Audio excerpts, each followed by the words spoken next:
Hello, what's good, and welcome everyone to the Road to Brawl Cup SESA Finals. This is the final stage of the group stage before we head on to the playoffs. Spoo, it's so exciting to be at this stage already. We're going to be eliminating some teams today, and we're going to see some go on to represent their region and fight for the chance to go to the Brawl Cup.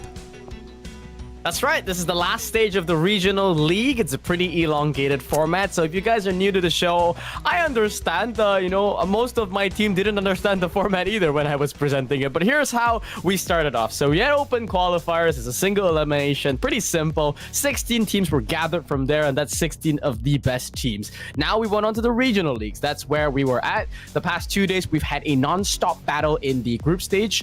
And now it has led to the final stage where they're going to be playing in a double elimination to gather the final 6 teams. And then they'll go to the decider playoffs, which is taking place next week. And well, when we get to that, I'll talk more about the format there. But all you gotta know is that the winner goes to Brawl Cup. So just to recap, ready? Where are we at here? We're at the third box. Yeah, that's right. We're in the regional league finals. If you can read a stream title, then I think you can discern that information. 4-team double elim style. And the top 3 will go on to the playoffs. That'll be happening next weekend. But let's focus on the here and now, Spoo, the teams that have made it through that round-robin stage. We have 4 teams in the qualifying round. If they win here, then they qualify. If you lose, you go down to the elimination round, and you could get knocked out there. We're starting off, of course, with SEA, and here are our teams. RNTX, we have Natari 6, SEA, Prime Bears, and Team MM. Oh yeah, and that's just SEA. We'll cover SA a little bit later. Today's going to be on a bit of a different scheduling. It's a running schedule where we'll start with SEA. But don't worry, fellow SA fans, South Asia fans out there. We'll jump to them as soon as we're done with this bracket. But yeah, already looking at this, it's a pretty, tight format. We've got 4 teams, and only 3 will survive for the decider playoffs. And the beauty of, what I love about this double elimination style is that, if you're either an Natari 6 or TMMM, you might be quaking your boots a bit looking at the Goliath you're about to go into, but you've got that elimination round, that second life that you can still come back and try to fight for another spot in that top 6. We had the comment from Charge BS in chat right at the beginning of the stream. He was here when the live notification went out, and he said, "We're facing RNTX first round. Please wish me luck." And he got numerous messages wishing him luck. So the best wishes of the chat are on your side, and it's time to lock in and get ready for your match. We're going to be getting started with Revenant Xark versus Natari 6 SEA. And here's the map pool. We are now departing that wretched best-of-3 format, but honestly, I don't have any complaints with it. We got through those games pretty quickly. In fact, Spoo, in the group stage, we had a lot of 2-0s, some pretty one-sided matches, so it's probably a good thing that we are in those best-of-3s. But now we're moving on to best-of-5. We've gotten the strongest combatants, and we're now pitting them against each other, so this is owing to a more expanded format.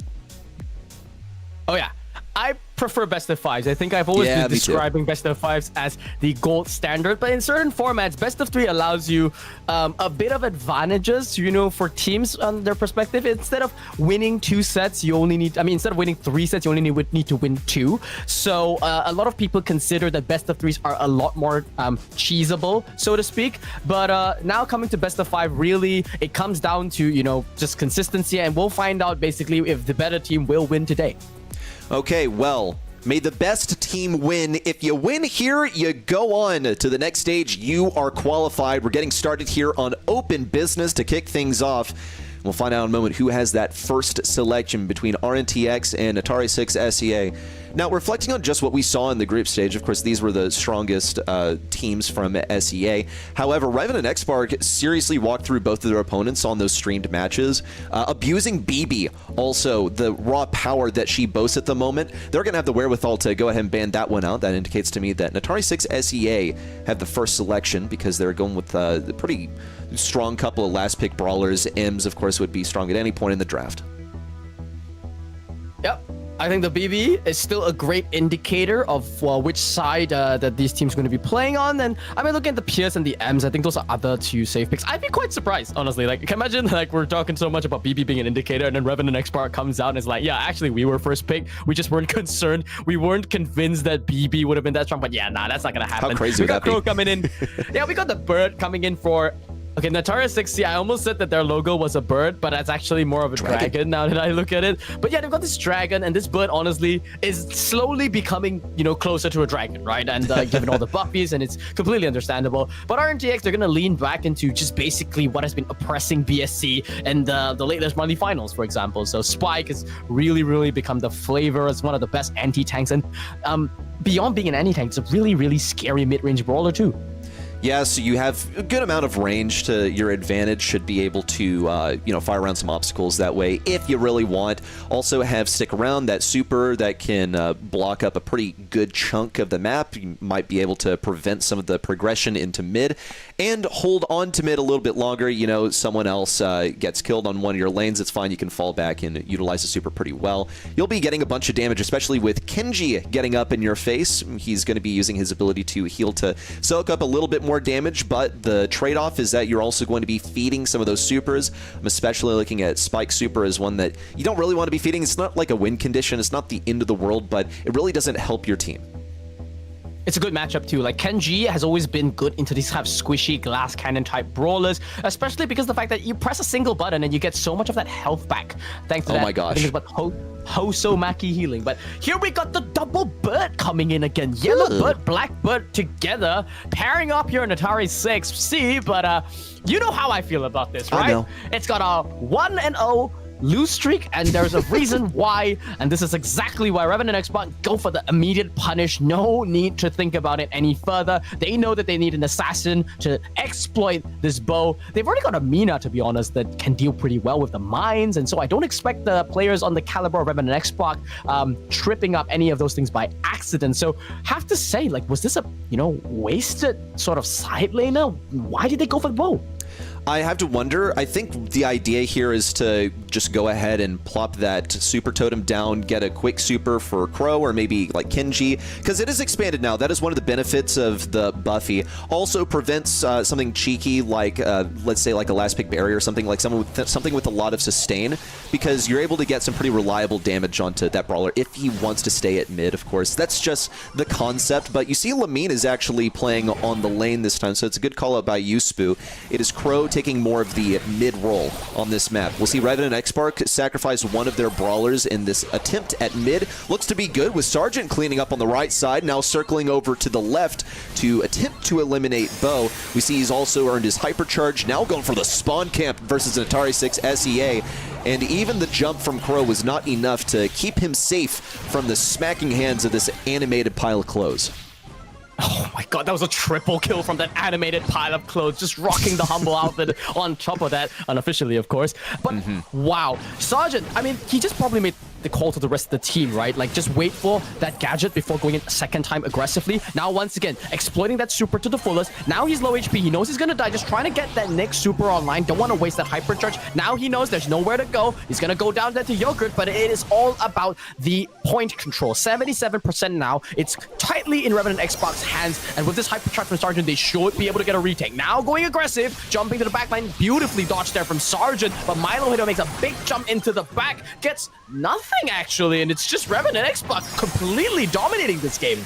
Okay, well, 8% to go. Yogurt in with the aggression. Should be able to get some value here. Needs more damage versus Hero. Looks good. 1% to go. Walk through. Has the stick around. It's enough to open things up for Sergeant to walk through. And it's game number 1, headed the way of Revenant and Xark. An expected result for sure, but you can just see the differences in levels that we're expecting. So it's not a duck hunt like yesterday, right? Where they cornered them into the edge of the map, and then you had Hiroshi just pinning in the back. No. There's actually a bit of fight. I think the early game, Natari 6, they did get on the point for a little bit, but yeah, it's just the Sergeant effect, man. That last pick shade, they need to find a way to deal with it, and I don't really know if just putting Kenji on it is the best idea. Like, is there a better option though? I think the best option is for Lamine to start breaking open these walls, but he needs to earn a super in order to do so, and then he needs to rely on people to get close to him. Have to look at the gadget that he's running as well and see that he's even, really able to break open these walls. You see walk through, pretty much walking through to the mid, picking up a kill alongside Hero on the left side. And here comes Sergeant with the hypercharge equipped and the gadget online as well. Will he get the double gadget? Doesn't look like it. It's fine, but still, that hypercharge was pretty useful in opening things up. You'll see the bow mines come down as well. Just another task for walkthrough. He's basically like doing his chores as the crewmate. Busy work that Lamine has created for him that doesn't do too much in creating space on the zone. You also saw the remote detonation. It would be really nice if Lamine could get that exploded on one of those important obstacles that Sergeant needs, but just not going to happen at all despite all of the efforts of Natari 6 SEA. Walkthrough persists. This is set number 1, and that one was incredibly dominant for Revenant and Xark. It's wow. I mean, just when you think that Revenant and Xbox, you know, they had a comp that potentially was maybe weaker in the early game. You know, we didn't really get to see exactly how they lost mid-control in game number 1, but in game number 2, we didn't see any of that, right? There was just no room for any kind of mistake on the side of Revenant Xbox. Yes, you got 12% on Natari 6C, but then they just know they've got superior matchups, and I got a hammer in ready. It's the damn bird. I'm telling you, I mean, 36,000 damage, 19% 3 for 3. Just stats that don't really match up in this meta. Like, it's an obsession with this bird. Like, you pick it up. Yes, you talk about trying to charge like a quick super on the team, but they don't have like a Tara level super, or like even like Sergeant getting super faster would be nice on the Shade. But the fact that the Shade is getting supers faster than the Kenji in this matchup, I think just goes to show that this bird is a little overrated. I don't know. It's a new patch. It's a new patch. I'm gonna probably, you know, whine about the bird a little bit more throughout the day because it seems like a lot of these teams are so fixated about it. I think you're a little fixated on it too, because anytime it comes up, you're like, this is a bad idea. I swear we've seen it perform all right just once. Yeah, one time. Hey. That's better than the 0% win rate you were saying earlier, okay? You better watch yourself. Eventually, Bo is going to have his redeeming moment, and you're going to have to eat your words. And I'm not going to sit around saying, like, yeah, he's going to work. I'm just going to, you know, wait for the moment that you're finally wrong. You've been correct most of the time to say that he's not going to work out. But just when that happens, everyone's going to pounce on you. I'm just predicting it now. So, you think they should go Bo on safe zone? You know what, Reddy? As maps go, this is one of the better ones, right? Like, you could, okay? Technically. Just not first pick. just not first pick. Yeah, that is first pick material. So that Pierce, this is the best sharpshooter in the game at the moment. We've already seen it piloted to great success in the last 2 days. I think Pierce, on the contrary, is one of the highest win rate brawlers that we've been seeing so far in the Road to World Cup. So this I'm fine with. Which means don't pick Bird, right? Like, now Bird doesn't work because you have a losing matchup.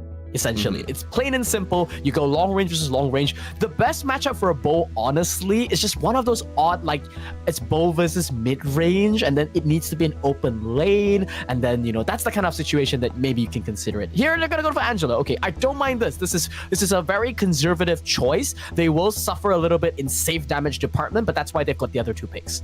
Okay, yeah, you should be able to exercise your range here, also float over that water on the right side. Of course, if you're Natari 6 SEA, it's going to be the left side for our perspective. Revenant and Xark are going to have to pretty much patch this hole in their defense. I think it's also going to be challenging for Pierce to take that matchup because Milo Hader will be able to hide around the obstacle, the one that's right next to the choke point from the red side into mid. It'll be pretty easy for him to deal with. Unless, of course, Revenant and Xark decide that they're going to commit with another sniper and break that open. That would make Angela's job a little bit harder. Oh my goodness. Okay, so Spoo, your favorite team to win this has just selected Bo.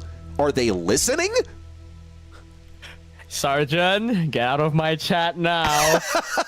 Hiroshi, walk through. Y'all listening. Don't stream snipe the coach. Listen, man, I am a bow hater. They are trying to say, hey, guys, it's not about the draft. It's not about the pick. It's about the player, all right? And if anybody can make this Forsaken Bird work, it's gonna be Revenant Xark. Now, there is some logic behind this, okay? Melody is a brawler that has a Tara level super. On this map, if you give Melody every time she gets a super, it's a big deal. Maybe that's the concept, right? Use it not as a wall break. You know, they're not obviously gonna go tripwire. They're gonna go for that new Buffy totem. And the idea is to just farm an obscene amount of supers on the Melody.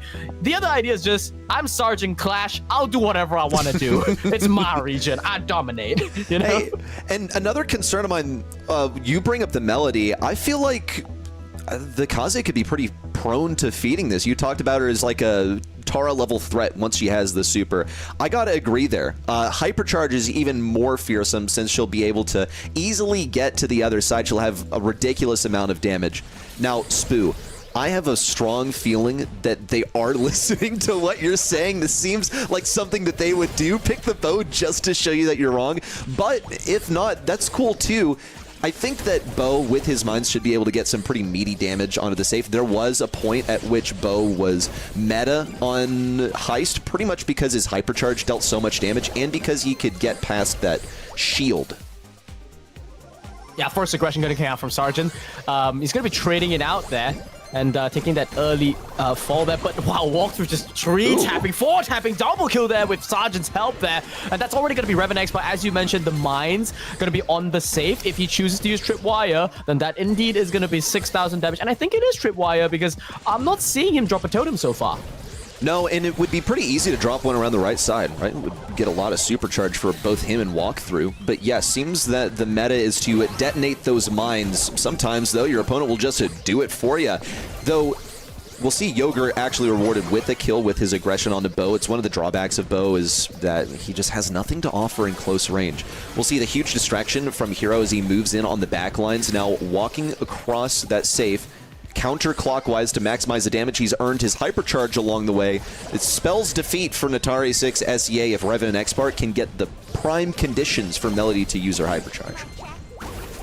Yeah, Natari 6C only now getting that first Kaze Super online and now comboed out with Lamin's Hypercharge is going to be big damage coming in from Natari 6C. But look at the safe damage on the other side. Natari 6C, they are currently dealing, I do believe, with a single Melody and the defense is just not good. 4%. Milo Hit is finally going to bring him down and Sarge is going to drop the Hypercharge Mines here on the right side because they know the game is over. It's celebratory in nature. It was not even necessary. No, not really. Wow, okay, so Melody is just her, I suppose. This shouldn't be too surprising. I think, though, for Natari 6 SEA, they were expecting to be able to deal more damage than Melody was offering on their safe, just because, look, they committed a couple of brawlers to pure offense and left only one on defense. They're at risk of losing the set as a result. I think that Natari 6 SEA seriously struggled to find their control over here. The raw damage that Revenant Xark has to offer is, I think, the biggest threat for them. Angelo really thrives on being able to go for these little picks, just one bit of damage at a time. Revenant Xark have pretty consistent damage. They have way better reload speed, have more health on their brawlers also. So that's the biggest reason I think Revenant Xark were able to establish a more consistent presence at mid. Of course, as I say that, Milo Hater gets one, and it's an opportunity for Yogurt to move forward, but this Pierce is such an issue. Yeah, I'm a bit confused right now. I mean, this draft from Milo Hater, yeah, this is a problem with Angelo. Every shot that you miss that's fully charged, it's so much tempo loss. As soon as you miss a single shot, that's the cue for Walkthrough and Sergeant to just press up. And that's kind of just causing these problems. You know, if Milo Hater just misses a single shot, Carl has no choice but to fall back. And that's going to be damage that bleeds onto the safe. And that's exactly what we're seeing here. Lamin still looking for the opening, gets a kill on Sergeant. Now the floodgates are open. Lamin and Yogurt both get to push in. It'll be additional damage from the Fanstorm as Gert tries to dash around. Lamin senses the moment and went for the safe initially, decided to go for some kills instead, as the shield, I think, took a bit longer than he expected to go away. Gert, in the Geisha mode, is able to dash away and play for some control at mid. Just doesn't have the HP. Thankfully, Lamin comes in. Odd dash forward from Yogurt actually forfeits his position, and a pretty stellar defense from Hero gets Revenant Xark control back on the left side. Oh, that last dash from Yogurt. That was such a fumble from there. I think he knew he saw the mines and he thought he could dash in, dash out, but didn't get the interaction right. Meanwhile, the Hypercharge mines are indeed on the safe. That's going to do a bit of overkill damage on the safe. You can see that pop the interaction down to 18%. Hiroshi has a Hypercharge ready, but no super. Now he gets it. That should be all she wrote for the set of highs. Revenant Xark put one on the board, not just for them, but for the bow lovers on the planet. That's the second time we're going to be seeing them win in the Road to Brawl Cup. Yeah, well, I'll tell you what, they've created a bow lover out of me. It's also what you said, Spoo. It's funny to see, like, I don't think you really switched up, but you did have to find a reason to like the bow as soon as Revenant Xark decided that they were going to add it to their arsenal. And I think your rhetoric was, look, it does also come down to the player that's executing on it. We trust Sergeant to do it, and he actually pulled out some pretty good stats. Got a bunch of damage, respectable safe damage. Generally played a more aggressive game than Walkthrough on this Pierce. The double DPS long-range brawler setup was quite effective in keeping Gert from establishing any position. Also, just the health that they both had at range was too much for Milo Hater to properly punch through. He really needs to go for a 1v1. That's where he can farm the kills, but Sergeant plus Walkthrough both occupying mid was just too much, and they had some close-range firepower versus Gert and Lamine. Yeah, I want to talk about that a little bit, like analyzing the role of the Angelo inside safe zone, just from an educational standpoint, right? So like what really went wrong here? Usually when Angelo is picked, as you said, it's the water walking potential. So it's cover for the window on that right side. That's what it's usually for. But even then, compared to like, let's say an Eve, which is the old school way of doing it. The problem with Angelo is as soon as you miss that first shot, that gives time for the enemy to aggress. So, you know, in the modern meta, people have approached Angelo as sort of this weird like flex between mid and the side, which then usually you want to pair it up with a second sharpshooter and maybe still get the wall break open so that you have clear sidelines, but that didn't really happen for Natari 6. So felt like a bit of a, you know, mixed bag of a draft there, and that puts them 0-2. It's pretty rough. Natari 6 can still bounce back. They were pretty, I think, respectful, or I would say they respected the difficulty of the match is more what I wanted to say coming into it. I mentioned already, they popped in a chat to say like, yo, we're facing RNTX first round. Wish us luck. And yes, I think their suspicions were correct. Very challenging matchup for them. They've gone down a couple of sets. They're going to have to reverse sweep this in order to qualify now. Otherwise, they're going to have to do it through the elimination round and risk, well, elimination, as you might suspect. They start off with this Rico, pretty typical early pick, I would say. On sneaky fields, you're able to get some good vision in these bushes, lock down one of the lanes. Hazard with this brawler is if your enemy decides they're going to break walls. Doesn't really seem that's what Revenant and Xark are going for. They don't want to play the long game here. They're not playing for wall break or opening up sight lines. They want to run this in as quickly as possible. Natari 6 respond, in my opinion, quite well with this Willow. You have a brawler that does well into the spike matchup. You also have the defensive capabilities. You have a goal-scoring condition there, but there's always a risk, as with any selection in draft, which is that she can get run down early on before she gets that super, or if she's just like basically off cycle on the super, she's going to have to dive, and then that might open things up for a goal. Wow, I mean, I feel like you might have a career coaching some of these SCA teams, honestly. Like if you wanna contribute to like the tier 2 scene in a region that is you know, in desperate need of some help, I think you might be able to advise. It was great, you know, fantastic analysis. And I think there's one more weakness of Willow that I think that just wanted to come in on that last point that you didn't hit. There are throwers better than her, right? So usually when you wanna like lead with Willow, you actually, on the rare cases, you'll see like, you know, barley bans in the past, or, you know, dynamite bans are, you know, not uncommon in the past. But now we've got Ziggy. That's another one of those, like, I think he functions similar to Dynamite, but it's a little bit more consistent and at the same time a little bit more vulnerable, because there's no, like, you know, if you're not using the jump and things like, if you get the jump on Ziggy, it's pretty dead. And RNTX, you've got the Ziggy extraordinaire player. It's the best Ziggy in the world, Sergeant Clash on it. I mean, I'm excited, man. This game's gonna be wild. Now, Sergeant might as well be the best at a lot of things in the world. Ooh, look at that. That was actually a pretty good gadget from Yogurt, but Sergeant managed to trap himself on that obstacle, so he did not get pulled. Really high IQ gameplay, I gotta say. Revenant and Xark have a foothold on this right side. That's a whole full clip from Milo Hater versus Sergeant. Sergeant's going to use this to clear out the lane. Yogurt actually is taken down by it. The utilization of the slowing star power, sometimes too much to escape. Sergeant has to assess whether he's going to use a super. No, opts not to. Yogurt does have that pull. It's just in cycle, and Sergeant decides he needs to slow this guy down again. Here comes the gadget as well. With Yogurt so slowed down, Sergeant is able to farm up enough for another super. Pass forward to Hero is enough to do it. Goal cleared out, but again, here comes Yogurt, a big ball of health. Sergeant wants that pass, but is going to be stunned on the goal line. A little bit of miscommunication there between Hiroshi and Sergeant there. Sergeant was standing right in front, ready for the pass. He wanted to go for the walk-in, but they just gave in too much time for Yogurt to get the wind-up and smash open Sergeant. But it also broke open their own side of the goal, which may not actually be so bad. That might be the win condition. Now, more of the map opened up, but Sergeant is on the aggressive. He is, however, falling to Walkthrough, who has been controlled by that Willow. Now, ball still firmly in the corner. On the side of Natari 6, they are getting closer and closer to overtime, but it's anyone's guess onto who's better in that position. Once again, Sergeant has to avoid that gadget from Frank. It's enough momentum, especially with the speed from Hero, to move them forward. A dribble forward, no! Collision into the wall. Little pass up to walk through, who managed to slot around the left side. That pesky broken wall that was opened by Yogurt earlier is going to come back to bite them. Sergeant's going to try and win this lane nice and snappy. Backing up Willow, but ends up not getting any damage. Just a tiny little tick there onto Lamine. Another wasted super as Yogurt tries to zone these guys out, but they're gradually falling back. That's the hypercharge mind control walkthrough, going for a couple of shots on the Sergeant, but was out of ammunition to get a kill legitimately. Natari 6 SEA will have their moment to push back in, but Lamine is forced to overextend thanks to this awesome zoning super from Sergeant. 10 seconds to go. This could be the win condition for Milo Hater as he has that hypercharge super. Yogurt is able to walk things through, and I don't think Sergeant could have done anything there. With 1 second to go, it's time for overtime.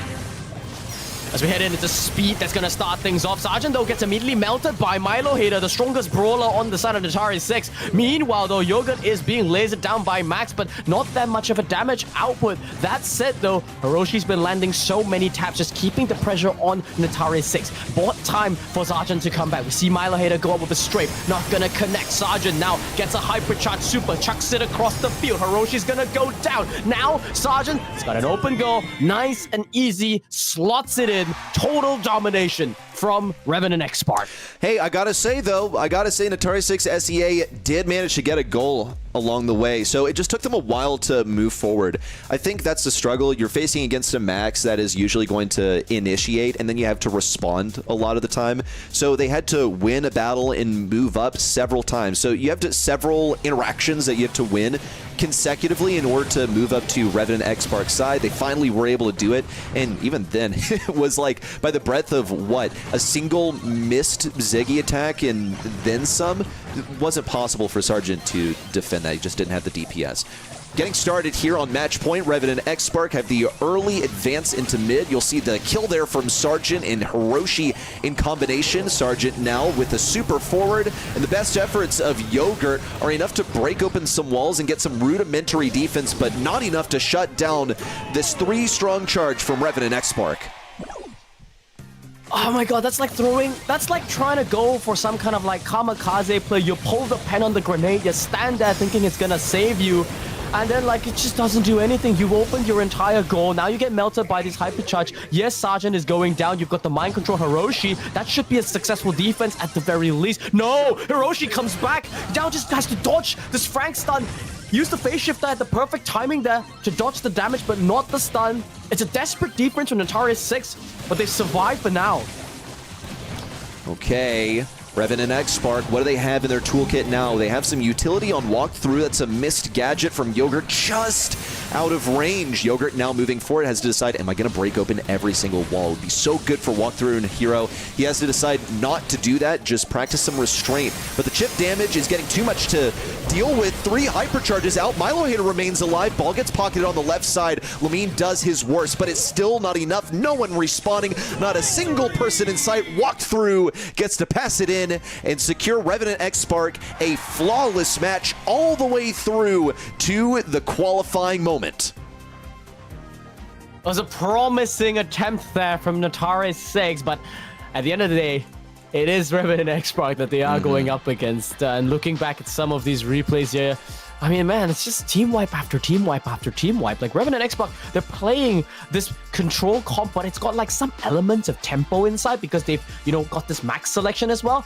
And I think this buffied up version of Spike, he is using curveball. So, I mean, it's incredible just how much value that they're getting out of all their abilities. And I gotta say, this is what happens when, you got a team that not only gets great last picks, draft diffs included, but just really fully understands how to push the limits of every single brawler.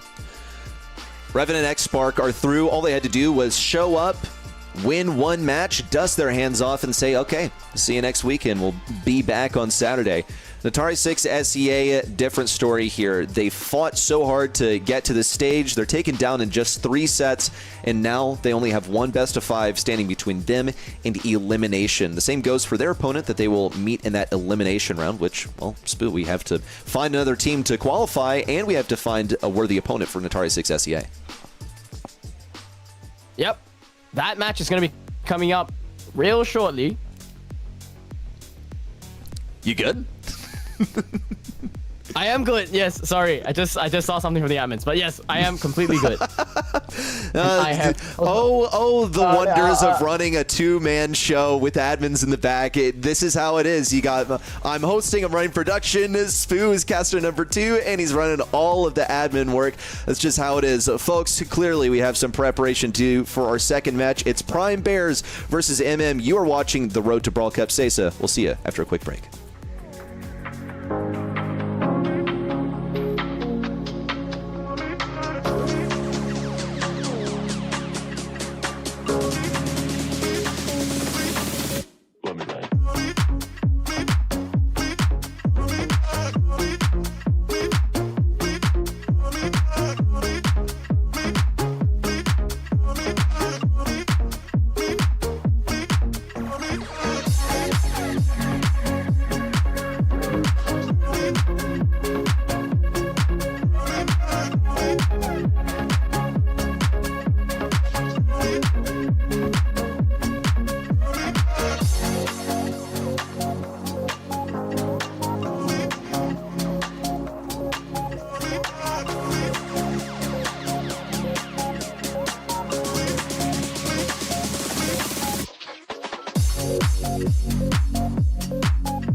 Welcome back, everyone, to the Road to Brawl Cup at SESA, where we've just finished up our very first match in Spoo. It's time to go ahead and get ready for that second one. Spoo, we saw RNTX 3-0 Natari 6 SEA. That sends them into the elimination round and qualifies RNTX. Now we have to find another team to qualify and an opponent for Natari 6 SEA in that elimination round.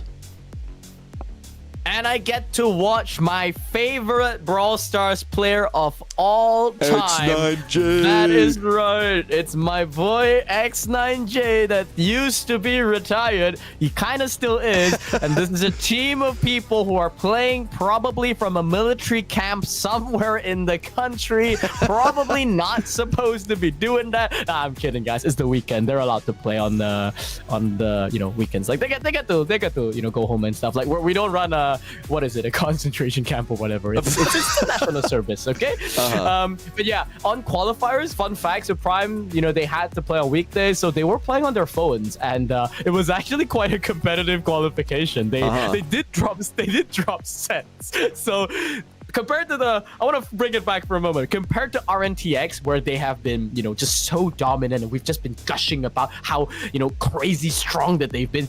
Prime Bears, these are three guys who are chilling, right? We saw the Miko Lily in double swoosh yesterday, and they're going up against Team MM, which allegedly is kind of like the third strongest team in the region as well. So I do expect a little bit more of a competitive match here. Okay, so the Prime Bears are boot camping from a literal boot camp. We'll see if that plays to their advantage here in this in this match. With MM, the first selection is already in here on Deathcap Trap. We didn't exactly touch on the map rotation, but Deathcap Trap is up first.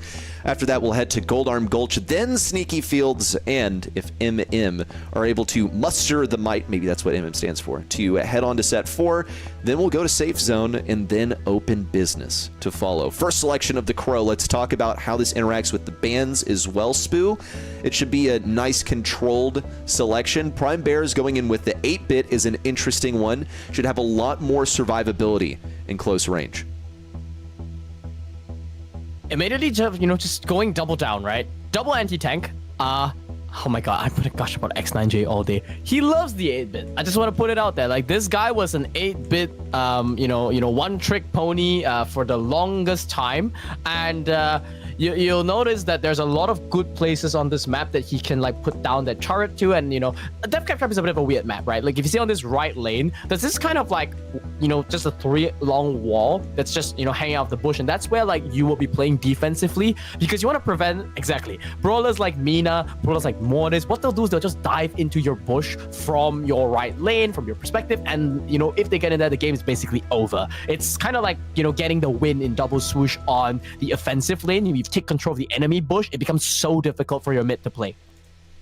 Okay, MM, the follow-up selection. Mina will be able to take up space wherever someone is taken down, but she generally doesn't get kills on her own. I gotta say also could be similar for Crow. Like, he's able to get kills, but he's probably playing his mid, and of course, as I say that, here comes Penny, who's also a really viable mid-brawler. She'll want to stay close and like protect her turret, so she may decide she wants to put those around the walls near the mid here on Deathcap Trap.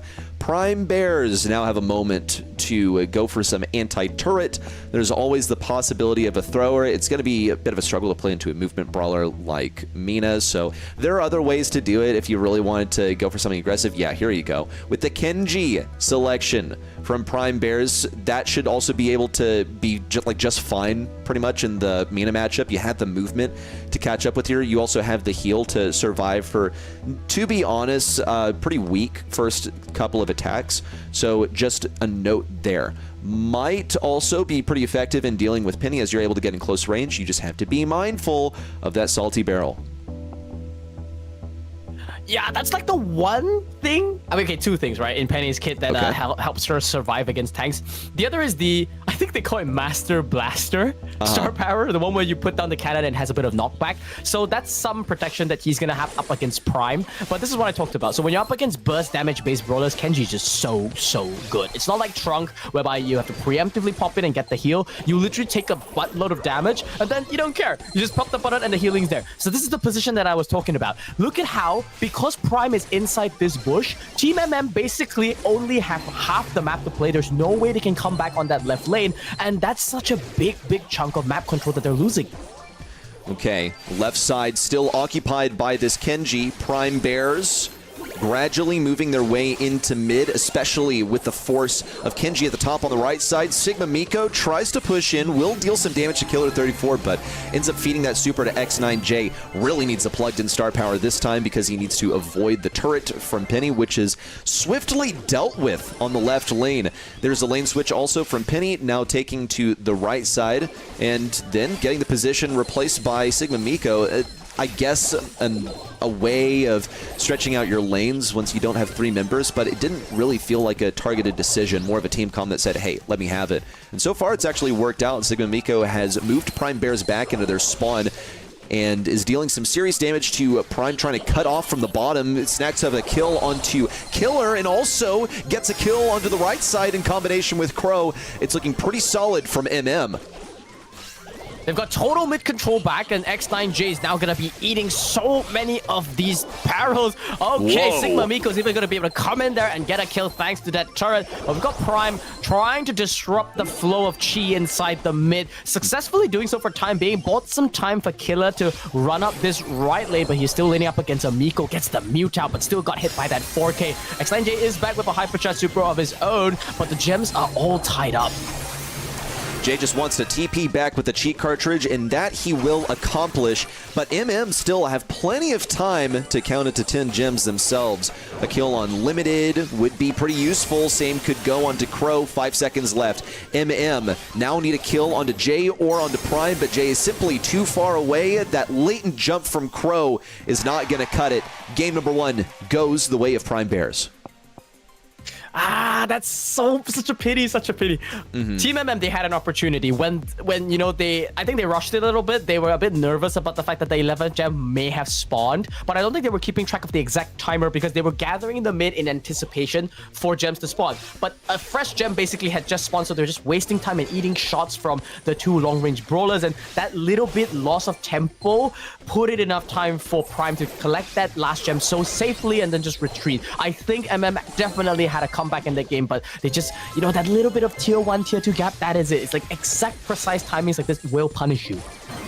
Okay, Prime Bears again off to a pretty solid start. They have 8-bit nice and safe and sound. He teleported backwards with the cheat cartridge, but the damage is being fed to Penny pretty plentifully. In fact, she should be getting close to that very first turret, and that's when X9J is going to start facing some issues. There's the turret available for Penny. We'll see that move forward from Kenji. Prime is actually rewarded, gets the kill, but is pushed back by Crow. Killer 34 got a kill of his own on the right side, and he gets to occupy this aggressive position, but along the way, in spite of all of the efforts, all the progress that MM have made in terms of getting their utility up and getting that turret in place, Prime Bears have gotten 8 gems to only 1 from MM. From this point forward, Prime Bears can afford to only play for the gem that spawns on their side, and they don't even need to wait for that. Hypercharge is out, though.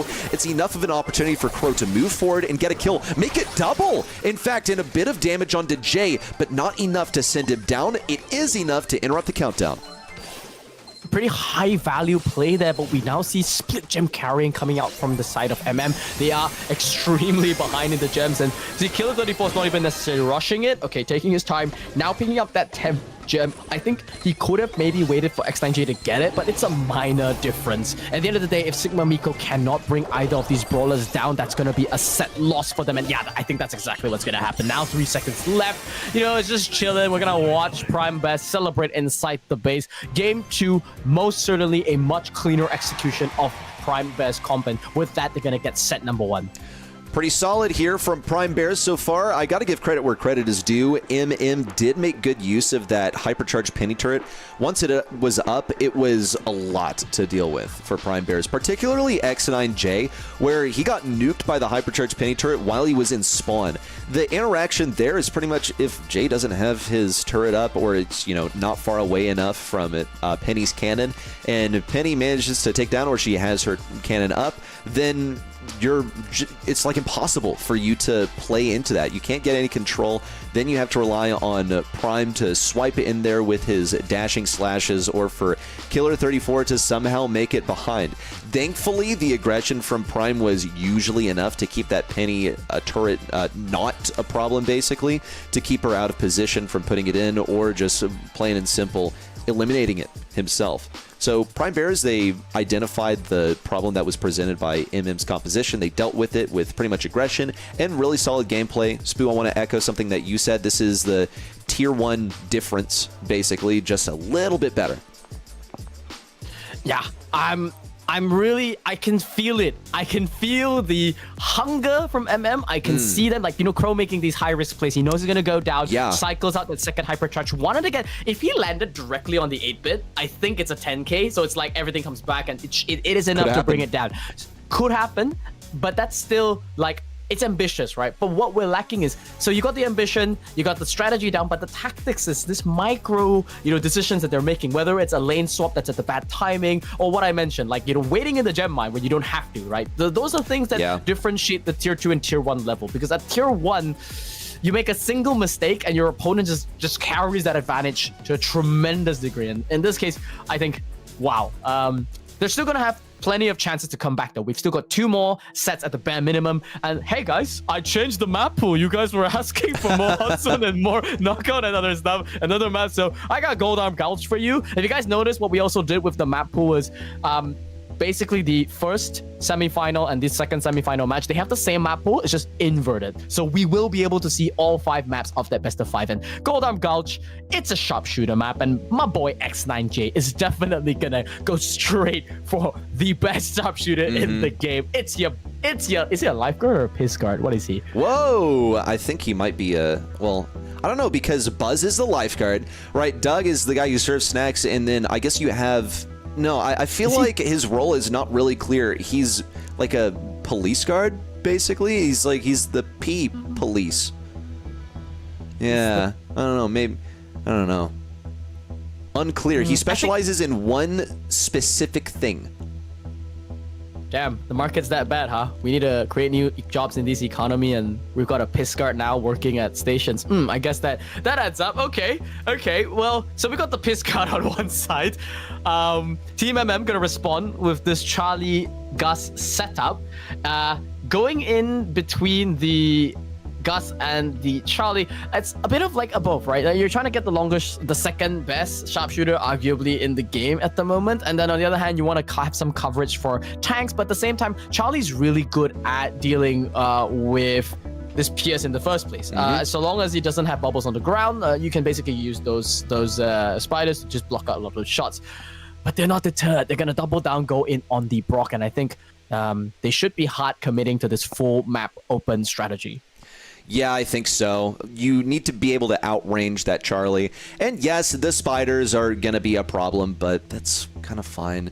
You're going to see those spiders probably towards the end anyway. So just a single piercing brawler is enough to deal with those, by the way. Like anything that does AoE or pierces opponents is going to deal with that just fine. Leon is the selection, so not exactly a brawler that pierces, but is very meta at the moment. Have to give respect to the buffies that this guy is now equipped with. If he gets that hypercharge, then that's going to be a pretty big issue as well, because now, of course, his shots are going to deal 75% damage at minimum, regardless of the range you're firing from. So he still has assassin capabilities from his, frankly, pretty long range that he has with his little spinner blades. Now Daryl, the final selection from MM. And let's break this down. What is the game for MM? I think it's pretty clear with the Gus and Daryl combo, but for the Charlie, I think she's going to feel kind of homeless for the majority of this round. Yeah, the Charlie was coverage after all, right? Like it was, preemptively selected if Prime Bears wanted to opt to go for tanks. But this is a scenario whereby doubling up on the same brawler has its benefits, right? Prime Bears, they completely avoided it, but they did leave it open slightly to assassin potential. So between X9J and Brock, they have to be, and Killer 34 on the Brock, they gotta have to be pretty concerned about this Daryl and time it well. That whenever the Daryl wants to go offensive on a roll, the Prime has to be somewhere nearby, and the whole team can coalesce together and try and use that burst damage to bring him down. Alternatively, they could try to just win outright in the early game where Daryl hasn't gotten his roll in the first 30 seconds. MM on the right side have already lost one of their number, and it was a crucial part of the equation too. It was Gus hung out to dry, needed to feed that shield to Daryl, but now that opportunity is a bygone possibility. Still, there's enough time for Daryl to get a bit of additional hypercharge. Now, the hazard here is that Prime Bears are going to be working on getting their own supers and hypercharges along the way. It's also going to present them with chances to further break open the map, which Killer 34, he's not complaining about this one being drug out a little bit longer. That is a right angle in. It's going to secure a kill, in fact, for Daryl, but Prime Bears will persist in this 2v1. They're able to deal with it handily. They have the outrange, they have the DPS, and the spiders, I think, were not as much of an issue as Charlie was hoping for in that selection, but now she has the cocoon. If she had that in that final fight, she would have been able to fight the enemies one by one at least, and that would have been a huge advantage. Now she'll be able to use it this round, and now, of course, she'll be equipped with her teammates on the side, but Gus, once again, is picked off in the early game, and this is a terrible situation for MM. Yeah, I don't know. The Daryl rolling in the previous, round definitely hurt them as well. Because that's a fresh, give or take, 15 seconds that they have to wait. And that's just time that they don't have. Now they're just going to get picked off and the Daryl never even got to show for what the whole point of the Daryl was. Like, they need to play for the end game. They need to play for these timings. They can't be squandering resources in a lost round. I don't really want to blame. I don't even think I would blame the Gus because it's a Gus versus a Pierce matchup, which is one that is already pretty difficult when the map is completely opened up, and Charlie wasn't there to support it in the way they should because he was dealing with a Brock. So, it's okay to give up the first round and get the Daryl roll online, but you gotta capitalize on the second. They still have not been able to get this Daryl and Gus combination up. Sigma Miko has been caught out early on by X9J on this Pierce. Both rounds, it led to a 2-0 in game number 1 of Gold Arm Gold Shear in set number 2. Will put him in the same position, however, and he's being similarly threatened by Jay. This time, though, Daryl to the rescue, looks for the kill, and expends his second roll on the way to get the final blow. But it works out just fine. His teammates push up behind him and take up all of that room. Prime Bears now find themselves in a 2v3. It's a losing situation. At this level of the game, you're just really not going to be winning these. But they won't squander a chance to break open some more walls. Is what Killer's trying to do. And you'll see on the top side, Prime also working on getting his super, his hypercharge. Really not the end of the world for Prime Bears. However, this is going to be a much different game by the looks of things. And now Daryl's got that roll back online. This is exactly what the plan was, right? Trying to catch off either X9J or Killer 34 to be too, when they're too close. And wow, you can see it. You can see it. And Prime Bear sniff it out, right? They're like, Daryl, I know this guy, and that left lane isn't cleared yet. Yeah, go back to your home. Go back to the rest of your team. But what do Prime Bears do now, right? So they've got half the win condition settled, right? Half the map is kind of broken, but there's this invisible line they have to draw. You can't get too close to the right side because a double roll from the Daryl could spell doom from you. Did they cross that line, though?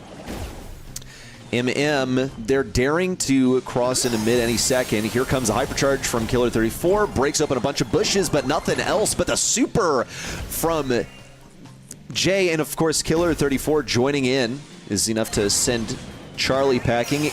Now go for the combination. Once again, kind of an odd teleports behind you. X9J will be able to rebuff this charge, but one more shot and a well lined up one there from Killer 34 sends Sigma Miko down. 1 round remaining, and our spectator can't decide which side of the map to focus in on. Lock in, dude. now crowded into the top right, lose limited early on. That's terrible for them. Prime Bears now in a position to win the whole damn thing.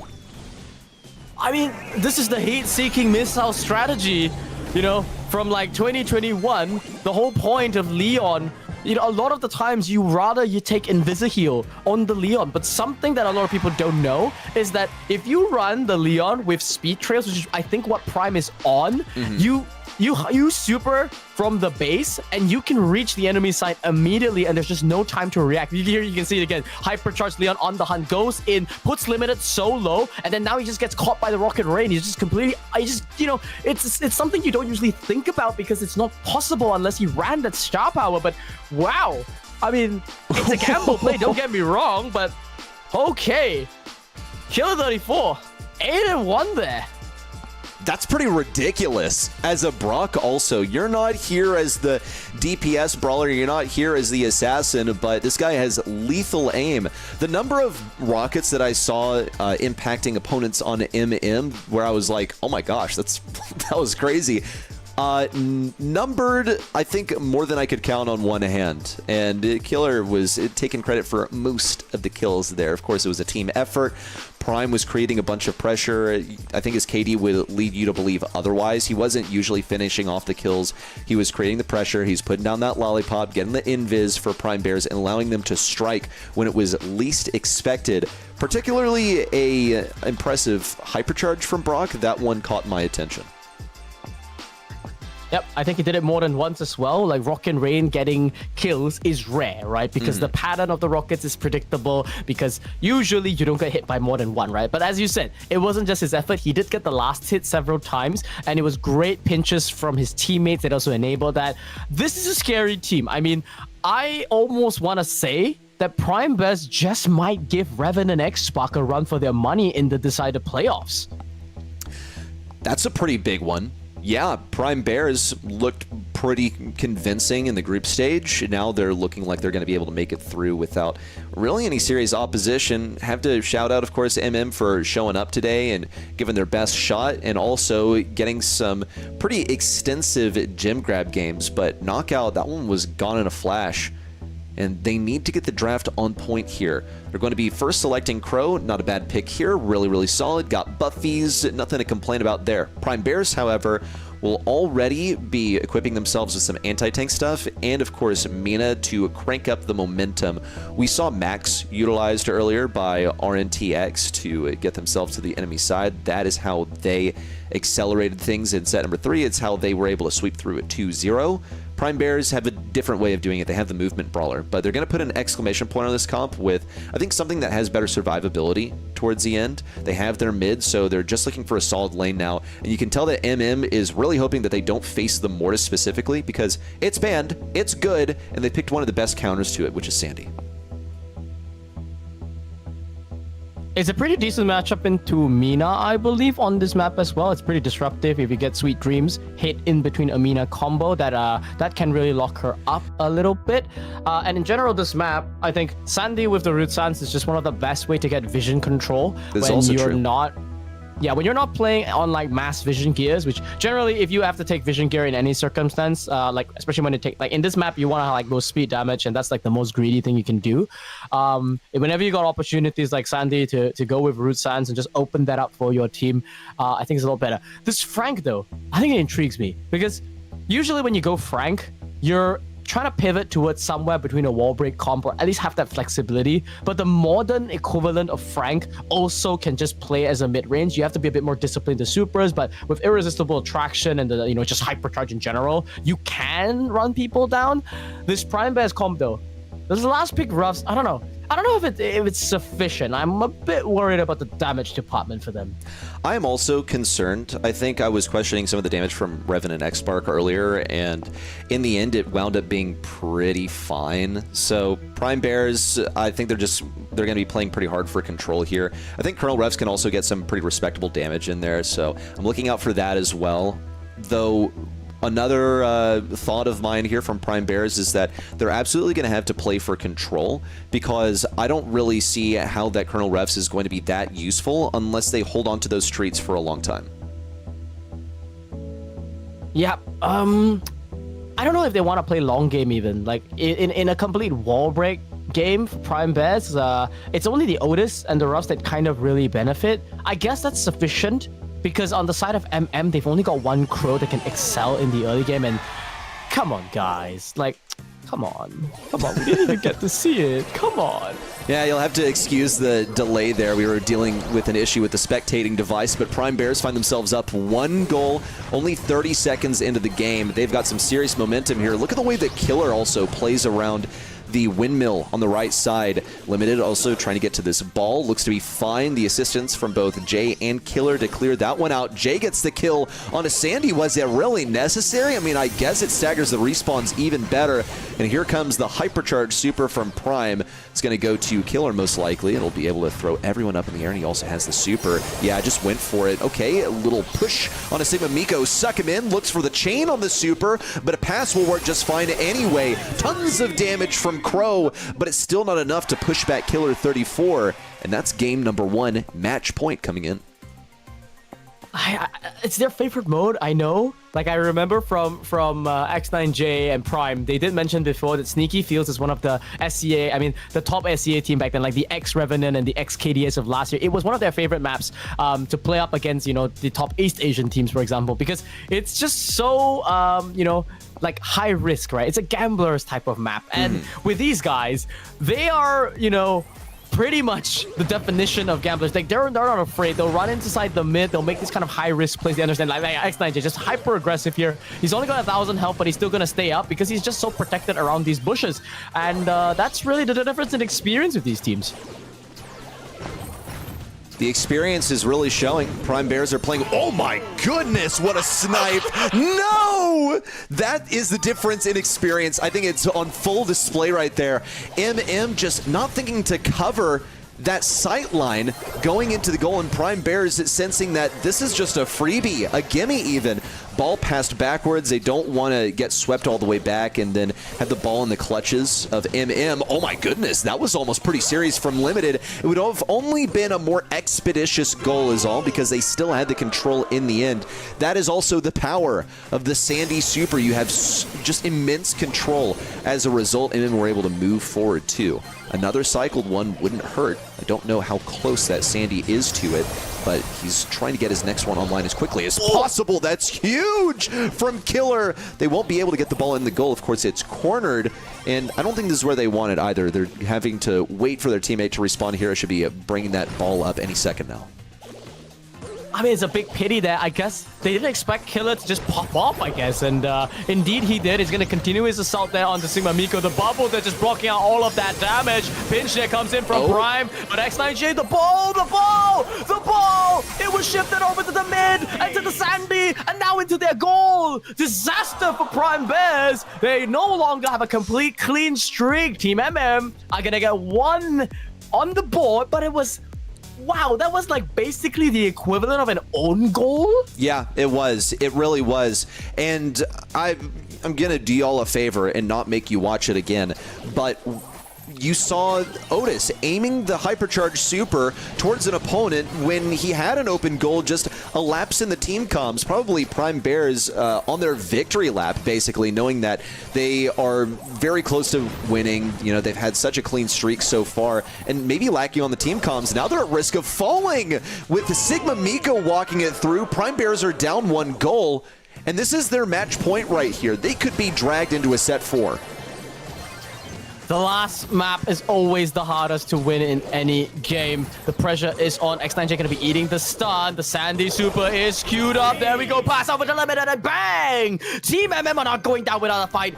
They clean up this game number 3 in, lightning fast fashion and put 1 set on the board for the underdogs. They're not going to be 3-0 today. And they're going to make Prime Bears work a little bit harder for their most likely win, but we will go to a map 4.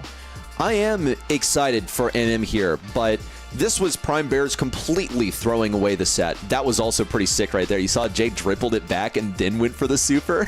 Just like saw it coming from a mile away. This is when MM were able to tie up game number 2. And again, I've spared you the moment of watching that complete error in judgment from Prime Bears. Just a lapse in team comms is what it looked like.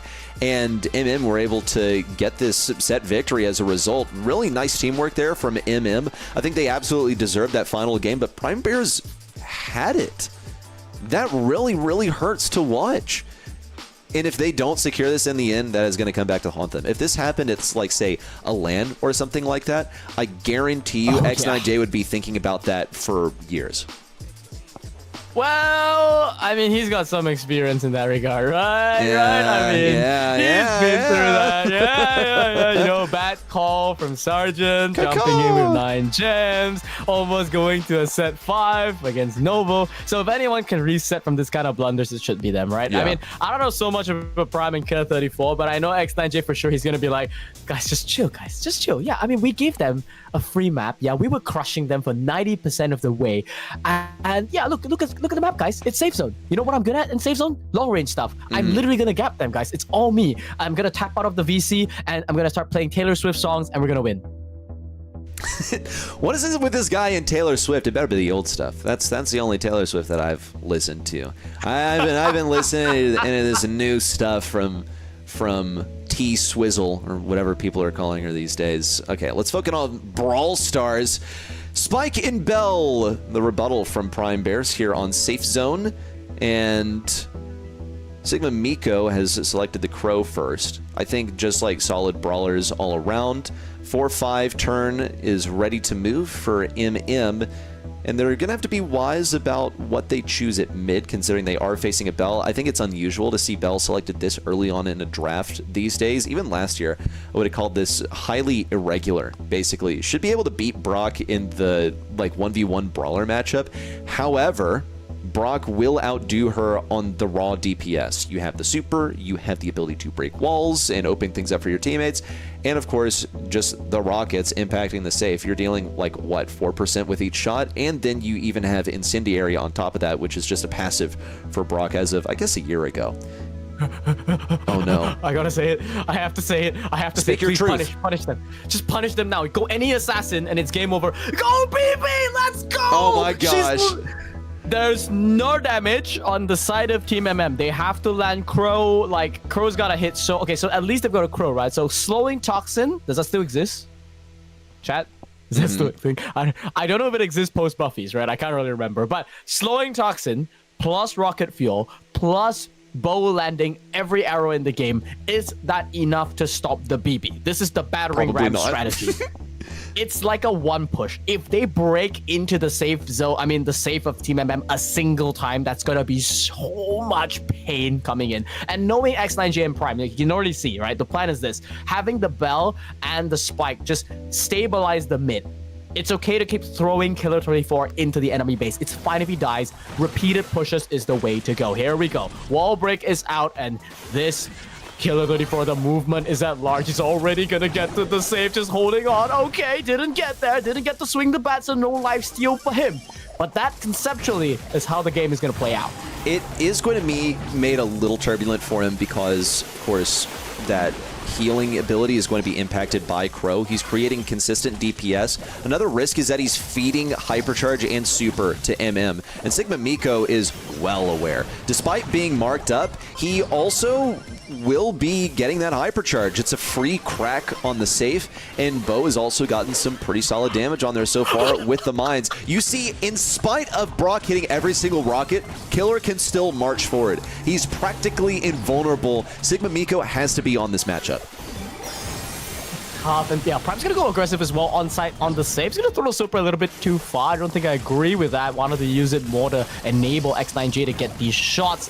I mean, BB is in the back, but he is a little bit muted, as you mentioned, by that Crow. But Brock, he goes for the pinch, limited once again. Just not reading the matchups, everything. He should be stabilizing the mid. This BB should be an afterthought at this point. Kind of just conceded a bit. They're gonna tear open their own walls. That is completely intentional, and that's gonna help them get the pinch up. But you can tell Limited doesn't know where to shoot. Forward, backwards. Where do I put my shots? Is it in the back? Do I super my own base? Do I super the forward? What's gonna happen? We're gonna die. So much panic on MM as now their safe is getting targeted and they're falling behind on the tempo as they are one shield behind and now make it two. Killer 34 should expire here on the back right, but he has the heals out, got the life steal, and he's just up to, I mean, that's ridiculous. He's up to 10k HP off of what? A single hit? And Prime Bears are just unstoppable at this point. The shield is broken down, but MM, oh my god, you gotta be kidding me. They're not even moving out. Killer 34 with one final smack puts this safe out of its misery and moves us on to a match point. Oh my god. So one more game and Prime Bears are through. They're gonna get to the decided playoffs and they're safe. You know, they're gonna be in the top 3. Whereas MM, they're staring at this and what do? Do you really just you wave the white flag? No, they're not gonna give up, all right? So now we're seeing some adjustments, okay? Break up the walls, and you can see the slight difference. They're saying, all right, let's leave the Crow on Killer 34, because if you don't, this is what's gonna happen, all right? Spacing also. Keep maximum spacing as possible, and in the meantime, try to still focus on your matchups. Not working out for them. The chaos has been done. BBS managed to basically, he only landed one hit, by the way, and it's 25% still done on that safe, because X9J and Prime just could literally walk up. There's no contest for them. MM, in spite of all of the opposition they're facing, in spite of having losing matchups, still have managed to get back control of mid, but it could just be temporary. Killer 34 is going to try and sneak in on the right side here, pops the heal, or was thinking about it at least. onto the right side. That's a takedown on Sigma Miko, usually the green light for Killer 34 to move in, and that he will do. Bo completely giving up, either disconnecting or deciding that it's just not worth the effort. Sigma Miko is actually not going to be hit by the bubble. Ordinarily for Killer 34, it would have been a double hit with the bubble and a takedown of Sigma Miko. So a bit of missed technique, but it's still fine for Prime Bears. They're knocking this thing down to 0. MM knew it was over. As soon as they saw the BB, it was curtains. Prime Bears on to the qualifying spot. They're done with this stage, and they do it in 3-1 fashion after pretty much a throw by X9J in the previous set. They redeemed themselves, and they sense an opening for the BB. It was stellar. Just gotta rub it in, though. You have to, throw from X9G. It was a throw. He's gonna watch the broadcast, right? He's gonna be like, yeah, ready. I hope he does. Yeah, ready. I know, ready. I know what you're talking about. Okay, to be fair, I was the one who brought up the Amazon Prime delivery or whatever from. Is that what's gonna be known, chat? I mean, I don't know what we name it now, but yeah, let's look at some stats, okay? I think the big one, right, is the fact that, I mean, this BB didn't do that much damage. 37,000 is not much. 31k on the save, it's not much. But if there's a healing stat, oh my god. Let me tell you, it's over 9,000. Like, it's gonna be insane. It's just gonna be so much damage that he soaked up that just allowed. It didn't even matter what the other two brawlers were. Like, it could be anything else. It could be Piper on Prime Burst. It could be, it could be Bo on the team, and it would still work because this BB is just too much. Just too hot to deal with, pretty much. You gotta ban her, even if it's on safe zone. And if you don't ban her on safe zone, you better be drafting around her, which sounds like just a great way to lose the draft. So just go ahead and ban her. Even if you are not first pick, even if you're not last pick, you better be banning her. Lessons for the elimination round, which is coming up next. We're going to be finishing off at SEA and determining who will move on to the next stage and who is out. You are watching the Road to Brawl Cup. It's the regional finals for SEA. We'll be back after a quick break.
Welcome back, everyone, to the Road to Brawl Cup. Okay, what is this guy doing? I had this nice little flow, and I was going to say, welcome back to the Road to Brawl Cup. SCSA, we're here in the SCA Regional League Finals, and you had to be all joyous and, you know, just wonderful on my side. Whatever, Spoon. It's a good day, man. It is a great day. It's a great day to revisit the bracket, isn't it? Spoo, walk us through. Great transition there. I mean, so what have we seen so far? Has it been total dominance? Well, I think that's the story between RNTX and Natari 6C. But on the other side of Prime Bears up against Team MM, I think we saw some glimmer of hope. And then a BB showed up, and then bye-bye. It was over, right? BB bye-bye. Yeah, jinx. But then now we're going to an elimination round. So the beauty of the double elimination is that they have one last shot. Natari 6C will play up against Team MM in a new map pool, best of 5. And whoever wins this will still qualify for the top 6. And that will wrap up Southeast Asia nicely. And then we'll jump over to South Asia a bit later. Now, thoughts to you, Reddy. Based on performances of what you've seen, which of these two teams do you favor a bit more? I like MM personally. I think we saw like some solid competition against both teams. Though, you know what? Actually, it's such a tough decision. Maybe I'll just put my money on Natari 6 SEA right now. Here's my reasoning. Natari 6 SEA, they actually had someone talking in chat, and they were like, oh, wait, we have draft. They said that they had draft on Sneaky Fields. I think that was their best showing out of their match versus RNTX. So, I mean, I don't know. I guess if they have the comms and they have someone who's willing to talk in chat at the same time as playing and give us the live updates, that's my best guess, but we'll see. We're actually most of the way through draft. They were pretty eager to get started. So let's talk about it. We're starting off on Hideout Spoo. One final selection from Natari 6 SEA. Okay, speed running the draft we see. I mean, not giving us time to analyze, but let's talk about Hideout real quick, because Hideout is one of the newer competitive maps, right? Ready? Like, we haven't had much time to go into it. They're already done with the draft, so we're gonna analyze it as we go along in the game itself in this case. But I think as with most bounty maps, it's about the blue star first, and then the rest of the game plays out. It's not like Wipeout, right, where there's no blue star. So that's why you see Kaze coming in, you see Mina coming in as the brawlers that are going to be selected to do that, for that very function. Now, I just want to highlight, Bird equals lose. But in this game in particular, I think Bird's not bad. I think it could be fine. You have some choke points to work with. Those mines will be good for the same reason that, like, Bell's traps are pretty good on this map. Just exemplifying the choke points, slowing down that progress.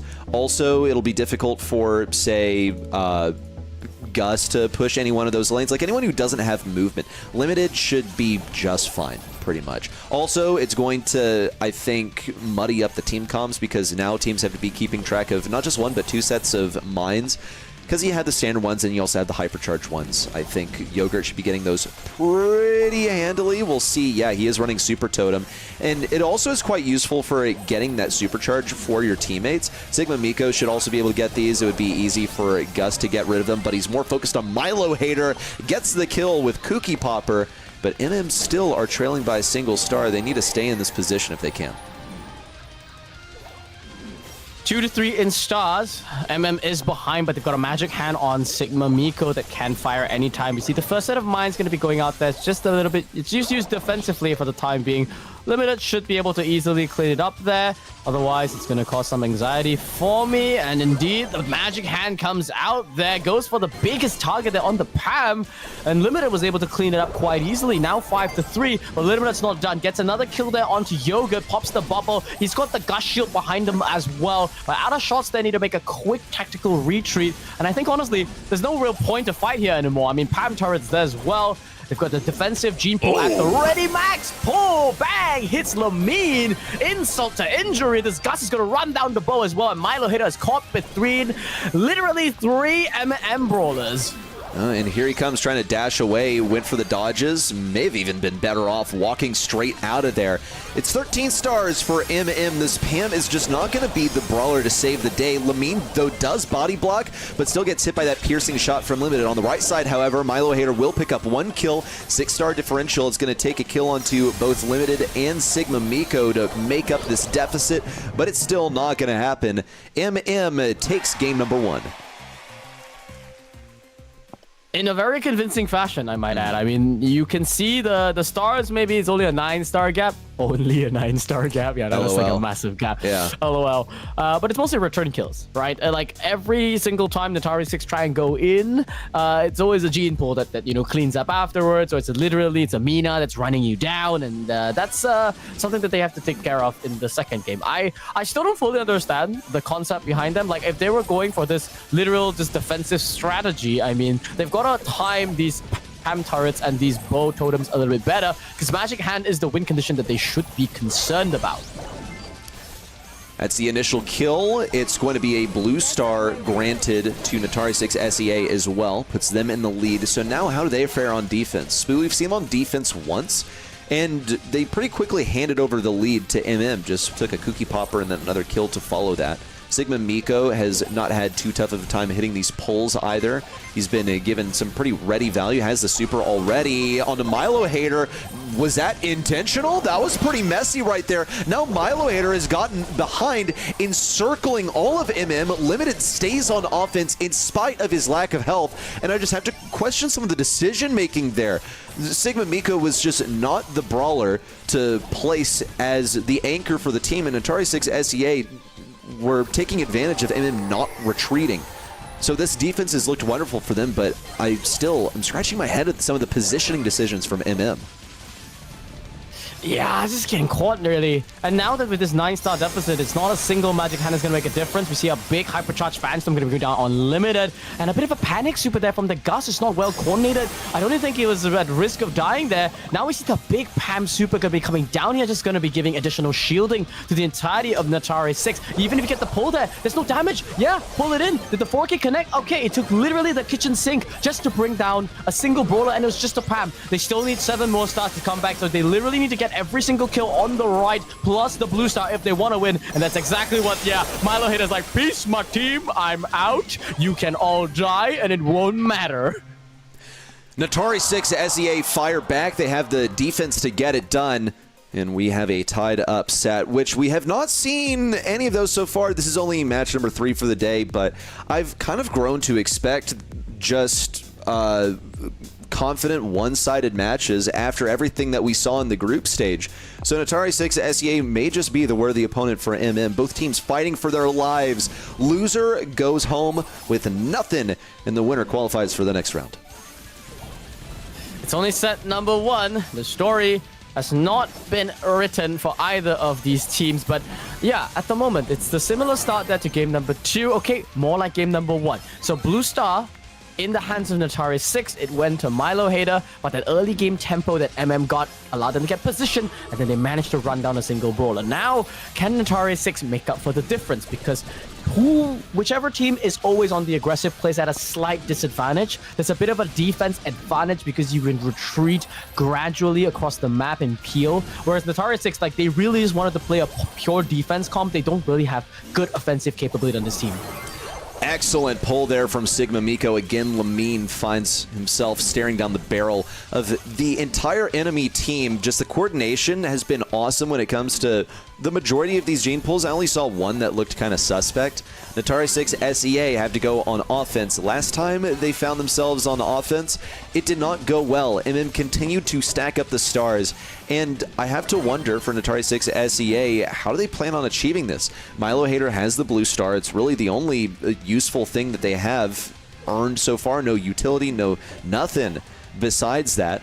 And they're still kind of wandering around, waiting for this opening. Milo Hater creates one versus Limited, and now everyone focuses their attention on this right side. MM are still also staying close together, utilizing the magic puffs, stacking utility. It's 15 seconds to go till the end of the game. Natari 6 SEA had to make a move now.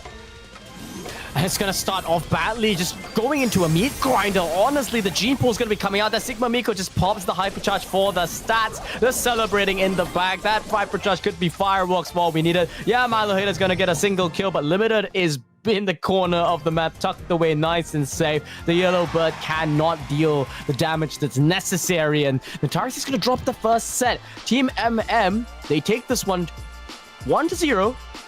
And looking at the replay, right? Game number 1, it was basically, picture perfect example of how to, grab that initial lead back. And then after they turn over these games, you see these really nice pulls coming out. Game number 2, though, was Natari 6 showing off the strength of their comp, right? The idea of taking that blue star and then just falling back all the way, playing defensive for the entire game because it's very difficult to push into a PAM.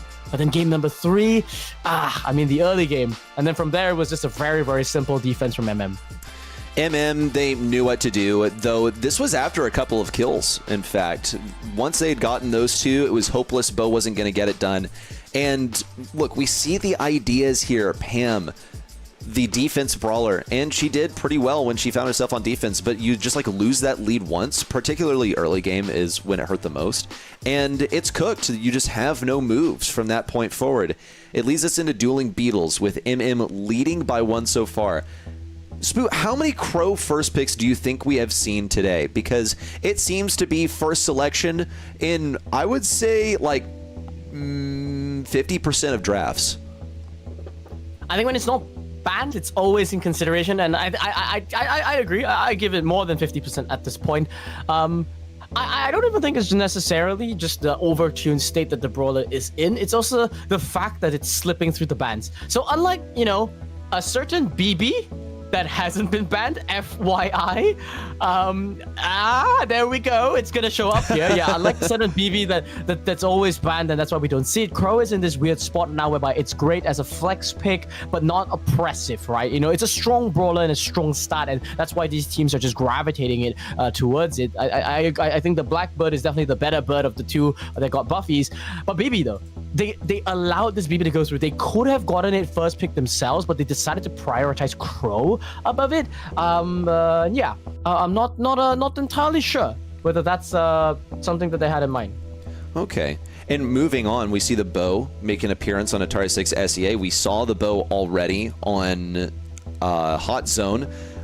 So that was open business. Now we have dueling Beetles. I still think this is quite vulnerable to some pretty typical things, anything that gets up in your face. Of course, BB is the best way to do that, but a response that we saw previously was Draco, and I think that that's probably not something Bo wants to be dealing with, something running him down like that. Lou is a pretty cool response into the BB, but only provided she's running straight at you as the Lou. It's actually a pretty high execution brawler. Frank also coming in here. So does risk getting knocked back by the BB and knocked out of his stun that he's going for, but aside from that is generally pretty good at taking down brawlers that just run at you and don't have some movement ability to get there. So like a brawler that can dash, not as big of a matchup for Frank, like not as great of a matchup for Frank, but something like BB that just has like good movement speed basically is, I think, a respectable Frank-sided matchup. B, a very typical response into the Frank as well. Now it's like a catch-22 for the Frank where he needs to break open these walls, but he kind of can't because it leaves him exposed to the B, and it leaves his entire team, especially Lou, who doesn't have the fast movement speed of Crow. I got an equation to ask you. Ready? So, Bo's got a 0% win rate? Nah, it doesn't. It's a bad win rate, right? Yeah. But BB's got the highest win rate. So, how do you resolve that computationally on Natari 6? Do we just look at the B? Yeah, can I run the numbers real quick? Yeah, please do. Okay. Oh, God. Oh. What does it say? Oh. Is it bad? Well, it says syntax error, but I think what that means is that is going to take this. I think I punched in the calculation a little bit wrong. Just kidding. Natari 6 SEA should take this handily with the BB. Are just playing BB defense mode at this point, and their draft is so reactive, it hurts a little bit to look at. You see Limited taking a terrible matchup into this B, by the way. Would love to face Milo Hater, but even Milo Hater is so fast and is able to hide behind this obstacle that there's just nowhere for Limited to go. Oh my god, we just sent Crow in to do some de-mining. And oh my god, Sigma Miko's just gonna whiff every single shot against Milo Hater. He just stood still in the bush, but not really cleared. And now BB just going to show exactly why this brawler, you could have considered, using this thing called bans to deal with it, or maybe pick it first pick, because at the moment it's 69% and climbing. You got Milo Hater going for the matchup that in theory should be one that he loses. Yeah, I mean, Frank is gonna drop here, and okay, it's actually a team wipe that went on the back. Maybe it's the beginning of a reversal for him then? Probably not. I mean, I want to be hopeful as well, but Natari 6 SEA with the BB are way too strong.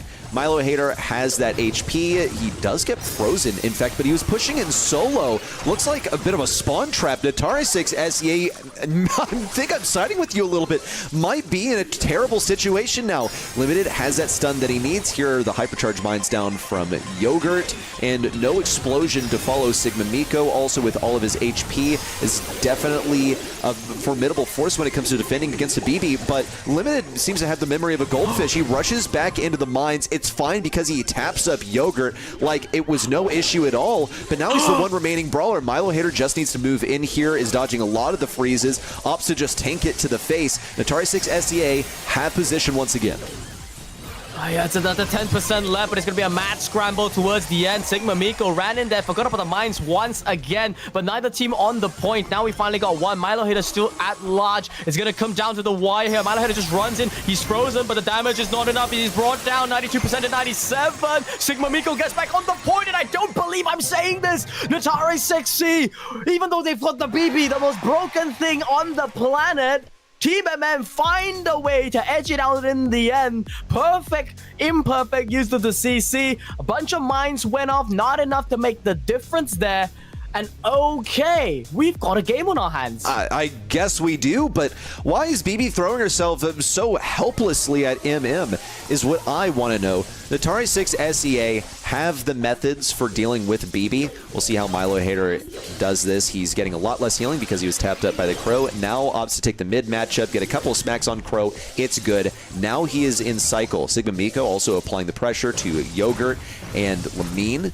Limited pushing up also.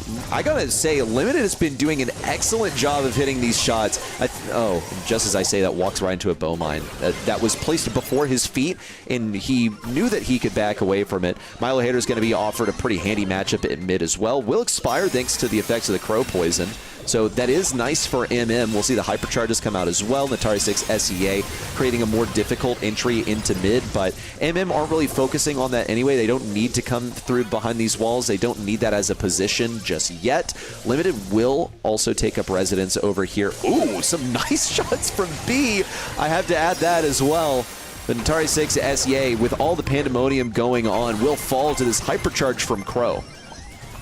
And with the remaining hypercharge speed, he just runs through the entire mine and more or less clears the field for him. But no, Limited! Oh my gosh! Goldfish memory! Oh no! And Milo hit a battered Sigma Miko back into the last mine as well. That's going to be 2 deaths on the side of Team MM. The utility, this short-term memory from Team MM has just got to stop. They need to get checked for Alzheimer's at this rate. Okay, at the very least, they're going to be back on board inside the mid, which they've got 2 mines going on. We've got the Crow jumping in straight into Milo Hater. He's gonna fall. And with all these mines on the field, Limited, his movement is so restricted. The BB can finally just go over, throw a long-range bubble to take him down. If all goes well, Natari 6C, they should have this game in the bag. No, they are in position to take it. Look at all of those mines. Sigma Miko's taking a beating. Limited again. Getting impacted by the mine is just too much to communicate to the team, it would seem. And MM, they have one more ace up their sleeve. They have this hypercharge for Limited. He's going to walk forward inevitably into a mine. He's so afraid of walking onto one of these. Actually provides the opening for MM to storm this point. It's one more push available for Natari 6 SEA. More mines down, Limited stunned. Lamine gets to walk onto this one nice and easy. The slow upwards creates the path inwards for Natari 6 SEA. It is truly more than a battle of matchups here. It is also a battle of wits in terms of, can you remember where a mine has been placed down? I gotta say, the Frank isn't doing them any favors for this bow because he's getting supers so frequently because of Frank just tanking it and feeding it, that the mines are a persistent issue and they're changing locations all the time. Yeah, and I think it's not, you know, I mean, this is a great start from MM. I mean, looking at this game, but the last game was just disastrous. They had a perfect start, and that, I mean, Bowmine's MVP for sure. Not even the Natari 6 players necessarily, just more of, you know, the short-term memory that is coming out from Team MM. But this game, though, a very different story with the early game Bo just completely dealt with, and with Sigma Miko landing pull after pull. This is looking like a lot of a better start. Milo Hater is dealing with a Crow for some reason at the back. He's got a hypercharge at the ready. Wants to not go down here, but it is going to be pinched out by the Lu. It's going to be forced out just momentarily, and it's currently 56% and counting for Team MM. MM counting up to 70 at this point into the BB is unthinkable.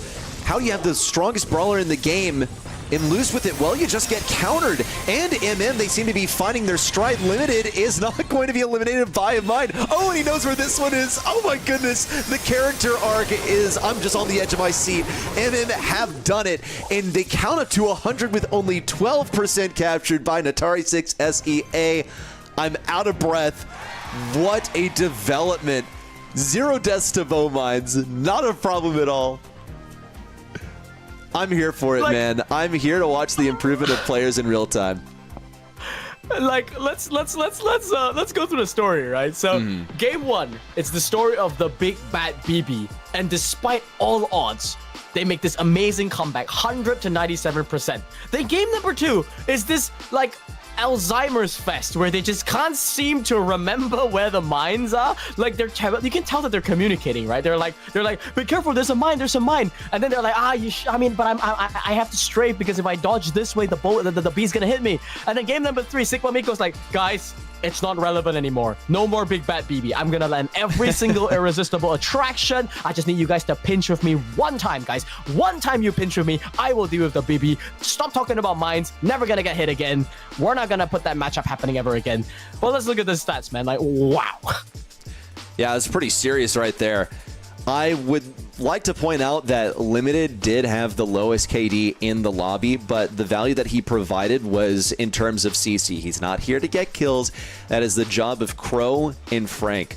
Let's look at Frank, by the way. Leading with damage and a whole lot of kills, had the occupation of the zone. I still also need y'all respect that Limited did have the most zone capture. He was there when it mattered. On the other side, Natari 6 SEA, I think a surprising amount of deaths for the BB, who was running in pretty consistently, though I think the same could also be said for Bo and B, who are more often away from the battle. They're not running towards players like BB is, so I think it was a failure of the backlines as well for Natari 6 SEA. Okay, with that said, what does that mean for our teams, right? Natari 6C, thankfully, it's a best of 5 for them, but then it's an uphill battle, right? 2-1, 2-1. I think it's promising, right? I mean, it shows that at the very least, they're capable to take games. At the very least, the drafts are not just completely one-sided. Now, Super Beach, is this a midpoint that they can come back from? What do we expect from them? I mean, is BB going to make it through and are they going to lose to BB again? Well, we solved that equation. So, hey, ready? Bo plus BB, Bo still loses. And that was Bo's best game, by the way. He had 170,000 damage that game, and he still lost. That is true. That is true. I mean, versus an opponent that, look, MM, you won the set, so I get to like make a dig at you guys. Seem to have a short-term memory when it comes to the position of Bo Mines, but they improved so much in game number 3 that, you know what, they completely corrected on that. Granted, game number 3 went a lot faster, so, you know, less room for errors, but the team comps were just like, must have been excellent on game number 3. Give us a second, by the way, guys, as we are preparing for set number 3. We're getting some indications that Lamine was having some internet issues, so we are just resolving that before we proceed. But it's cool because we like to yap, and it's given us a little bit more time to get into this next one. That is the cause for the delay. We are in now. Spoo, Super Beach, and the bands are in. MPB is banned, and so is Frank, and so is Shade. So the prime suspects from all the teams that would have been first pick material have been taken out. I think I saw Crow ban as well. Yeah, Crow's banned as well, which makes perfect sense because that's exactly why we enable this max first pick from the side of Natari 6C. This is an Apex special, right? Like, max first pick has dropped in popularity so much because with the rise of so many quote-unquote easier brawlers to pick up, like you could go with, for example, an Otis on this map, and it would be completely fine. It's much more stable to lead out with. And yeah, Spike, for example, that's another one they could have gone for, but it's just locking it in early. They don't want to allow the max to come in as a 2-3 turn. Natari 6 here cooking up something, and I'm excited to see what it is. Okay, into the max. What do you go for? Something to slow it down? Crow is banned. It used to be the typical response into max. I think another important consideration is that you were also able to deny healing. In Atari 6, SEA should have all the heals in the world if they want them. Meeple might be able to slow things down. I think he lacks the DPS. At least Spike should provide some respectable damage, but Meeple I don't think is really going to cut it on the damage front. This is more to win the matchups on the lanes, basically. And the Meeple's Mansion should allow MM to move up with their last selection. Probably going to be a tank or something like that so they can get a goal. And so when Meeple's able to construct these temporary walls, it allows them to advance through mid pretty easily without having to win the fight versus an enemy sharpshooter. Larry and Lori going to be the selection, though. Coming back here from Natari 6, it's the best one, by the way. I like this a lot, and now they just need some anti-tank coverage, and we basically have a classic reply totem comp, where back in the day it was always max plus thrower plus a tank, right? And this tank could be literally anything. I think in this case, I don't mind, let's say, an Ashe, for example, that could be coming in here on Super Beaches has got pretty good peaking potential. I don't mind a semi-tank either. I think if they want to go for Nita, for example. Oh, it's Mina, not Nita. Okay, Mina, is she an anti-tank? It's not bad, it's not bad. I think it works out. It's decent coverage. And it denies MM, more importantly, from getting that brawler, because I think Nina would have been pretty good up against the Larry and Lori. Immediately, the Kenji comes in, though, yeah. So there's going to be a lane swap fiesta coming out from both of these teams. They're going to be trying to get that Kenji on the Larry and Lori. They're going to try to get that Mina onto that Spike and on the side lanes, and you're gonna see a lot of swaps. Okay, the lane swaps, and call it musical lanes even. But who will be faster at getting those lane swaps? You have Max, she's pretty speedy, but I should think she'll be occupying mid a lot of the time. Kenji also will be able to dash over. Something else to keep note of. We'll be getting into game now. It is, I guess you could say, match set for MM, if you want to put it that way. Only one more for them to take in the face of what seemed to be impossible with Natari 6 SEA grabbing BB. They were still able to get a set victory. That was an interesting interaction right there. Limited got the rage quit, a temporary stun versus Milo Hater, but no opening to get that goal. Sigma Miko has to fall back, but at least he has a super. This could be their chance. Has the super at the right time, opens up the goal, but not entirely. Milo Hater is still able to push through, and this would have been ideally used when Kenji was in position. It's going to be no dice for Kenji. At least he's able to get a kill with Limited as soon as he returned from his flight. Sigma Miko versus Milo Hater. Impact with the curveball. Oh, it's wonderful for MM. One goal now on the board.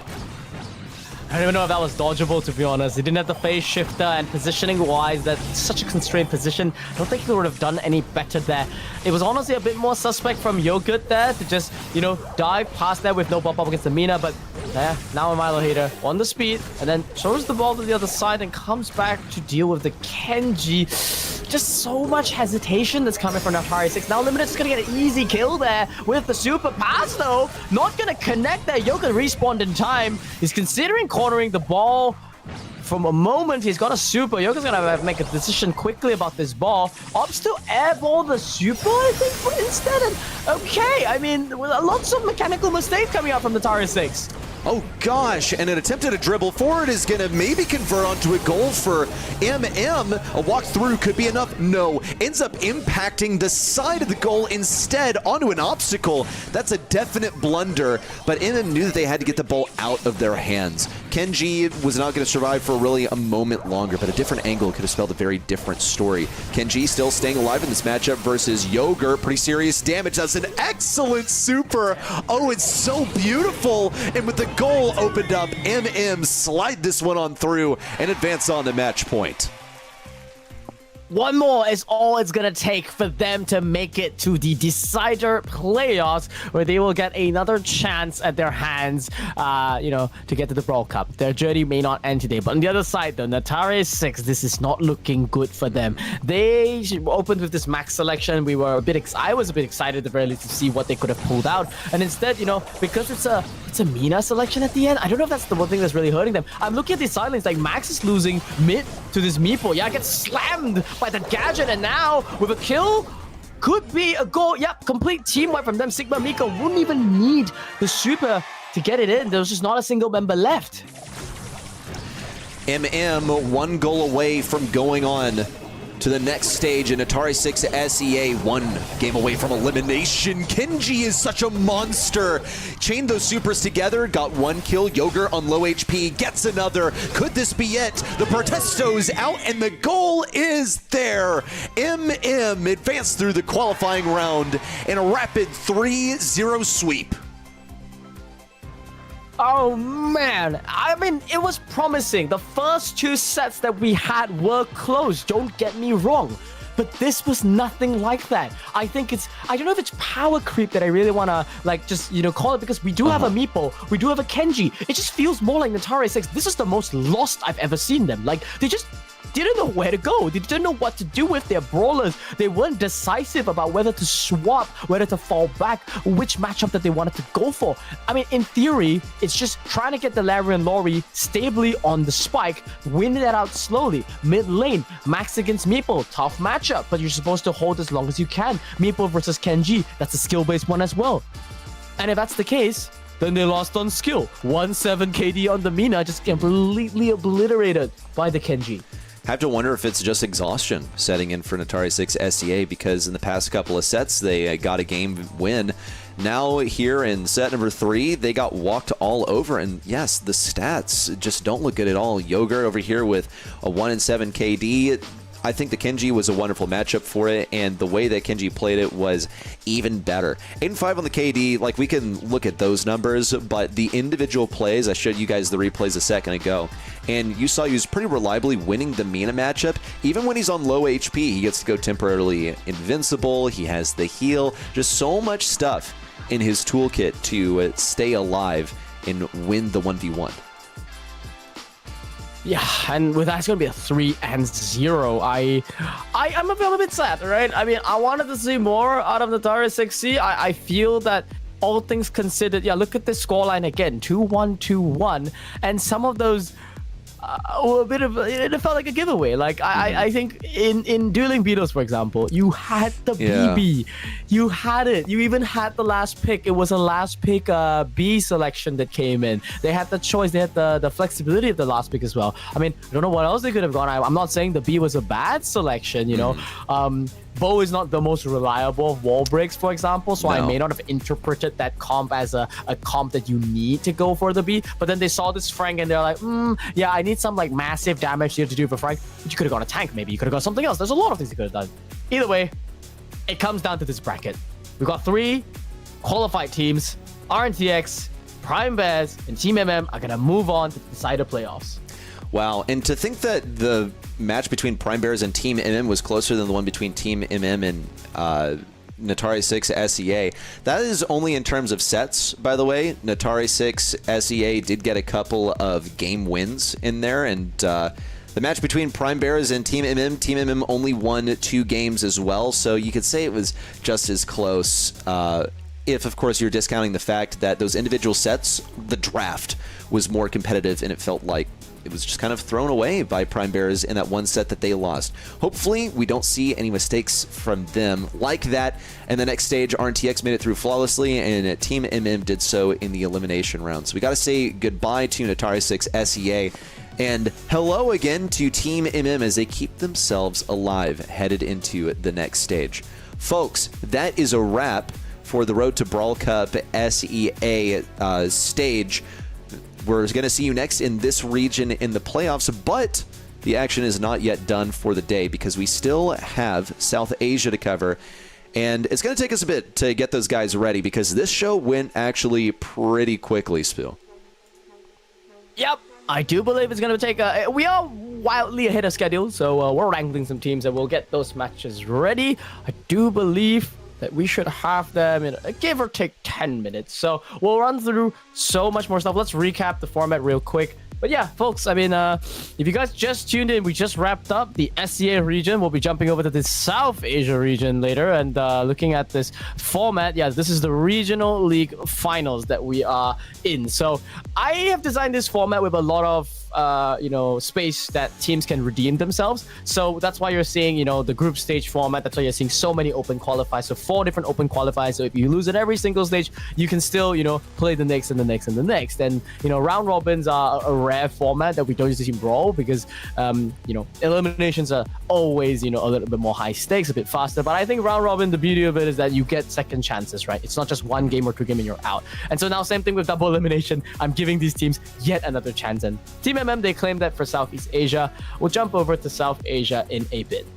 Okay, and before we do, I think we can start talking about what to expect on the other side because we're going to ask you guys to wait 5 minutes instead of 3. I know, it's just the worst. But we're going to give you an idea of what is ahead. Spoo ABC versus 77 is coming up first.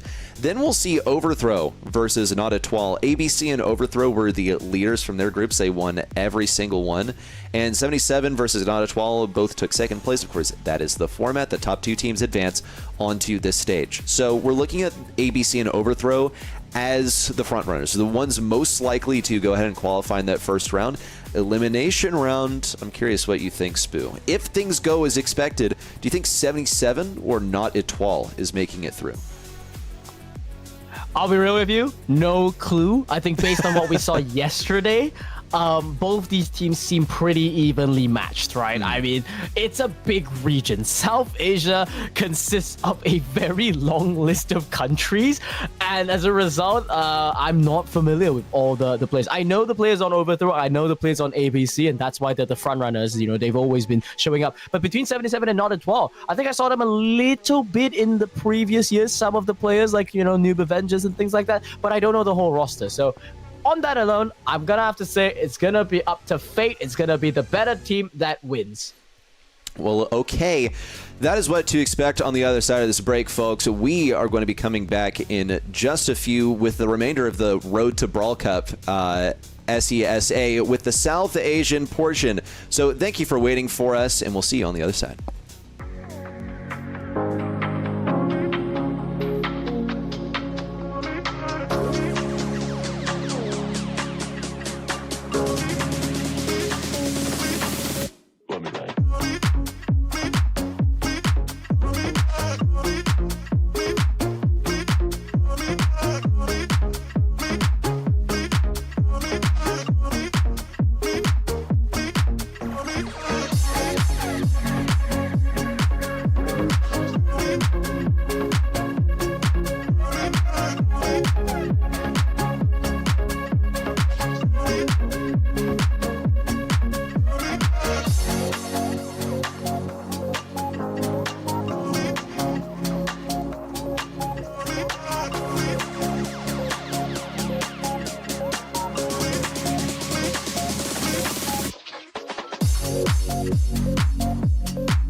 What's up, everyone, and welcome to the South Asian portion of the stage of the Road to Brawl Cup SESA. We're so happy to have you here.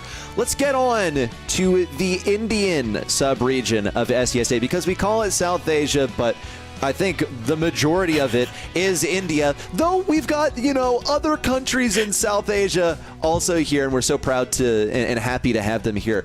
We'll, of course, familiarize ourselves with them as we get ready to dive into this bracket. Are you ready, Spoo? You look ready, so walk us through what we're going to be seeing here.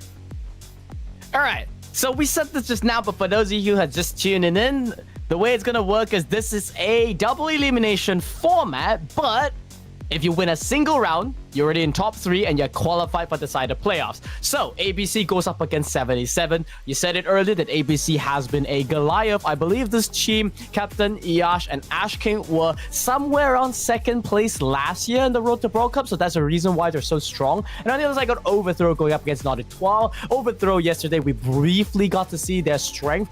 I think it was Valiant, Muzan, and another player on their team. Also pretty high in the ranking, somewhere top 4 in South Asia. Now, if you've noticed, I've not introduced 77 and Natari 12 because personally, I am not even that familiar with them. I am getting to know them a lot deeper today, and I don't know who will be the better team between the two of them, so that's going to be one that you'll have to look forward to. Okay, and we'll start talking about the very first match that we have up. You see it there at the top, ABC versus 77 in the qualifying round. Spoo, I'm gonna let you, take a quick bite. This is gonna become a recurring bit on the stream. It's okay. You just sit there like a chipmunk, and I'll, do your job for you. We'll talk about the map rotation here before we dive into draft. It is ABC versus 77. We're gonna start off on open business. Then we'll move into safe zone and sneaky fields, provided that we don't see a total sweep. It'll be Gold Arm Gulch and Death Cap Trap to follow. We have draft for you, everyone. Bans are in for both sides. Open business to start. Whoa. Symmetrical bans on almost the both teams? Oh. Like, that is not usually a good sign. And ABC... Are they watching? They're watching, aren't they? Look, there are two things I hate. The bird and the bird in first pick. I am gonna say it. I think this brawler is almost always a liability. I don't believe it has reached the state, even with buffies, that it's strong enough to be first pick. But who knows? Maybe ABC just feel that mechanically we are so much more dominant than 77, and that they feel that, 77 won't find like the super easy, like, Kenji counter, Kaze counter that comes in that can really punish them. And I like that confidence, right? Maybe that's what you need. Like, you believe that the brawler is just overtuned and you can skill diff people with it. Okay. Response from 77. The combination of Byron and Leon. ABC on the opposing side. What are they going to have to counter this Leon that should get up in the face of Bo? And also Bo, I think, will be outranged by the Byron. Couple of selections to work with here. 4 and 5. Ems now makes an appearance.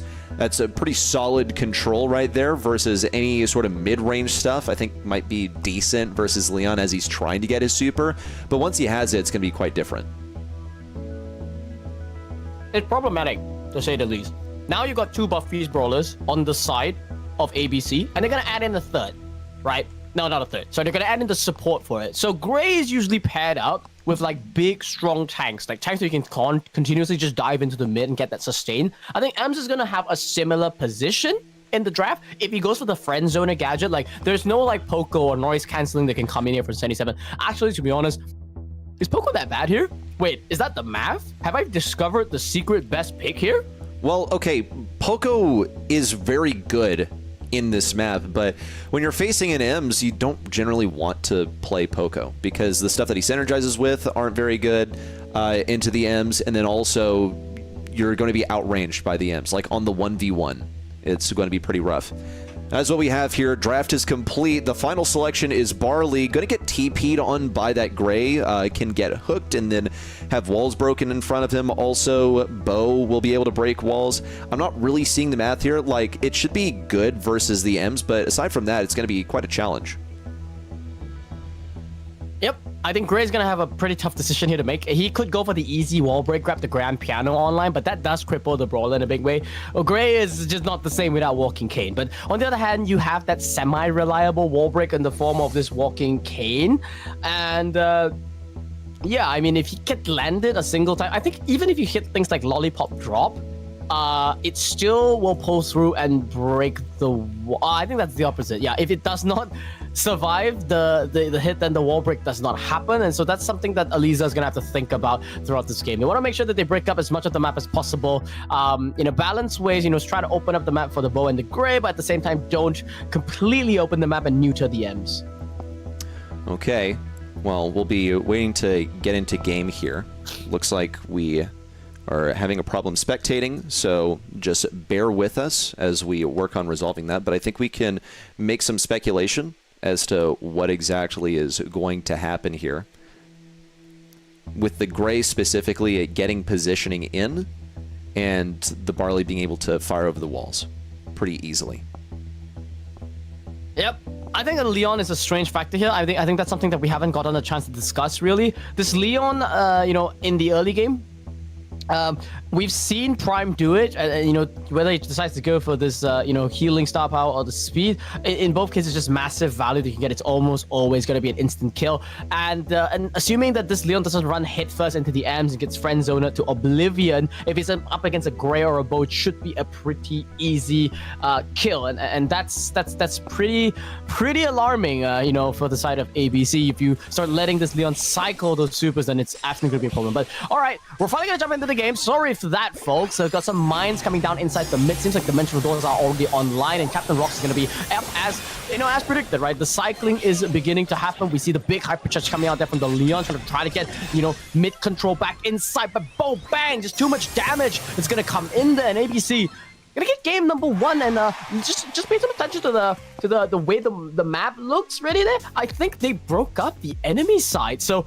I'm guessing that some kind of aggressive Gray play must have happened. Walking Cane on the Barley itself, and then a very early dimensional doors, and it was pretty difficult to come back from there.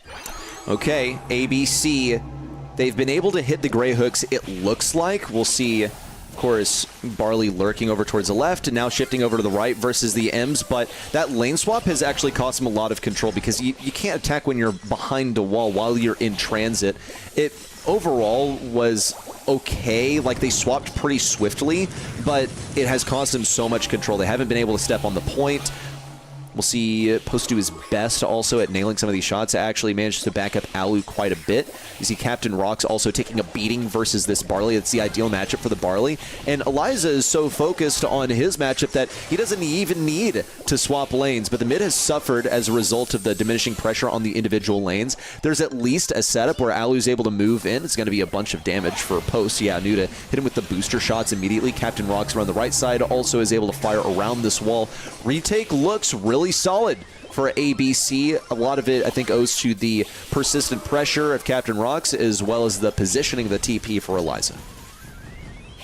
As Barley last pick not working in the favor of 77 there. I don't know if I agree with, the choice of the gadget there. Not taking the slow on the Barley makes this matchup against the M's pretty dangerous. Well, they're finally going to be able to get some value off of it here. We see an early hypercharge popped out there, preemptive, anticipating the double TP going to be coming in. You can see, Aoki's just spamming the shots there. And just so worried about the TP that's coming in. And even then, it's just not enough to get through.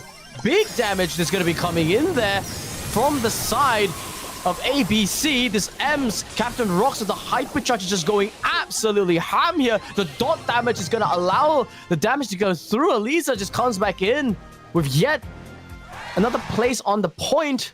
And that's a really quick one from the side of ABC. Man, ABC, what's going on right here? They got the Gray put in the perfect position. 77 actually did have some response for a while, I suppose. I think Barley, honestly, wound up being a pretty okay selection right there. Didn't do as much damage as Byron by the looks of things. We saw that once Barley was on the M's, it was quite effective, but that's really the only matchup that it had a good fighting chance into. Yeah, I don't know. I mean, I thought it was weird that they were, going in to try and counter the M's as if it was like the big problem on the roster for ABC. I thought they would have maybe opted, to go for a different direction there, try to deal with, the overarching strategy of that gray TP, right? Gray TP is an archetype of strategy you got to deal with, and Bali is ironically not a burst type, right? And the team is lacking in the burst damage department that they needed. They needed some kind of steady presence, or alternatively deny the great TP for as long as possible. You can go Colonel Ruffs instead, for example. Just get the sandbags down and stall out the TP, open up the map procedurally, and then win on the long game maybe. But that said, they're gonna have to leave it behind. Ash, they're in such chat, a favorite. Dude. They are in chat. I'm calling it. They're doing a challenge run and trying to see if they can make Spoo eat his words. They're gonna raise the bow win rate. Yeah, win with bow is now the challenge. They're gonna bring the bow win rate to the moon. Okay, ABC, show us how it works with bow. We saw bow played earlier on Safe Zone. It was actually in the hands of RNTX over in SEA. And it won here, so maybe it's not so bad, but we've also seen it lose here, I'm pretty certain. So, 77 with the Otis. It's a nice defensive selection, keeps them safe, and also it's going to permit them to run the Chuck. We've actually seen Chuck absent from a bunch of the heist drafts, so it's a little curious to see it here, but once it's backed up by that Otis, it makes a lot of sense. That said, there are other things that you can pair it up with. You could run the Charlie. You could, of course, Cordelius is banned, so you could run the Charlie. That's basically your best option. Yeah. Gee, I wonder what else you could run. Maybe Charlie. Maybe run the Charlie. ABC, maybe they had. I don't know if they'll feel forced to go for it, because, yeah, there's two options. There's always two ways to deal with Chuck. Yeah. One, yes, pick a dedicated defender, right? As you mentioned, Cordelius, Charlie. The other, just double down on the damage. Just all in first push before the train conductor can even get set up. Just end the game. Now, I know Heist has changed and there's shield now, but yeah. So Eve is gonna be, this is the what I mentioned about the compared to Angelo, whereby if you miss a single shot, then it becomes pretty tricky. They already know that 77 have committed 2 out of 3 brawlers that are in nature designed to promote the Chuck gameplay. So they're safe. They feel like, okay, we don't really need to risk it. We can go for the stable option, the Eve, which almost guaranteed should be a one lane on that right side. It's also actually not bad in general with the new hypercharges.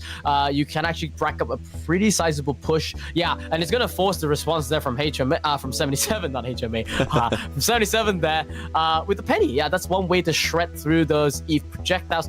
Looks like I have a pretty even draft on our hand. 77 will be playing to stall as long as they can and trying to get the Chuck to win, while ABC will try to get a one-punch push to get through. Big bow mines, big cold damage. Okay, this is the method. You get more DPS. 77 are going to profit immensely off of their defense. And this is basically the dynamic, right? See if you can get 2 brawlers that can defend versus 3 while you have Chuck run at the other side repeatedly. And those 2 brawlers have a huge responsibility because you're not just defending against 3 brawlers, you're defending against three brawlers that have been getting free super and hypercharge from the Chuck. But Penny, I think, is definitely built for the job. Otis, just one of the best ways to play into aggression in the game. Just a great tank counter. But I'm not seeing any tanks on ABC, but it doesn't even matter when you're lining up the shots like Post is doing so far, looking really, really solid. The setup is up. Habji just needs to march forward, and here it is. He's double stacking those posts so that he can use a super to get forward, use the gadget, and then toss the next one towards the safe. If you don't know how to do it, now you do. Really effective way to get that Chuck set up when you're into pretty stiff opposition. And the issue now is, though, Captain Rox has pretty much already gotten through almost the first layer of shielding. We've got preemptive mines there from Alu. Okay, tech there from the side of the bow. It's not a Charlie. It's actually mines that they're dealing with. But yeah, now he doesn't have it. He's just going to have to stray away from Habji, allow him to get through. So both teams will pop the first layer of shielding. But we are seeing the side of ABC. They're just electing to ignore the Charlie now. The Chuck now. They have got this mines on the safe. Will they go for the overkill damage? You know, he's not popping tripwire just yet. There we go. Gosh. Tripwire comes up. Wow, you saw the across the map. That cool new animation. Bang! 52%. I mean, they could have possibly just gone for a bit of overkill damage instead, I think, allow Captain Rock to chip away, but I think he just wanted to pop it out early, and yeah, it's just a base race. We're not even watching, quote-unquote, skill-based gameplay anymore. Now it's literally just trading blows back-to-back. Chuck's gonna go in. Hopefully they can bring him down. We see the army come out from the side of Eliza, but a single penny shot and it's all gone. Yeah, basically, you saw, I think, Habji thinking about whether he would just use his super to bust open all of the little pets from Eve, decided not to. Now, oh my gosh, what a hypercharge there. Didn't really go anywhere, fell completely flat, but the cycled super for Chuck is looking beautiful. What a finish here for 77, as they're now stepping toe-to-toe with ABC.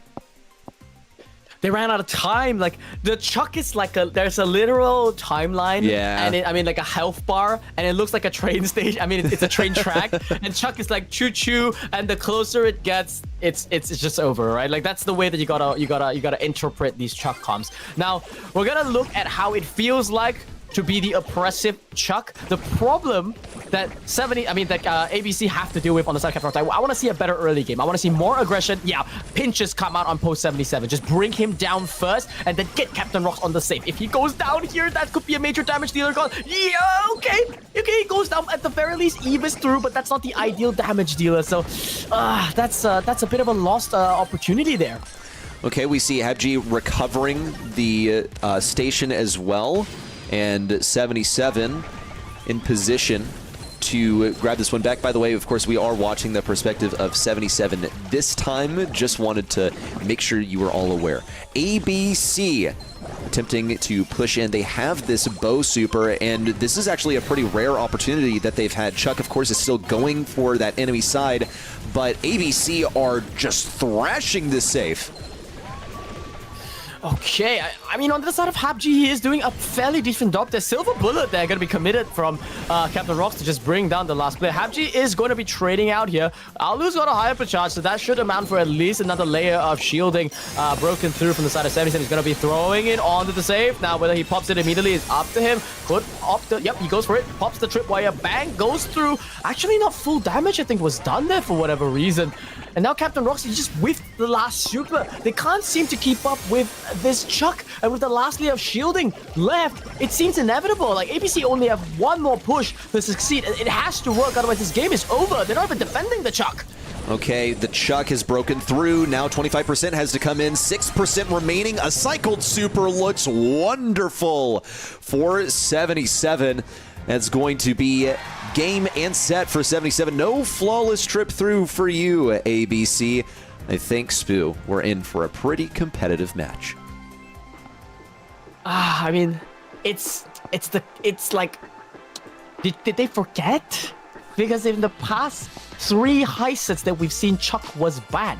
That's why the train conductor hasn't even been present. But in this game, it was allowed through, and it felt like an afterthought almost, right? Like, trolled a little bit too much, says some people in chat. Like, perhaps they were trying too hard to complete the we'll pick bow every round and win meta. I think, I like the idea of having the bow mines, you know, preemptively just ready for the Chuck and catch him off guard. But I gotta say, like, they couldn't break through this Otis Penny defense. I was surprised to not see Captain Rocks break open more of the map. I think he had to break the 2x2s in the mid, not just his side, but his opposing side as well. And in fact, it's one of those weird games where it's more important to break your opponent's side because you need to open up the sidelines to get your team to win the skill differential, like bow plus cold plus your Eve pinching down mid, open up that thing, and then get the damage to come in. They were like trying to pinch between these weird angles, and then every time they just focused on the cult, and then there's no more damage. There you have it. Pretty much a full explanation of why everything happened the way that it did. Spoo, I'm going to need to apply your analytical mind to this upcoming draft as well, because we're here on Sneaky Fields, and we have some normalcy. Thankfully, BB has been banned. Bull has been double banned, interestingly. A pretty absent actor upon the stage of these maps that we've seen. However, we did see him just once. I think it worked pretty well. It was on Double Swoosh, if memory serves correctly. It was earlier this weekend. But the picks in so far, it's the first selection of Spike that has been pretty much a mainstay. selected as first, of course, whenever Crow isn't first pick, which is the first one that ABC want to have on their roster. I dare you. I double dare you. Set up the double bird. Do it. I mean, prove me wrong. Pick a terrible draft. Nope.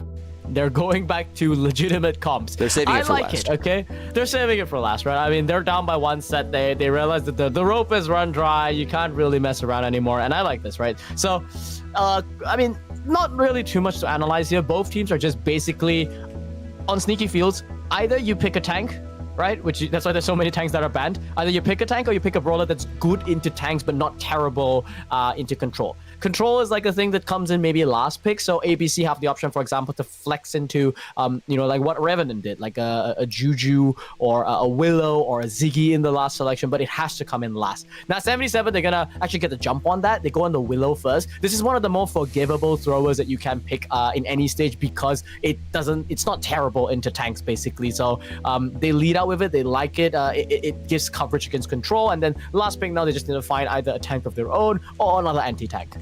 Okay. Yeah, because they've secured their defense with the Willow. Should be fine. Should be a pretty staunch opponent for anything that plays for too much control. Spoo, like smacking his chair right now.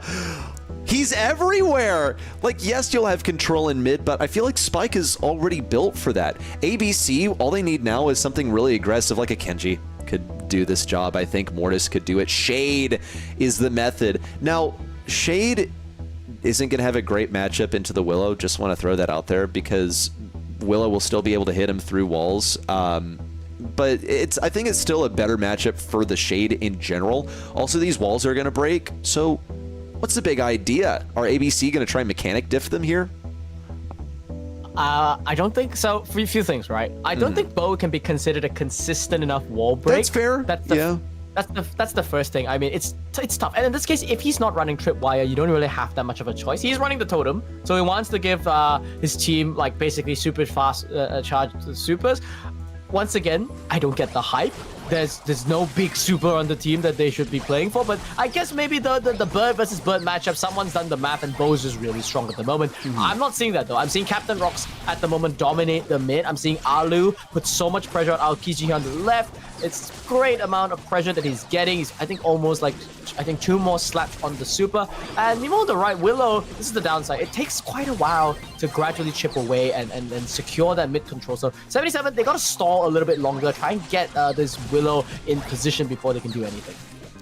Well, she's on the right side and she's sitting inside of the super totem. She should be working on that super. Meanwhile, of course, Ash King, who has decided to name himself Eliza today, just FYI, is not really interested in taking that matchup, unless, of course, he can walk forward and laser her. The post has to dive. It's the fastest he could react. Still at risk of getting clapped by Alu. And in mid-super, Eliza shoots him up with the ink. We'll see a pass over to Captain Rocks, unless, of course, Spike can...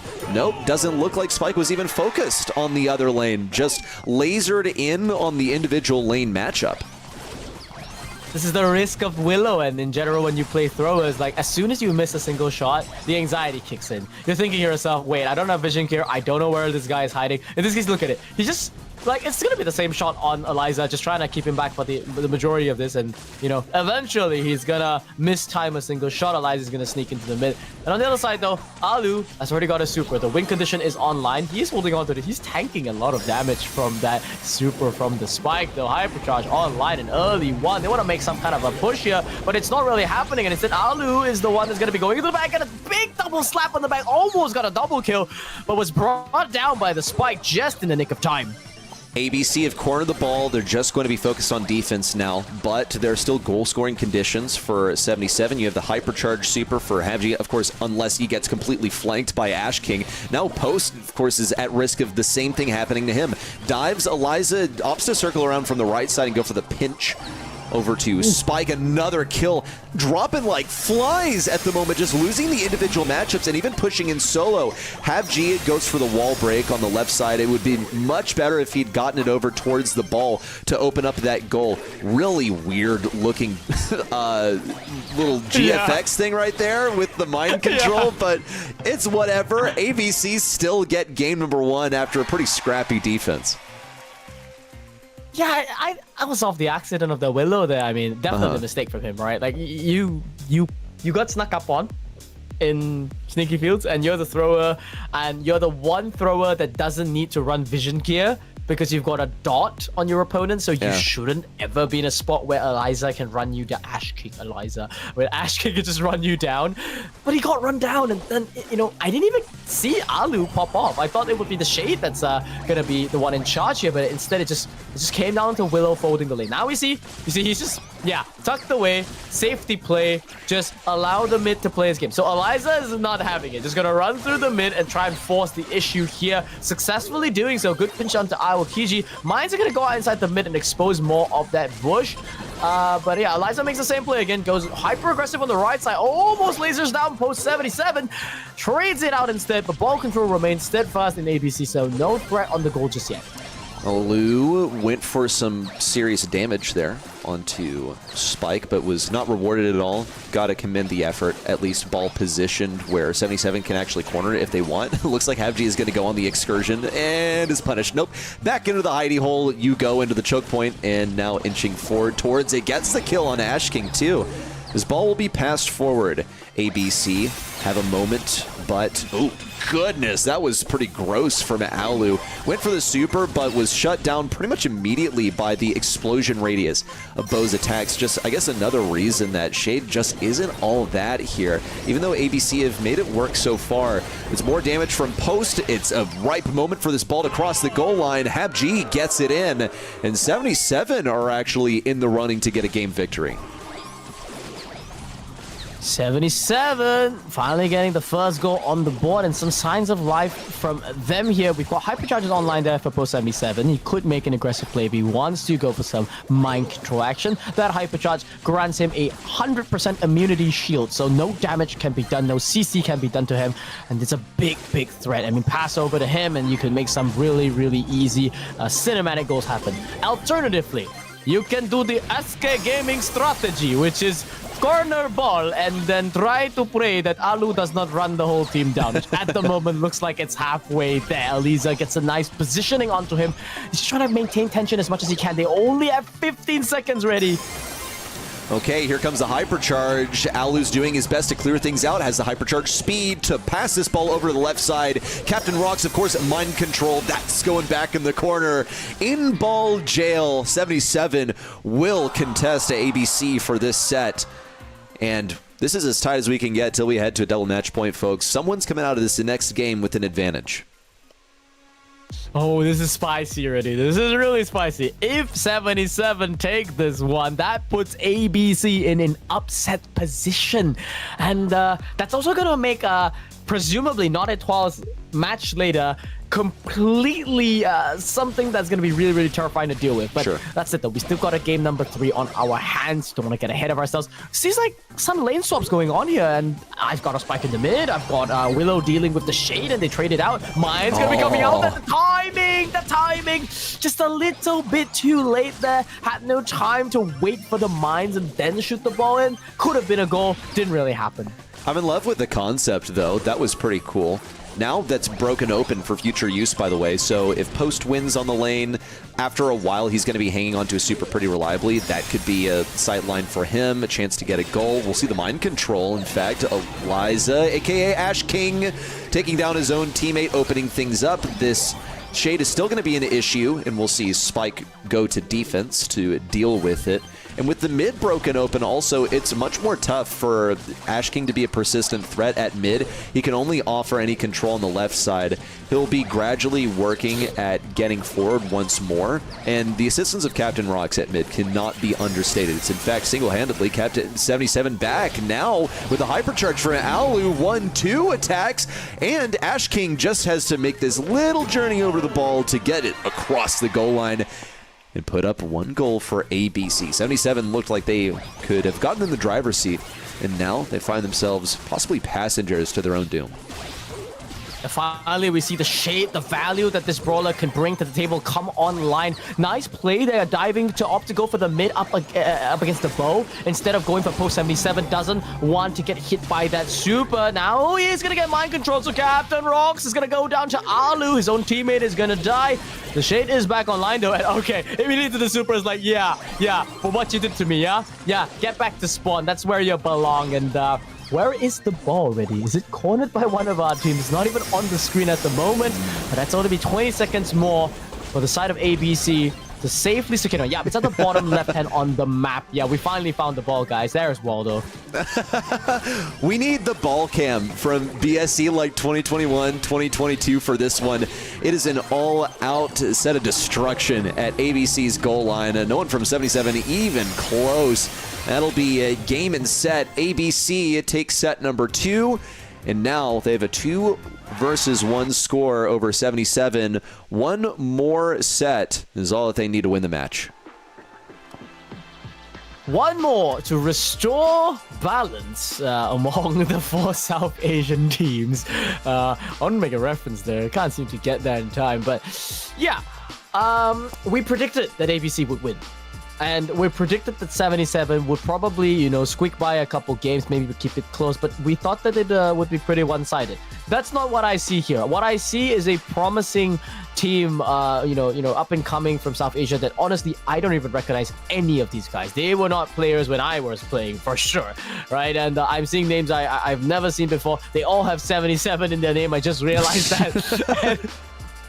So, do we pronounce it as Post 77 or do we just call them Post, right? I mean, that's what I'm seeing. But I love the unity that's coming up from them. And it was a great attempt there.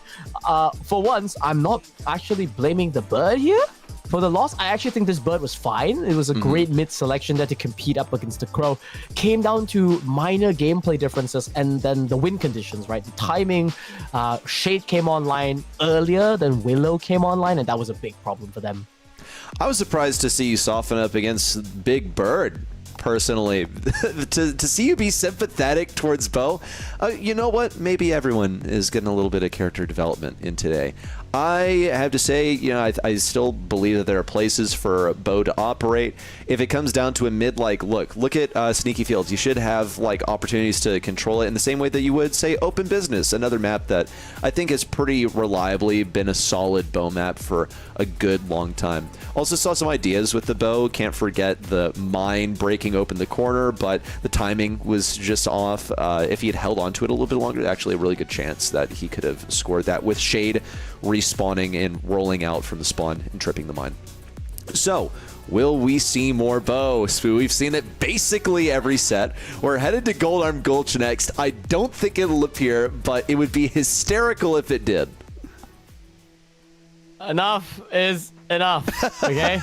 No, okay, it can work. I see ABC does not have the first pick. I mean, the bans make it really obvious. They respect the BB, by the way. Like, I think after losing that match against Chuck, they revealed to 77 that, you know, this is a team that understands how to punish in the draft a little bit, at the very least. Chuck was the most obvious punish in Heist and in Knockout. In theory, Gold Arm Gulch is not a map that BB traditionally would do well on, but BB in her current state is like so high up the S tier that you can run it in any mode, nearly any map, and kind of force it and make it work. So yeah, ABC take that out right that immediately. They don't want to deal with it.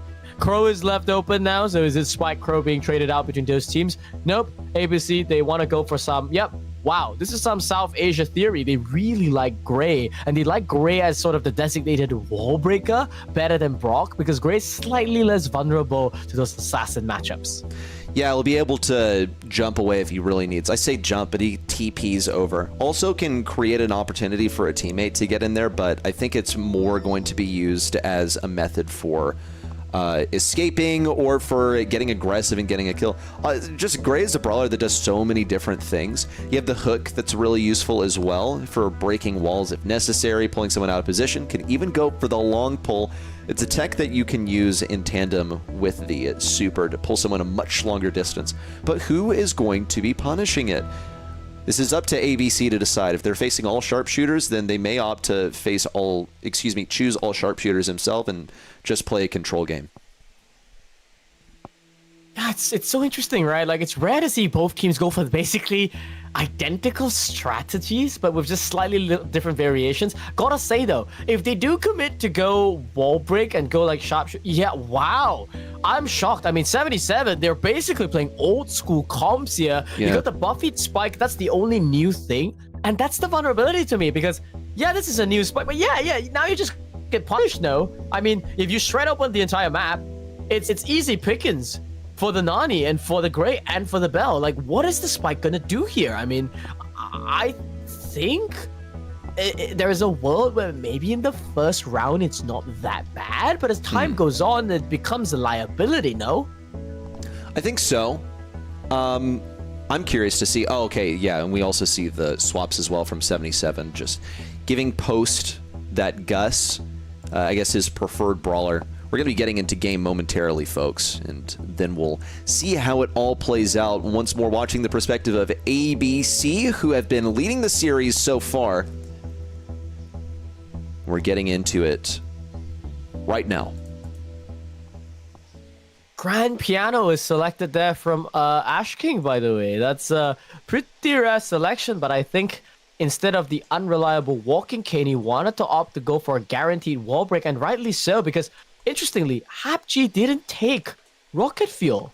He opted to go for, the rocket laces, the jump instead, opting for a little bit more of a safety, but like, I don't really know if it matters too much when Post is getting caught in a really interesting position, and it's the spike that can't really come in to support. HapG is going to be the next one to go down, can't even get the last shot off to clean up Alu, and I've got a spike left over.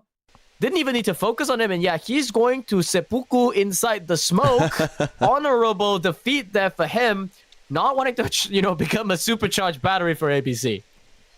Okay, 77 are at a deficit at the moment. Grand Piano going to break open another one of these walls. A little assist there for HapG, who didn't really need to break open walls himself. He'll be jumping away instead, of course. ABC now falling even further back into this diagonal. 77 retreat a little bit themselves. They're going to try a new strategy. Maybe they overcommitted on their ammunition and just had to fall back because they didn't have enough to back people up.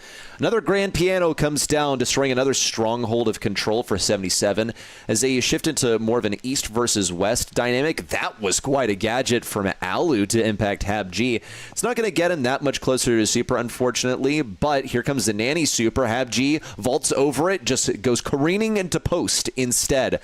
More Grand Piano breaking down of the walls. If 77 don't get this one here, then ABC certainly have an incredible advantage for the final round, but we may not even get there, Spoo. Yeah, Aokiji dropping that big push coming out from Alu. It was easy pickings and easy cleanups for the side of ABC. They are now on match point ready. One more is all it's going to take for them to make it to that decided playoffs and send 77 down into the elimination rounds. I don't know. I stand by what I said. I'm looking at the spike. I'm looking at the predictability of curveball and how, it's a bad matchup. It's onto this Grey. Can't even land a shot. It's a stalemate, right? In theory, you could dodge Grey shots for eternity. In theory, you could dodge spike shots for an eternity. Eliza, that was going for a hyper-aggressive play, could get pinched out here. Oh, wow. And instead, it's Alu that takes the 2-tap, 3-tap from Post. Whoa. Whoa, interactions flying back and forth. As soon as it became a 3v2, it was whittled down to a 2v2. 77, they finally rotate Brock over to the right side. A bit of normalcy is back, but these walls are still going to be coming down. Here comes... Whoa, that was really bizarre. Yeah, we see, of course, AOK get that life plant down to block the peep, but it happened so quickly that it was difficult to track. Captain Rox is still out for blood, nearly got that shot accomplished onto Brock, but didn't manage to find his mark. AOK still finding a bit more damage there as we see Ash King fall in the smoke. 77 with the lead now, could extend this match point a little bit longer. 77, they still want to keep their head in the game, though. They got a lucky break that in that first round, getting a nice quick pick onto Alu, who's just trying to save his teammate. But now it's looking pretty good, actually. 77 have managed to push back the grand majority of ABC into the base. Got a hypercharge coming out there from HapG as well. Running it in. There's going to be a big rocket rain, dealing tons of damage. The rocket jump inside to clean up Alu. And 77 keep this set competitive. It is now a 1-1. 77 could bring this back and force a fifth and final set onto Death Cap Trap. South Asia is looking so much closer than Southeast Asia. It is. And ABC, let's not forget that they took a win off of 77 in the group stage, and they did it flawlessly. They went 3-0 in the group stage. Didn't, lose to a single opponent. Granted, one of them was a bye, so do with that information what you will. Whoa, complicated geometry there from Alu to hit post over there on the right side. Meanwhile, on the left, Eliza, a.k.a. Ash King, has advanced forward. Pretty serious damage on the post also, as Alu gets a takedown. ABC have mid-control. 77, backed up into their own spawn, would ideally just get Supercharge and not feed anything to ABC. Go into the smoke once it spawns. Yep, there's no point, fighting here, and it looks like there's 2 brawlers left, but realistically, if there's no way to win the numbers game, sometimes you just gotta give it up. They don't have an X-Factor brawler, they can just win 2 versus 3, so it's a smart thing to do. 77 give that one up, but that does put them in a precarious spot.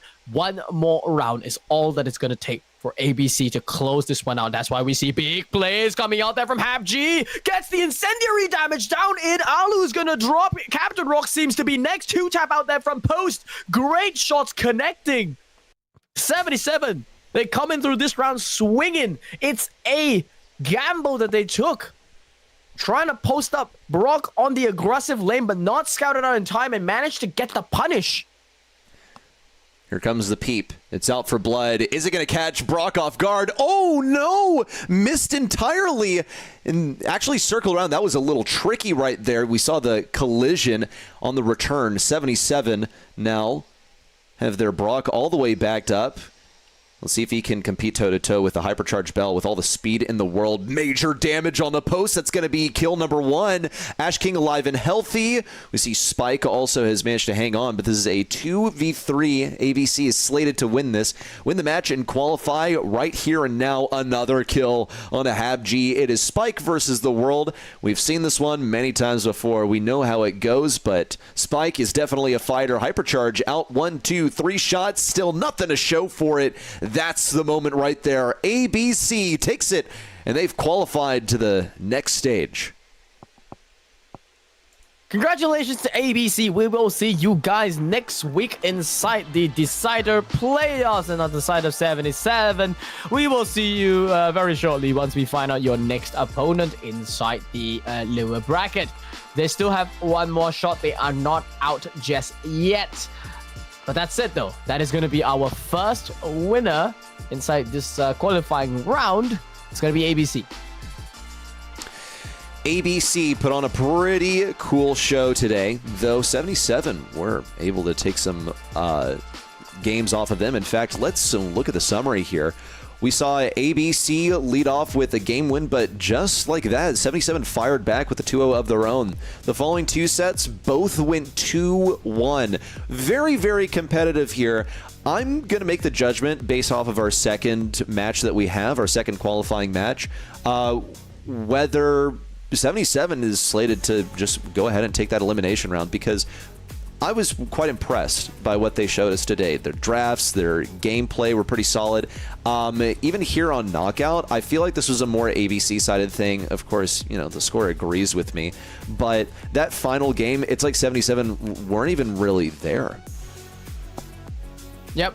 I think they folded. I liked some plays that they made. I think a lot of the rounds that they managed to eke out an advantage. It's a Goldam Gulch dynamic, right? Mm-hmm. You don't know which side the enemy is going to triple up or a double up on. So sometimes you can make this kind of sneaky 50-50 plays. And Goldam Gulch is an interesting map as a result, right? Like, there is some luck involved there, but you can mitigate it, right? You can mitigate it by breaking open that bush if you want to, you know, firing a long range, maybe like reverse polarity shot from the bell, you know, get that scouting information out. But ABC didn't do it, and they got caught by like massive damage from Brock, and that's how they kept, you know, giving up rounds, you know. And on the other side, ABC were making the same gambling plays themselves. So at the end of it, it was a close series. We see a lot of 2-1s, and I'm hoping that 77 come back stronger. I hope the same for 77. We'll have to see him in a couple of matches, but up next is going to be Overthrow versus Not Étoile. You're not going to want to miss it. You're, of course, watching the Road to Brawl Cup Sesa. We're going to see you on the other side of a quick break, and then we'll be back.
Welcome back, everyone, to the Road to Brawl Cup Sesa, where we are visiting the South Asian region once again.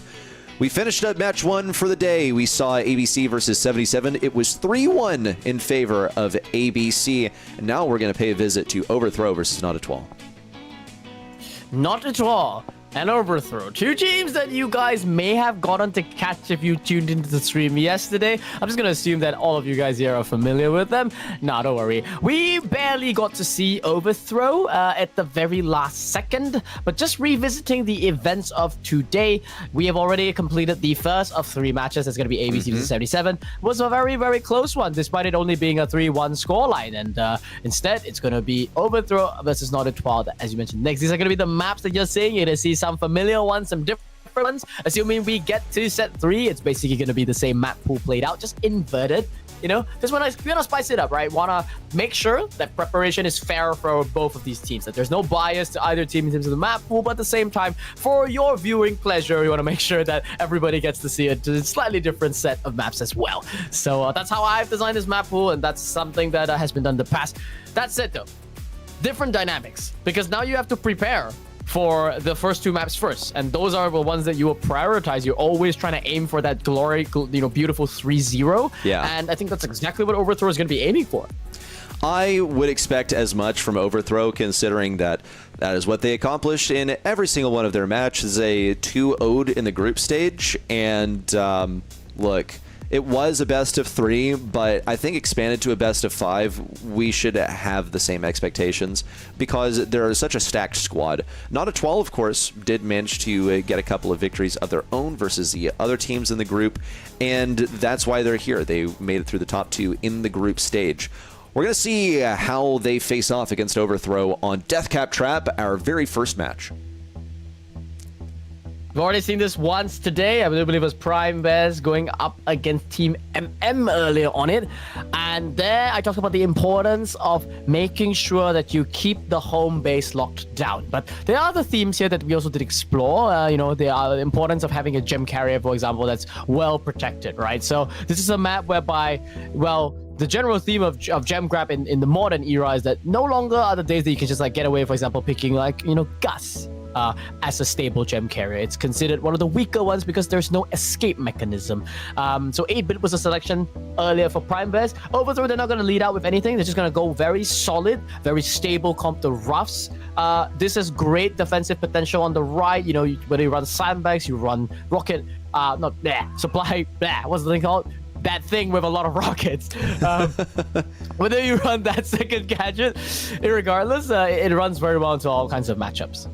Okay, so yes, you can swap the gadget depending on what you end up facing. On Deathcap Trap, something that I've seen occasionally is the penny, so obviously you would not be running sandbags into that. It's quite versatile. Otis also, with his gadget, pretty useful for taking down the Ruffs bags. You can just shoot in the middle of it, and Fat Splatter makes it very, very easy to eliminate them. Also, it's just a solid brawler all around. You got damage, you have anti-tank capabilities, and that hypercharge is useful with the stun if you decide that you need to push in, you need to make an advancement up a lane. So Natari have gotten this Otis. If they're going to play something aggro, it's probably going to come in as a last pick just to keep Overthrow guessing at what's going to be played so they can't counter it perfectly. And they should be looking for a mid. Maybe they'll put Otis on mid duty because Mo is most certainly not a mid brawler, but is going to be threatening the enemy mid brawler. And it's a good mid-range selection as well. I mean, I don't hate it. I think Mo has gotten to a point whereby you could get away with it, but I will always highlight that Mo is vulnerable, right? In certain matchups. Like if you get up close and personal, the damage drops off so significantly, and Mo doesn't also have burst damage potential. It's only really with the hypercharge that you get some level of burst damage. The regular super takes some time to come online, so it's vulnerable to tanks, which is why I think Natari has paired it up with the Otis, right? Like you've got this mid-range brawler plus an anti-tank to make sure that you cover some of those bases but leave the gem carrier slot open. So Overthrow, they go with the pool patroller, which is gonna be Pierce. Thanks, chat. That's something the chat gave me. And then follow up with Amina. So very balanced, all-rounded comp. You can see ways that they have coverage for everything. It's not. It's a comp that you look at. You don't need to really see what Natari is playing. You just play your own game, and it works out. Pretty much, you're able to take up so much space, though not a 12 if they go some kind of spawner. It would not be good for the Pierce. It wouldn't be wonderful for the Mina either, because she doesn't have the most amazing reload speed. She doesn't do a ton of damage, so something with healthier spawnables would also be an issue. Mortis is a brawler that defeats Mina in the 1v1 versus Pierce. Also, it's one of Pierce's worst matchups in the game, if not his worst. And then Colonel Ruffs is also going to be remarkably vulnerable versus this brawler. I think Mina has the best chance out of anyone on Overthrow of defeating the Mortis, but even then, this is an incredible final selection for Natari. They really, really know what they're doing here. Yeah, very confident as well. I mean, we saw Mortis just played so much during the BSC monthly finals across all 4 regions. Mortis's representation has shot to the moon ever since he got his buffies, and there's a good reason why. Like, she's reached a point whereby, as an assassin, he's slippery. He has the burst damage. You can weave in and out with the new buffies. He also has some kind of protection. You see that shield that pops on every time? There we go. Mina losing matchup against Mortis is the era of Brawl Stars we are in. That is how terrifying this creature of the night has been. He's even going to rotate quickly to that right lane, take down Valiant as well. But we can see the Mina just chasing after him. This time he's going to win the matchup because the Mina did have a little bit of help from Valiant. Overthrow have made their way back up to mid with the defeat of Mortis, but now that he's emerged from the respawn again, they're going to have to keep tabs on him. We see the interaction with Mina. Mortis has to bail, has that super to use, going to use it before dashing in. Excellent, just wonderful. This is how Mortis needs to play. On the left side, you see Soggy Mustache and Avengers double team on the left side versus Valiant. He's going to be also backed up pretty far. Easy kill for Avengers versus a vulnerable Brawl. Raw is tapping the guy up, though. So beautiful. But it doesn't really do that much when he's the only one hitting those shots and defeating the enemy Brawlers. It really helps that he's not been targeted as hard as the side laners, because the mid being well, an even matchup works just fine for Natari. As long as Otis is able to hang on to 10 gems, then he's nice and safe. Avengers will rotate backwards with Soggy Mustache, of course, to hold on to those 10 gems. Just one more. Here comes, oh no, that was an ugly Mina super and a wasted opportunity. I think it's all wasted. Hypercharge as well from the Mortis. That's going to be a big... Yeah, no hypercharge for Wildwoods. That's a big one. He worked half the game to charge that one up, and that might just come back to bite him there. That should have been a crucial resource, the win condition, so to speak, that would have granted Natari the last bit that they needed, but instead, now it's an opening. But Noob Avengers, he's... No. Overshot the hypercharge super just a little bit too much, and it's a countdown now for Overthrow. Natari had the win in the bag, then they got interrupted on the countdown, and all of a sudden they started losing all of their abilities they worked the entire game for. It was the Mortis hypercharge, it was the Mo hypercharge to follow. That is why you don't go on the Pierce. He pops his gadget out of the end to remind you that he is not a diveable target. That was Natari's game to win. Kind of threw it away with some misplays, like the wasted Mortis hypercharge, the Mo target selection also. I guess good situation for Overthrow, the favorites to win this match. 100%. I think Wildwiz is scratching his head. He's like, was that not enough? He's like, I did so much to give us a 9-2 gem lead. 9-2. That's an eternity of time.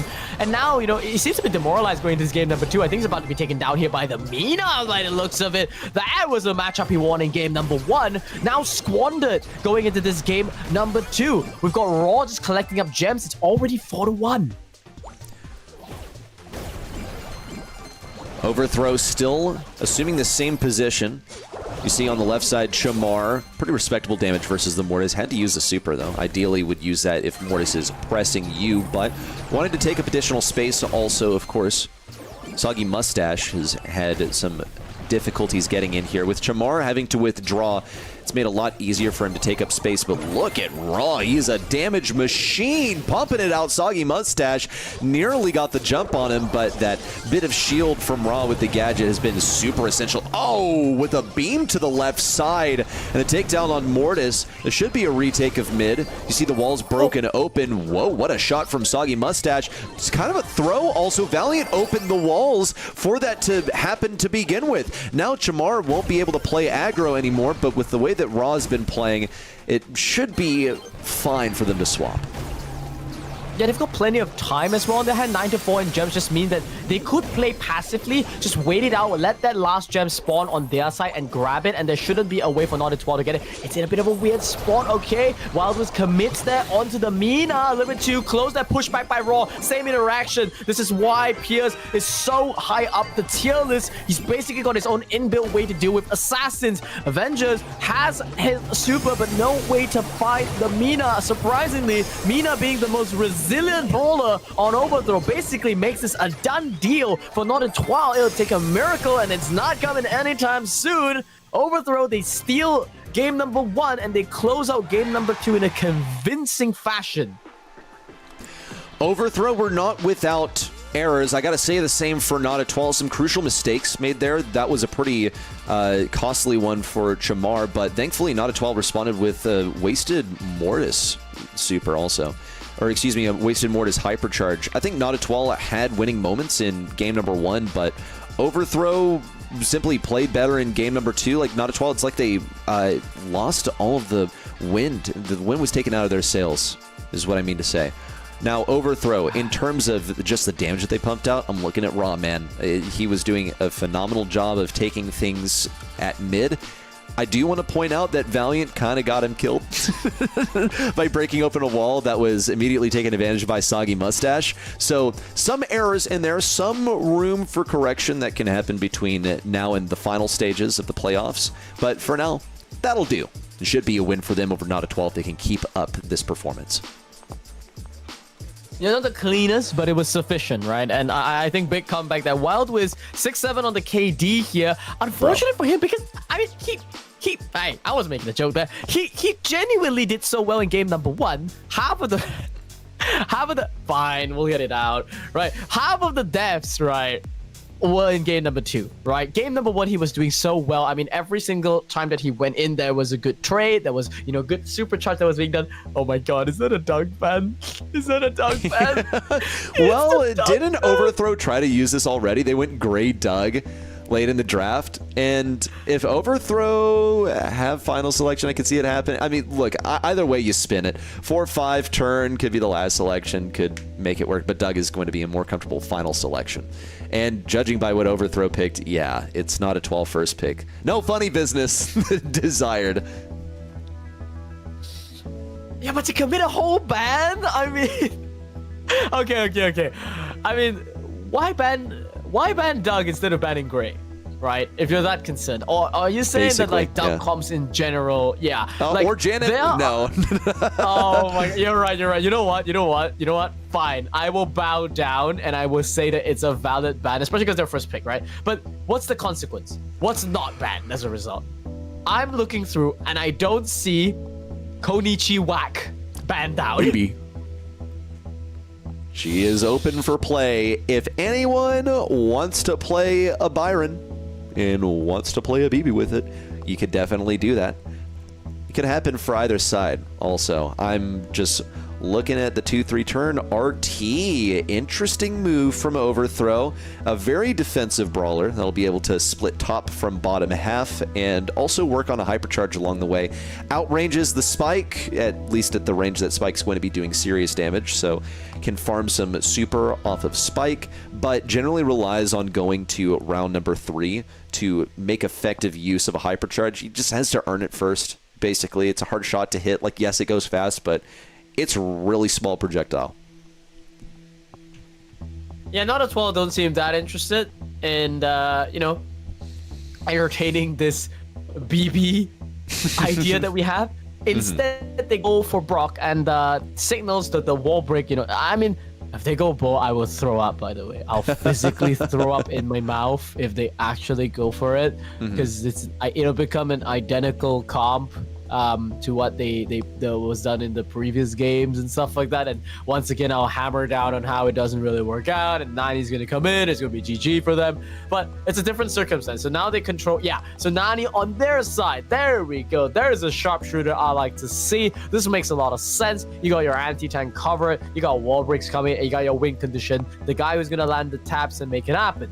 It's still going to take skill though. This is not the best of Nani maps, I gotta put it out there. That would have to be reserved for, you know, out in the open, a little bit of Bell's, you know, Bell's Rock is not even that great for it. So Overthrow, they could just triple up. They could go for like the last sharpshooter, get a Gus in here, and you could still win just purely off matchups. Squeak instead, okay.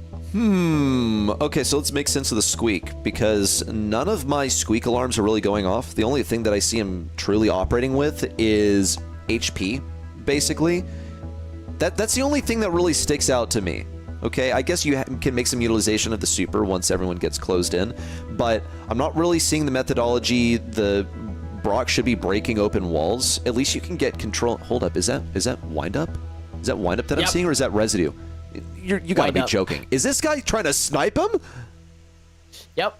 I think that might be half the plan. Like, it really catches you off guard. Like, that shot is so fast, and sometimes, you know, early game as well, just chuck it down either one of the side lanes. right line. Raw might, he might do it. Yeah, Oh, man, that was close. Straight, yeah, he was going straight for Xark. Much as there. Yeah, if you land a single one of those shots, you're getting control. Okay, he is landing this one. But yeah, just to educate the audience as well. Squeak in Asia has been discovered that it works really well against Spike. I mean, as matchups go, it's a very dodgeable shot, so you can aggress into that quite easily. That's why you see, yeah, the swap's coming out. Soggen Mustache called it. He said, I'm not dealing with this guy. Wild Wiz, you need to get on him, and I need you to deal with him instead. But that puts Spike still in a sort of bad matchup because it's up against this Bell. And he's, yeah, so many taps are coming in there. Wild Wiz needs to desperately win out this matchup against Raw ASAP because he's needed back on mid as well. Okay, pretty serious damage out from Raw, but he's getting pressured hard on the right side. Here comes the Peep, golden one at that. Collision, but no kill. Wild Wiz gets to advance down that lane, but he has chipped down Raw quite a lot. I guess aim at the life plant, sure. Wild Wiz was right in front of him. Thankfully, Chamar gets the kill instead, and he stays alive, but he's taken serious damage. Chip damage plus the explosion radius damage. Valiant is on the case with the super to win the round for Overthrow. I am honestly pretty shocked that that just happened, right? Like, we've got 6 range brawlers. This is not an overtime comp for either of the teams, but they just took so long to get the, you know, value that they wanted. Now we're seeing the same matchups, right? Now we've got Wild Wiz, you know, going up against Raw, just trading blow for blow here. Raw is honestly in a pretty tough matchup. Very nice reverse polarity there from Chamar there, but you know, it's just one shot. You still need to land 3 or 4 more to get the taps in, so it's just Raw that's suffering here on the right lane. Raw on the right lane will actually get some pressure back onto Wild Wiz, who is perfectly fine using his hypercharge for additional damage. Wanted the 2-shot, instead is going to get that big peep out, additional damage with the use of Return to Cinder, but Raw still stays alive. The ball of drool and apparently way too much HP has stayed online for so long. There's the wind-up, not really going to find its target. Spike is in danger. Hacks are enough for a Valiant to get the takedown. We'll see top split from bottom half. As it's only a celebration, Overthrow has secured yet another game. And we'll be going to potentially a set victory for Overthrow. I mean, it's looked so confident for them. Oh my word. Okay. I thought the lane swap will work out. I think the Nani, I don't want to blame the Brock for just folding to Chamar. Like, that's a skill-based matchup, but Bell does beat Brock, you know, in theory. It's a 55 kind of matchup. Raw ran it down. Oh my god, the 3-tap. It wasn't scouted out. Wild Wiz is next on the menu. Oh my god, just feeding, mass feeding. I'm calling an admin. I'm seeing some non-intentional feeding, but borderline criminal activity here coming out from Natari. What are you doing? Just running it down there. Gosh, and it's finally punished. Natari decide, okay, we're going to try something new. This hasn't worked out. And they're like, awesome, we found another reason that doesn't work out. Whoa, what a windup from Raw. Puts Spike below 50% HP. You can see the damage gear active right now. And Raw has taken up a ton of space as a result. You see Brock also forced back on the right side with the impact of another Sticky Blom. Wild Wiz on low HP as well. People are taking a beating. That's a tricky angle right there. Nearly found its way onto Avengers. Overthrow is in a wonderful spot at the moment. A Squeak hypercharge. They could just play the long game, let this go on a bit longer, and have that poison force everyone into the range of those 2 bouncing Squeak supers. They could also end it early. Here it comes. They're not going to wait, actually. It's a little bit of damage on Avengers, making some onto Soggy Mustache as well. More damage. No kills, but everyone's low on HP. They almost ran into the smoke as well. Didn't even realize that it was coming in. They were like, they ran there. They're like, oh no, it's here. All right. GG's. Overthrow are going to be taking the knockout set as well. Off the backs of a phenomenal last pick Squeak here. Raw. Really aura farm there. I mean, Chaz pointed it out as well. And like, I mean, aside from this first one, that was a bit of a slugfest. The rest, yeah, like we go in and I just see 3 blobs on the Brock, and then Wild Wiz. Why? Wild Wiz? Why feed him the hypercharge? Why commit? Why try to become a shotgun brawler? Like, it just doesn't add up. And I just gotta say, like, it felt like a bit of white flag gameplay coming in there. Like, after the drop, Wildblitz was like, you know what? I just want to get to the next round. I don't care about Squeak Hypers. I'm just gonna run it down.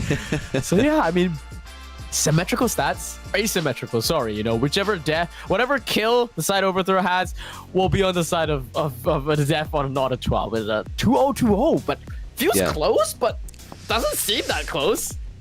Not really. This would have won them a best of 3. In fact, this kind of stuff did win them a best of 3 versus not a 12 already. This is a rematch after the group stage. Just need to remind everyone. So we're going to Sneaky Fields, folks. It's the same set 3 that we have seen for every other match today. And on several matches, it's been the ending point. It's been where someone's been sent down to the elimination round.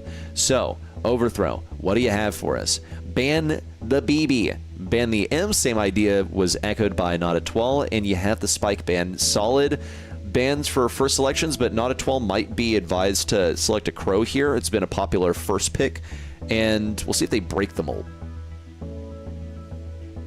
I love to see something different, but that doesn't look like it's gonna happen. No. Well, okay, Bird no Spike, versus right? Bird.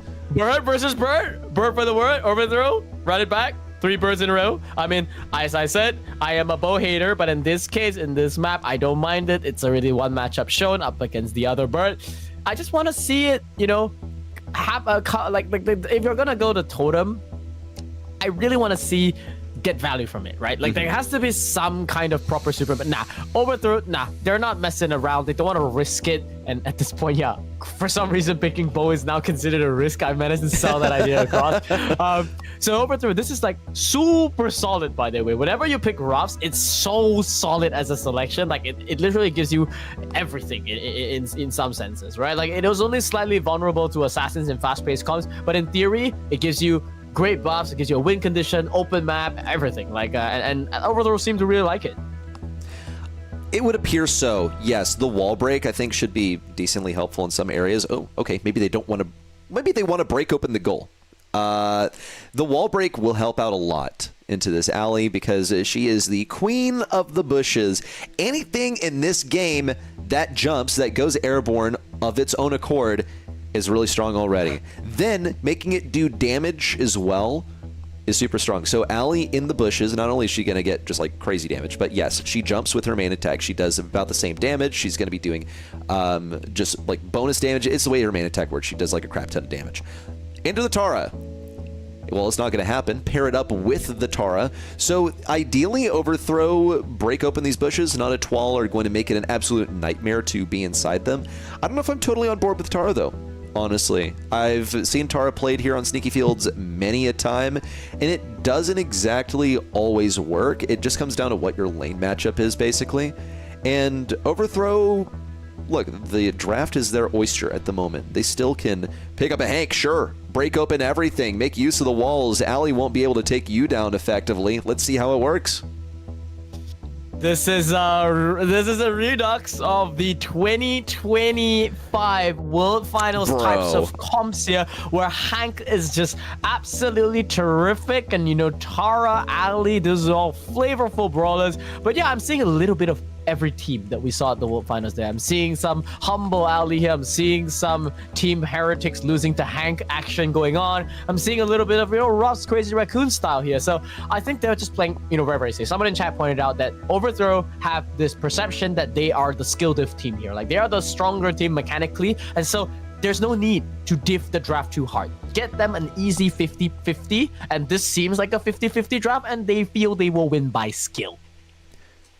So Overthrow want to win by skill. Look, not a Twal. I think they have like good solid ideas here. They want to enable that the Alley. They're taking away one of the most effective ways to deal with tanks, and picking up the Tara should be decent. But when I talked about the Tara, when it was initially selected, one of the things that I pointed out is that it's very matchup dependent, okay? Just having bushes is not really enough. You're not catching your opponent by surprise. You're not occupying enemy bushes like you are going to be on double swoosh, right? Where Tara profits, I think, more than any other brawler. Usually like a first pick is enough to get you a win. So what is the lane matchup for her? I don't really see a single thing. Maybe she could like run up on a Colonel Ruffs. He won't be able to block her with sandbags or anything because her cards pierce, but he will be able to assess out people's positions with his second gadget. No, 100%. I agree with you. I think both between the Ali and the Tara, they basically have the ultimate like vision seeing knockdown. Like you press Ali gadget, you see footprints on the ground, so you know where everyone is. You press Tara's gadget, and then now you can literally see all the bushes. And you know, if they combine the two, Ali, as you mentioned, has a super easy target on the Ruffs. You could jump from, you know, it's a tricky map to actually play Ali in because in case like I've seen it happen a lot where you kind of forget where the bushes are, and then like you dash when you're intending to jump, but nah, Wildwood seems to be a fantastic assassin player. It's on the ball here. We've got all the damage on the planet going in on the Valiant match to blow him up, and folks, we're jumping into this game after one goal has already happened, so not a 12 are leading this one pretty far ahead. They are, and pardon us for the spectate delay. Folks had an issue with our spectator machine, but we're back. That's what matters. And for the most important part of the game, too, with 30 seconds remaining on the clock, Not Etoile have the advantage. Overthrow still pushing forward. Here's the hypercharge. Tara Super Valiant, despite his valiant effort, we'll call it that, will not advance into mid. And this is where I said Tara would profit the most, is when people are playing into her and she gets to lurk in the bushes. It's the beginning that matters the most in dealing with the Tara problem. That's a game win for Not Etoile. They'll take the advantage here. No match point just yet for a bunch of 2-0s in a row. This is pretty serious to see it interrupted. Yeah, I'm with chat. I don't get the Hank pick either. I think that was quite... I was thinking in my mind, like, Ash is fine. I thought if Sergeant was playing, he'd go El Primo here, right? Like, I think it's a classic for him. It's not terrible into Ali, at least until the Super. Like, look at this. Like, this Ali beats Hank in a 1v1? Like, that's crazy to me.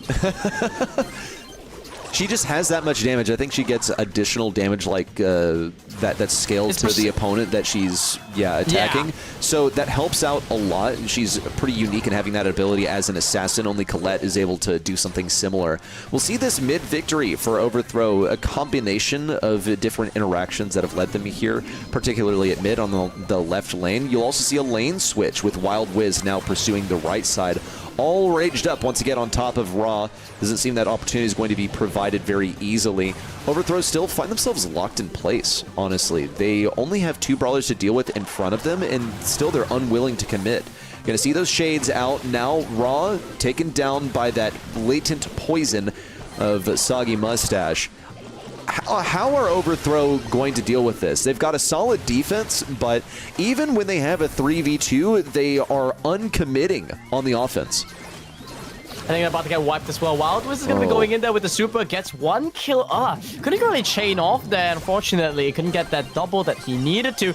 We see Oda just throw the kitchen sink. He wants to scout out Avengers so badly, doesn't want to be a victim to that hidden Tara pool, as you mentioned. Violence is going to be sent straight into it. Double pool committed on top of that to bring him down there. So he's not going to get the full cycle here at the very least, but that does give the entire team position. Wild Wiz over-aggressing there a little bit. Valor's gonna pop the hypercharge just for the move speed, trying to go to corner the ball here.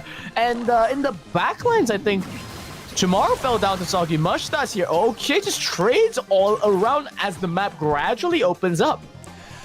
Hank Hypercharge being utilized is kind of a head scratcher so close to overtime. Maybe they didn't think they were really going to make it. With 20 seconds to go, no goals have been scored just yet. But if I had to put my money on anyone, it would have to be Not Etoile. You see that super cycled for Avengers. He has the hypercharged one now. Wild Wiz used the hypercharge of his own. He's still invis on the right side. Now his position's been exposed. Raw knows where to find him. 5 seconds till everything breaks down. That's going to be a hypercharge for Avengers. No cycled super, but it would be useful. A couple of cards isn't enough to get it for him. Wild Wiz needs to pop this out, but didn't continue walking towards that ball. Why was that decision made? Off of that, the hypercharge jump away from Crow seems to also have made little to no impact on Overthrow, as they're presented with a golden opportunity to stalemate this game. And stalemate is a good way to put it, right? Like, they can't afford the tempo loss of, let's say, like a Hank going back to retrieve the ball. Okay, now they get that 1 kill. So you can see Raw already just banks all the way to the back. Grab the ball. Valiant got another kill onto it. It should be a complete team open goal. And there we go. Wild Wiz couldn't stop that one in time. Even if he tried, there was just no physical way for him to get that quickly enough. And that's going to put Not at 12 on match point 1-1. One more is all it's going to take for Overthrow. The Hank selection, we doubted it, and I'm still doubting it because it just felt like they just skill diffed. They skill diffed so hard in overtime. It really did appear so, and they didn't even have the benefit of a hypercharged Hank super either, because they utilized it to push the Tara back. In hindsight, may have been the right decision because she was bound to get that super at some point. They delayed the chance to get a goal. I also think Not 12 made some errors there, like they should have gotten that ball out of the corner, passed it over to Crow. Instead, think tried to turn around too hastily. Yeah, Ali walked towards it, probably thought she was going to get it and turned back around to flip it over, and didn't work out. So, mid-control now for Not 12. Valiant is pushing inwards. We see the super to heal himself up and stay alive also deals with the shades. Not 12 have to fall back to the next rung of the map, but it's an easy push back in for Wild Wiz. And you can see how much Raw has to obey her presence on that right side. He's gradually working up because he scouted her position, undoubtedly because of vision gear. But now that he doesn't have the sight line anymore, he's forced to back up. And he's punished for sitting up so high by the jump in from Soggy Mustache. An easy daisy chain into the goal secures 1 for Not 12. One more is all going to take to put their first set on the board as well. We've got Hypercharges active there for Soggy Mustache, and we've got Wild Wiz. They're just diving into the backlines here. Meanwhile, I'm seeing Hyper Aggression actually come out. So they've decided to put the Otis to be the target to do with Wild Wiz, and now they're forcing the issue. Hypercharge is committed there from Soggy Mustache. Not really connecting, though. They need to pass over the Raw. Raw tries to get the wall break, and Wild Wiz preemptively dived for the ball to try to save this. The HP is not enough from Chamar to pick up this ball. Gravity's going to come in, suck him away, get the nice kill over there. Raw desperately blows up the bottom, top right corner, leaves a supply drop in his wake as a little tombstone.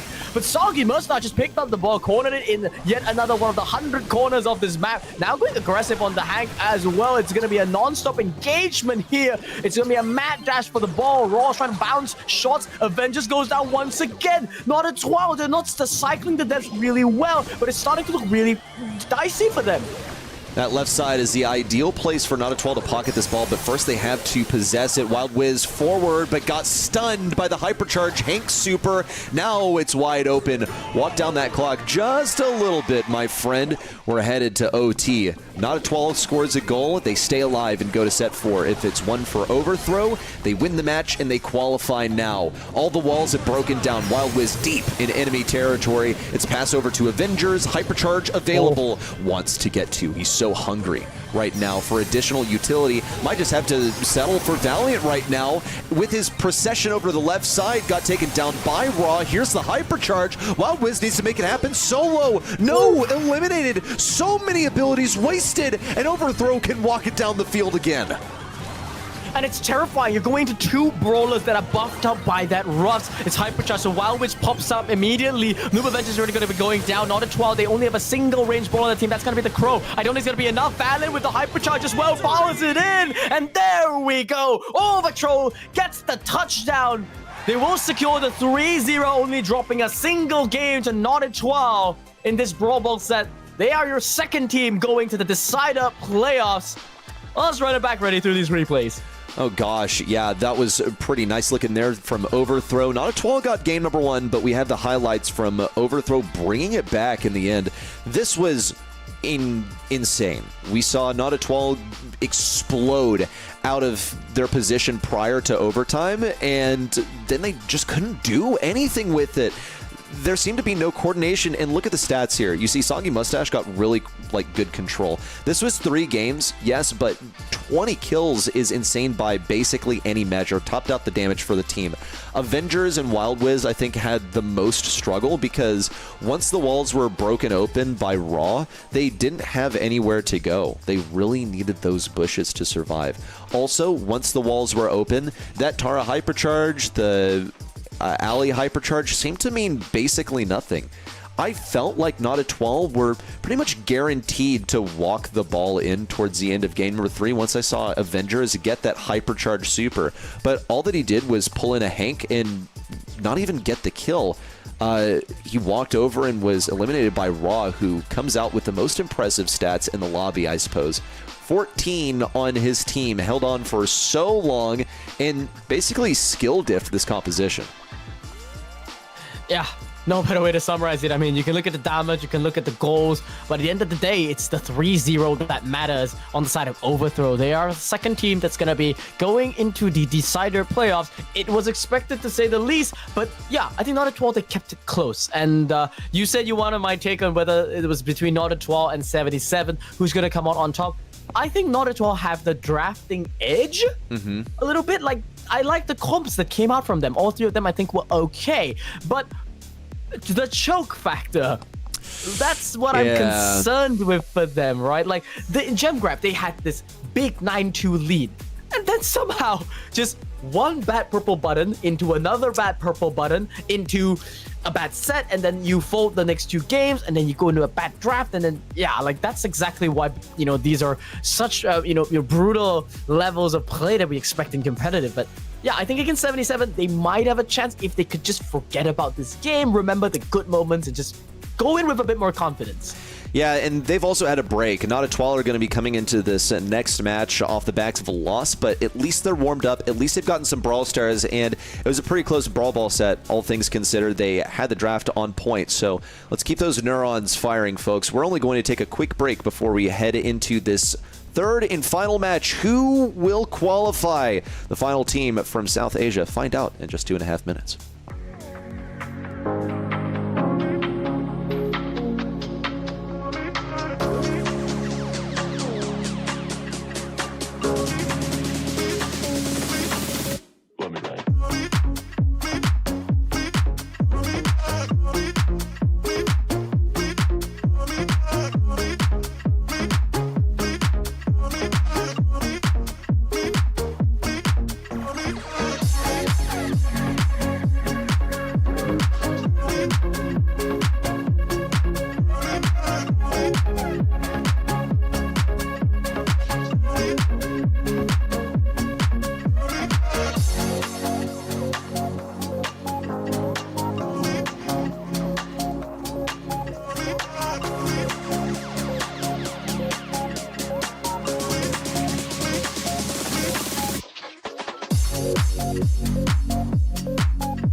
Welcome back, everyone, to the Road to Brawl Cup SESA In South Asia, we're finishing up. It's only one more elimination match to determine who will represent this region in the playoffs. Yeah, I know. Spoo's super excited. So, Spoo, walk us through what's happened today and how we got here, where we're headed.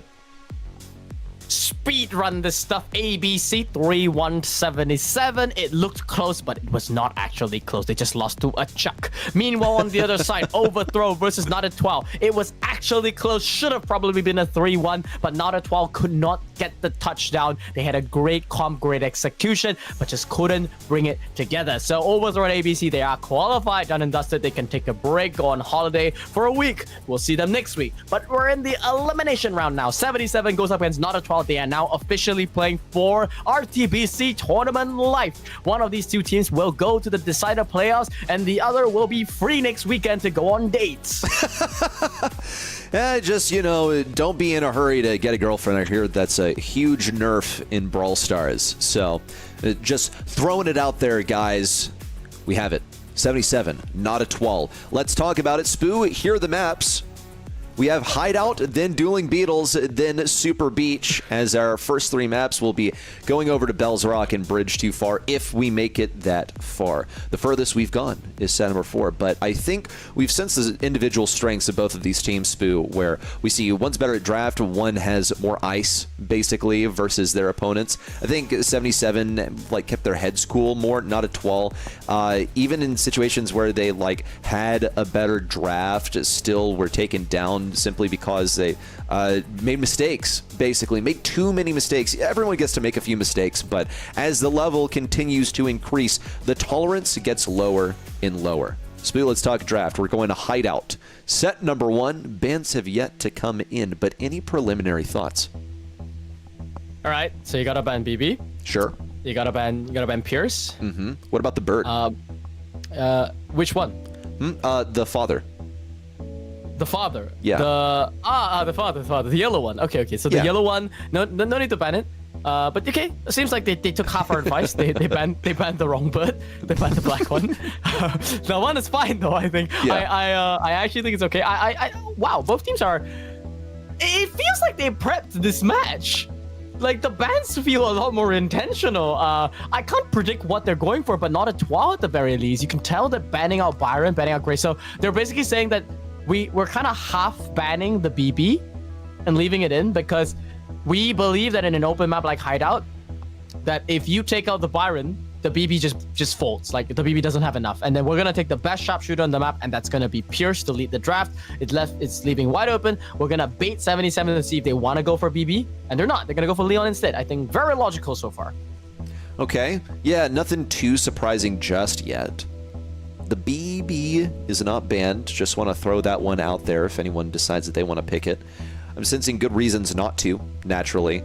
So we have the Bell that should be for anti-tank and generally wins some of those sharpshooter matchups. I think a respectable opponent for Pierce. And Leon, an assassin, early pickup just because he is a high priority selection, not because this is the ideal point in the draft to pick him. Just have to get him while he's hot. Pretty much. 4-5 turn for Not a 12. They have their mid selection, but they still haven't thought of anything that would get them that blue star ASAP. It's not going to be Brock. He's here to break open walls, make that Leon's life really suck. Though his shot is pretty slow, so it's going to be difficult to track the Leon when Leon gets in mid-range. Close range, he should be hitting the Brock shots, even auto-aimed, but mid-range, that's where the projectile speed really starts to hurt you. Yep, I think they need coverage, right? That's the last thing they're looking for. I think they're deliberating whether they want to, hard commit to something that covers them against tanks better. They could opt to, do an in-between. Yeah, so in-betweening, this is an example, going for the Charlie. That's your little anti-tank protection. It's also just okay, if 77 go Mina here, you're not instantly lost, for example, or they go any kind of big assassin, whether it's Mortis or whatever. They could force it still. I think it's possible. It's a check. It's not a hard counter. It's not like they picked Cordelius or something. Because if you go Cordelius, you have a bad matchup. So, pros and cons of being 4-5, and going for Brock in this position, I don't hate it. I don't think this is the best of picks, but yeah. So 77, they also go for a bit of an in-between. They want blue star priority, flying hook to get in there, get that blue star, and then just retreat. It's also decent against the Charlie as well. Comps-wise, fairly even.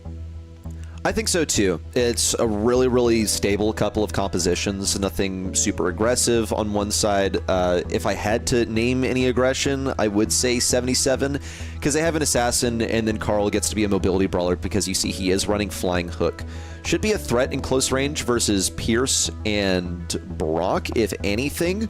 So we'll see how they navigate it. Blue Star in their possession. They're going to be playing defensively. It's also going to play to Leon's strengths because he is not really wonderful when he doesn't have a super yet. Wow, that was lightning fast. Not a 12. Fire back. Instantly get the Blue Star. Maybe I'm going to have to take it back about the Carl v. Pierce matchup.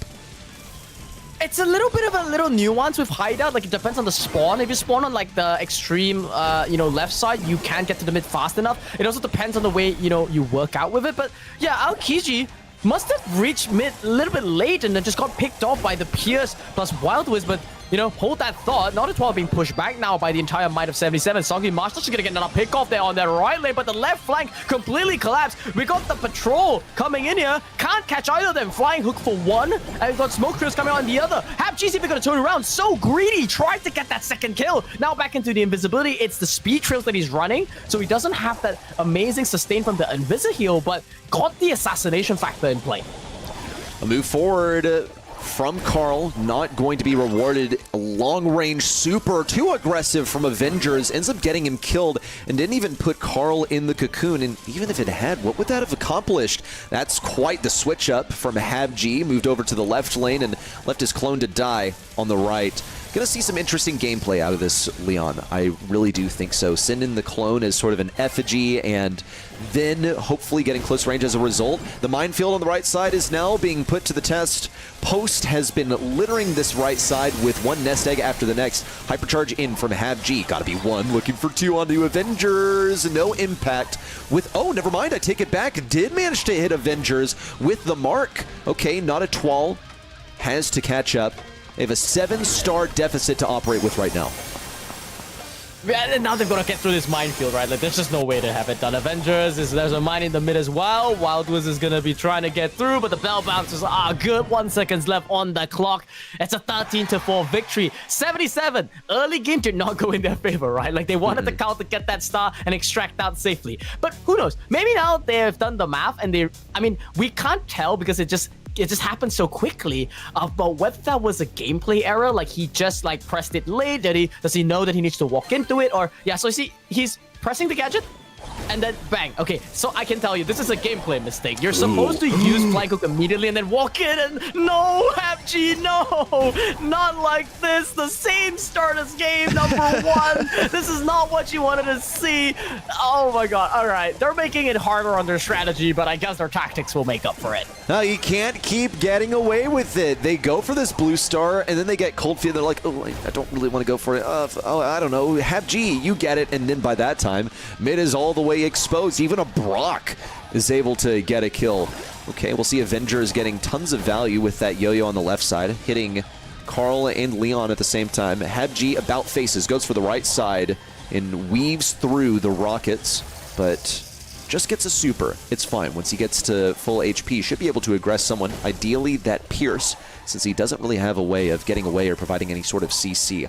On the left side, still Carl is getting bullied by Avengers in spite of him hiding all the way behind the wall, but here's the invis forward for HapG. 1 kill. Make that 2 with Post getting 1 on the right side, and a hypercharged cocoon should secure a kill for not a 12, which is fine. 3-star deficit for them now. They have to play offense. They've got the blue star in their pocket. They have to get Post, but unfortunately, Post is the hardest brawler on the team to catch. I mean, he's going to be hiding behind these mines the entire time. HapG's going to be setting out his fake half to be going forward and scout some information, early reconnaissance, and also, potentially give Natari a heart attack if he decides to swap in that position. Didn't happen, and now we have the heat-seeking cruise missile coming in the form of HapG. There's 1, there's 2, bang! Double kill for him! That is exactly why speed buffs should not stack in this game. He's gonna go for another in his hypercharge. Wild Whip is a massive super and a massive whip. We got Aokiji in the back trying to get some additional kills on the board, but not each WoW are not winning this set. 77 takes it 1-0. Early match lead for 77. Look at this one right here. That was yet another kill, basically a victory lap for 77 as they wrapped up game number 1. And check out this retake of the blue star. Habji went to contest it in 1, 2, 3 shots. It was the rocket fuel to finish things off. Secured it. Then Habji and Post combined for a couple of kills at mid and the right side. That was the Cocoon immediately to follow, but still just did not get Natari back on track. 77, once they were on defense, were so secure in their positions. Oh my goodness. Avengers. Wow. That was a rough one for sure. This is why you don't pick Charlie as your check, I guess. Yeah. I mean, they made a weakness in the draft and they tried to cover it up, but this is what we describe as prophylactic drafting, and why we don't really do that here. I mean, you can get away with it in ranked and tier 2 scene because you can still skill diff people, but at this level, yeah, I love that Carl last pick. It was it made the Natari 12 comp just fall apart, honestly. Like, put them in 2 positions that's bad. One is they already have a poor answer against the Leon. Like, Charlie is not gonna do that much against the Leon. He's the type of brawler that is like, snap. He gets in, he gets a kill, he gets out. Charlie's like, wait, what? It happened? I had a super. I gotta get my Cocoon out real quick. Like, I gotta get my Cocoon. Wait, my teammates are dead, So it's not a direct solution. You need something that actually challenges lanes independent of that super. Not gonna say what it is because I don't actually know, but conceptually it didn't fit, right? So all good. That's just set number 1. It's a best of 5. You're allowed chances to come back. It's still a sunny day in here. You can still do things. So Natari 12, they can find a way to get back into this one. Okay, Natari 12. What do you do on Dueling Beetles? Bird. What do we think of the bird? We actually did see Spoot, remind us who we witnessed go with the BB on Dueling Beetles and somehow with it, because I legitimately cannot believe that happened. Fink's first pick. Interesting. I guess it does help that our top teams that have gone with first selections in the past have had Crow and Spike open. Now they're banned. Is Crow, Spike, and BB banned by Natari 12, so Finks is the method to the madness for 77. Pretty solid mid-brawler overall. It's not so much a Finks meta as it was previously, but it's solid.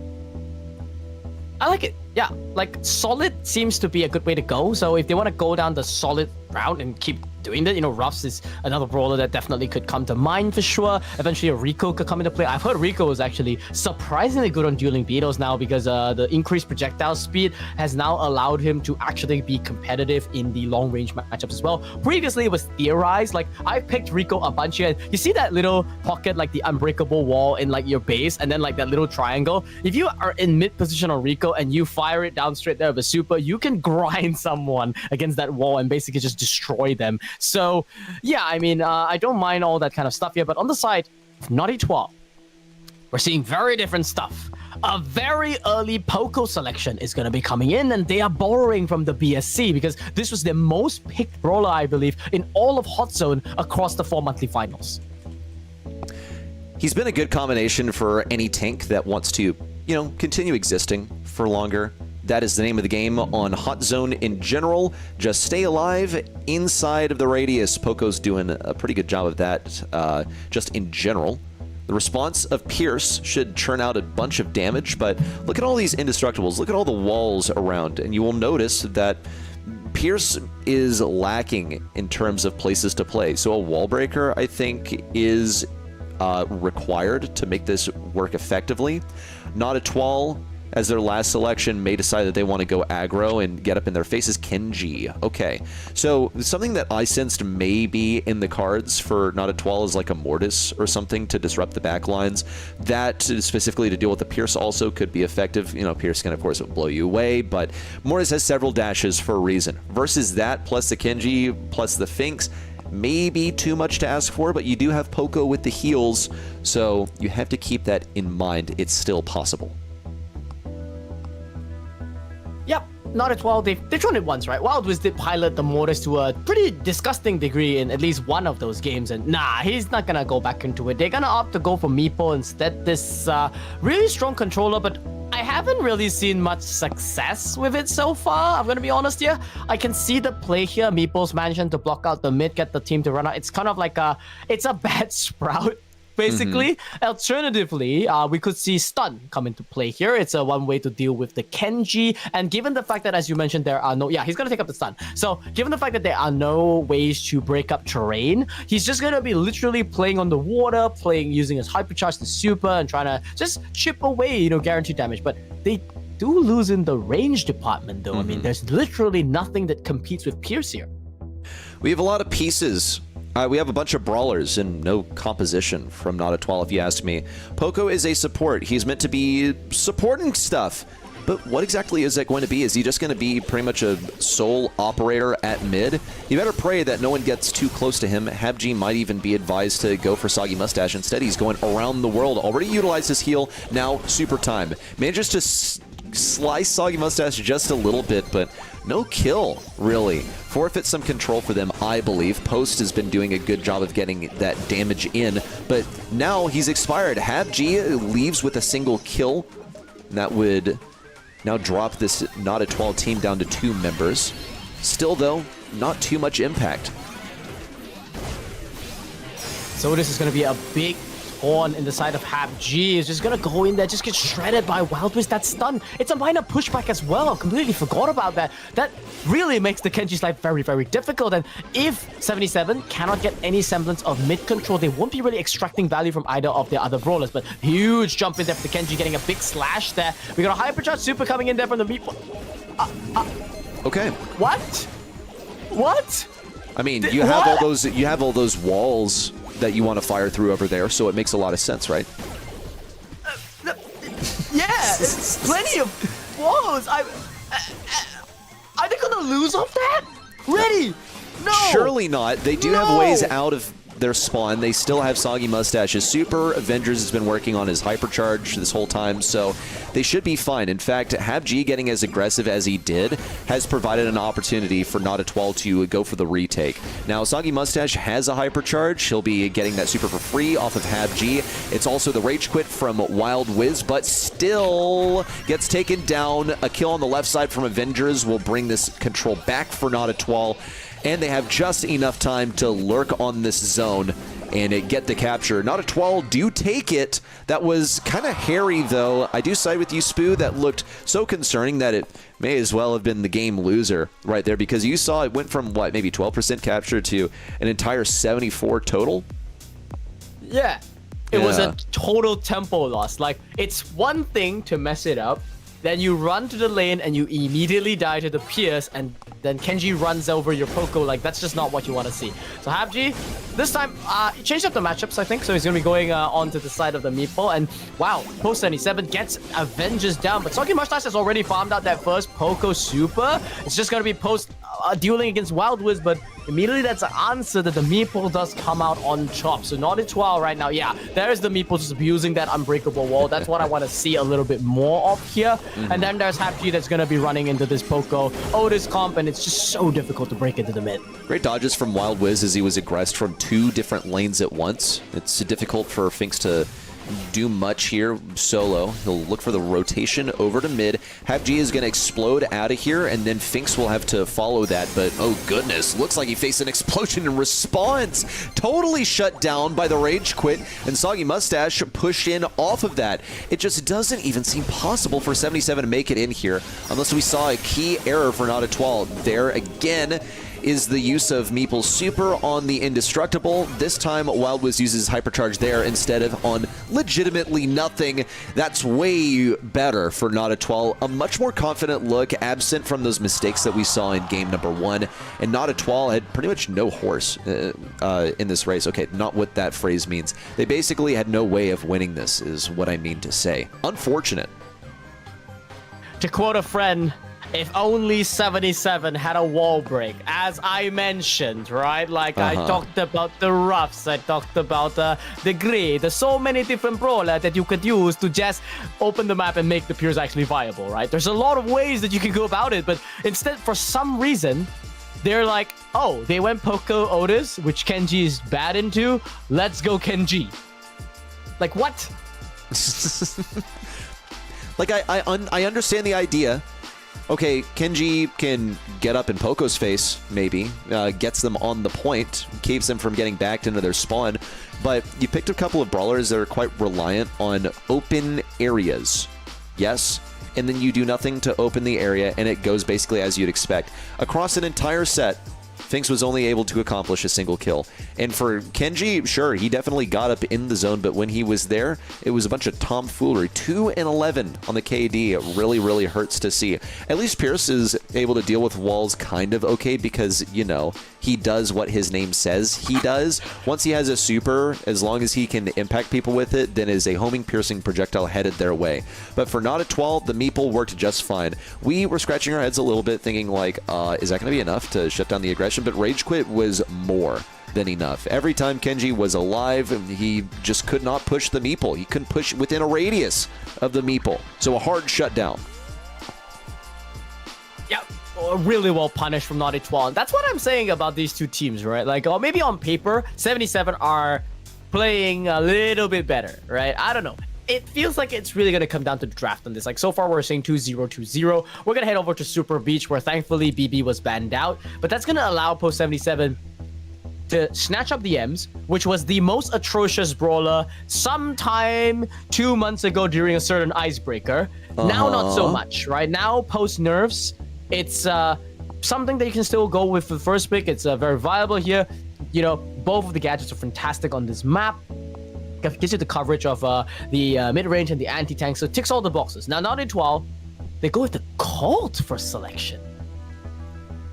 Okay, so the method here is that they just have so much DPS that it's going to be difficult for 77 to run them down with something like, say, I don't know, a Frank, for example, which wouldn't be a bad shout here, okay? You have plenty of terrain to work around. You can break down the walls for something else in the long game if necessary. Meeple will be able to play around the walls as well, but Colt's going to be breaking them down. You don't typically see Colt selected so early in the current meta. Maybe when he was one of the original 6 brawlers to receive buffies, then that would have made sense. So I have some questions for Not a 12. I know that those questions are going to be answered by 77's next couple of selections and by how this Colt is executed, but the general idea seems to be just DPS, pretty much. And with enough wall break, they should be able to outrange the M's and diminish her value. Possibly, if they can survive to break enough of the walls. The issue with Silver Bullet that I see is that it's not really a clean wall break, and it, you know, we've seen it before, but there's just not enough time to. It's like Hot Potato, right? Like the same problem. You can't break up all the walls immediately, so the M's will get some value, and so yeah, I think the meeple is meant to bridge that gap somewhere in the middle, and then, you know, get there. But now we see 77. Okay, they pick up the Otis as the mid selection to, you know, compete with the Colt. This big damage coming out there, and then they go for the Bull. In spite of seeing this meeple, they're not phased by Rage Quit whatsoever. They feel that Bull is just, you know, with the buffies especially, just such a strong tank that it's enough to just lead with it without any good matchup. I mean, okay, Not a 12 now. Final selection into the Bull. Do they, I don't know, expend more effort into the Bull? Whoa, yes, they do, in fact. They really want that wall break. And the discussion around Colt was like, Silver Bullet's like not that reliable of a wall break. It's going to take Colt supers to do it. For Griff, he's also going to be utilizing gadgets, and he should have a pretty easy path into the left side, but this is one of the central criticisms of Super Beach, is that it, like, if you spawn on the wrong lane, can be very challenging to establish initial positioning. Griff kind of needs to spawn on the left to get the most value out of it.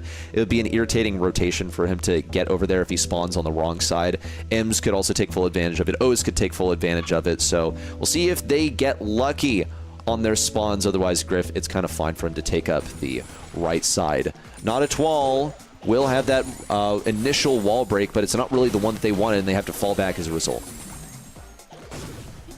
Yeah, wall break not really found at the moment. I see a nice stun there from Wilders at the very bare minimum. Okay, they managed to salvage this one. Like, this would have... It was a nightmare, okay? Like, the fact that the game starts and, yeah, like, it was such a terrible start. Now that they've gotten out of the woods, they should be very well in control here. We've got HapG that got a nice stun there onto Wild Wiz. Going to be going down. Should be a trade if they can pinch out this bull. He survives. That's going to buy a lot of space for them. Now passes over to the top left there. Big super there from the Ems, and there should be an easy walk-in for there. Wild Wiz does not have infinite number of rage quits. Can't push this one back. It's going to be a 1-0 in the lead of 77. 77 have lost so many of their walls. It's a tall order for HapG to accomplish anything of note, but he does have a hypercharge and a super. Going to charge forward into the Colt, now stunned by Wild Wiz. Ordinarily, you would not be able to stun a bull, but Rage Quit is able to. Even that isn't enough. 77. They really hammered down on this defense, provide no ways out for Not a 12. Oh, I mean, how do you come back from this? I want to quote chat again, because chat is super analytical and super on point today. Why go Meeple if you're gonna tear up half the map? That's question number one. Yeah. Number two, you have all these wall breakers. They're supposed to enable something. Where's the value? Like, the last I checked, Ems has counters when walls are up. We call them throwers. This map has great places for throwers. You don't have to force the whole map open. Why skill diff when no need to skill diff? Use brain to win instead of button. Now they're gonna get punished, right? The tempo is the issue. They can't keep up. If they can last till overtime, maybe. Or if they can do this, maybe they can win. I don't even know what they did. Yeah, it's a mystery. We had a delay getting into game, but it's okay. Not a Twal have pushed all the way to 77's side. I think Soggy Mustache was really tempted to just pop a hyper and walk that ball in. But look at Not a 12. They have 3 hypercharges at their disposal. Here come 2. Wild Wiz gets up and feisty near the indestructible, and that's a great move from Otis to pop the fat splatter. Avengers goes for the pass to the left. No, it was just too late. And despite the hypercharge popped by Griff, he's still losing so much ground. It was a solid move from Bull to aggress him and force the hypercharge out of him. And possibly 77 got more out of that interaction than Not a 12. You got hypercharge out from the HapG as well. That should be utilized to a pretty hefty degree. He pops in now and opts to just fiddle with the ball a little bit. He's trying to go for a goal scoring play here. There we go. But a rage quit comes in. But Post is already so close. I mean, I said it once just now.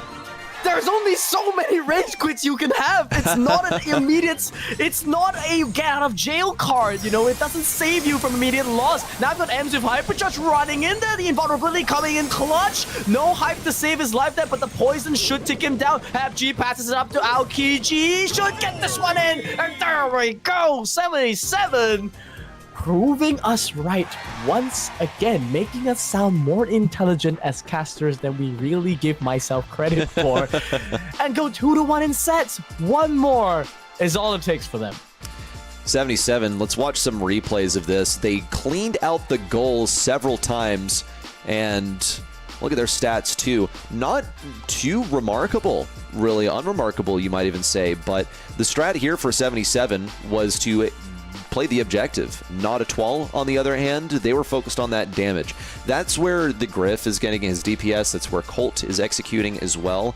Wild Wiz, so strong on defense. You see, he was stretched thin. He had the most damage on the team. However, 77 simply had the HP, and they had the movement. They had the area control to accomplish it all. Because what is Meeple really offering on defense, aside from his gadget, aside from Rage Quit? Not all that much, unfortunately. That's where 77 capitalized. Okay. I mean, we'll never figure out the secret of how they managed to somehow clutch through the early game. Maybe it was a good Meeple stun. Maybe it was just, I don't know, Avengers on the call, full clipping a few times. Like, that's all it takes, really, to turn a game around. But that's it. Like, that's all they had. I thought, you know, when we were coming in, guns blazing, that a goal would have happened, and then, okay, Not a 12, maybe they can claw it back.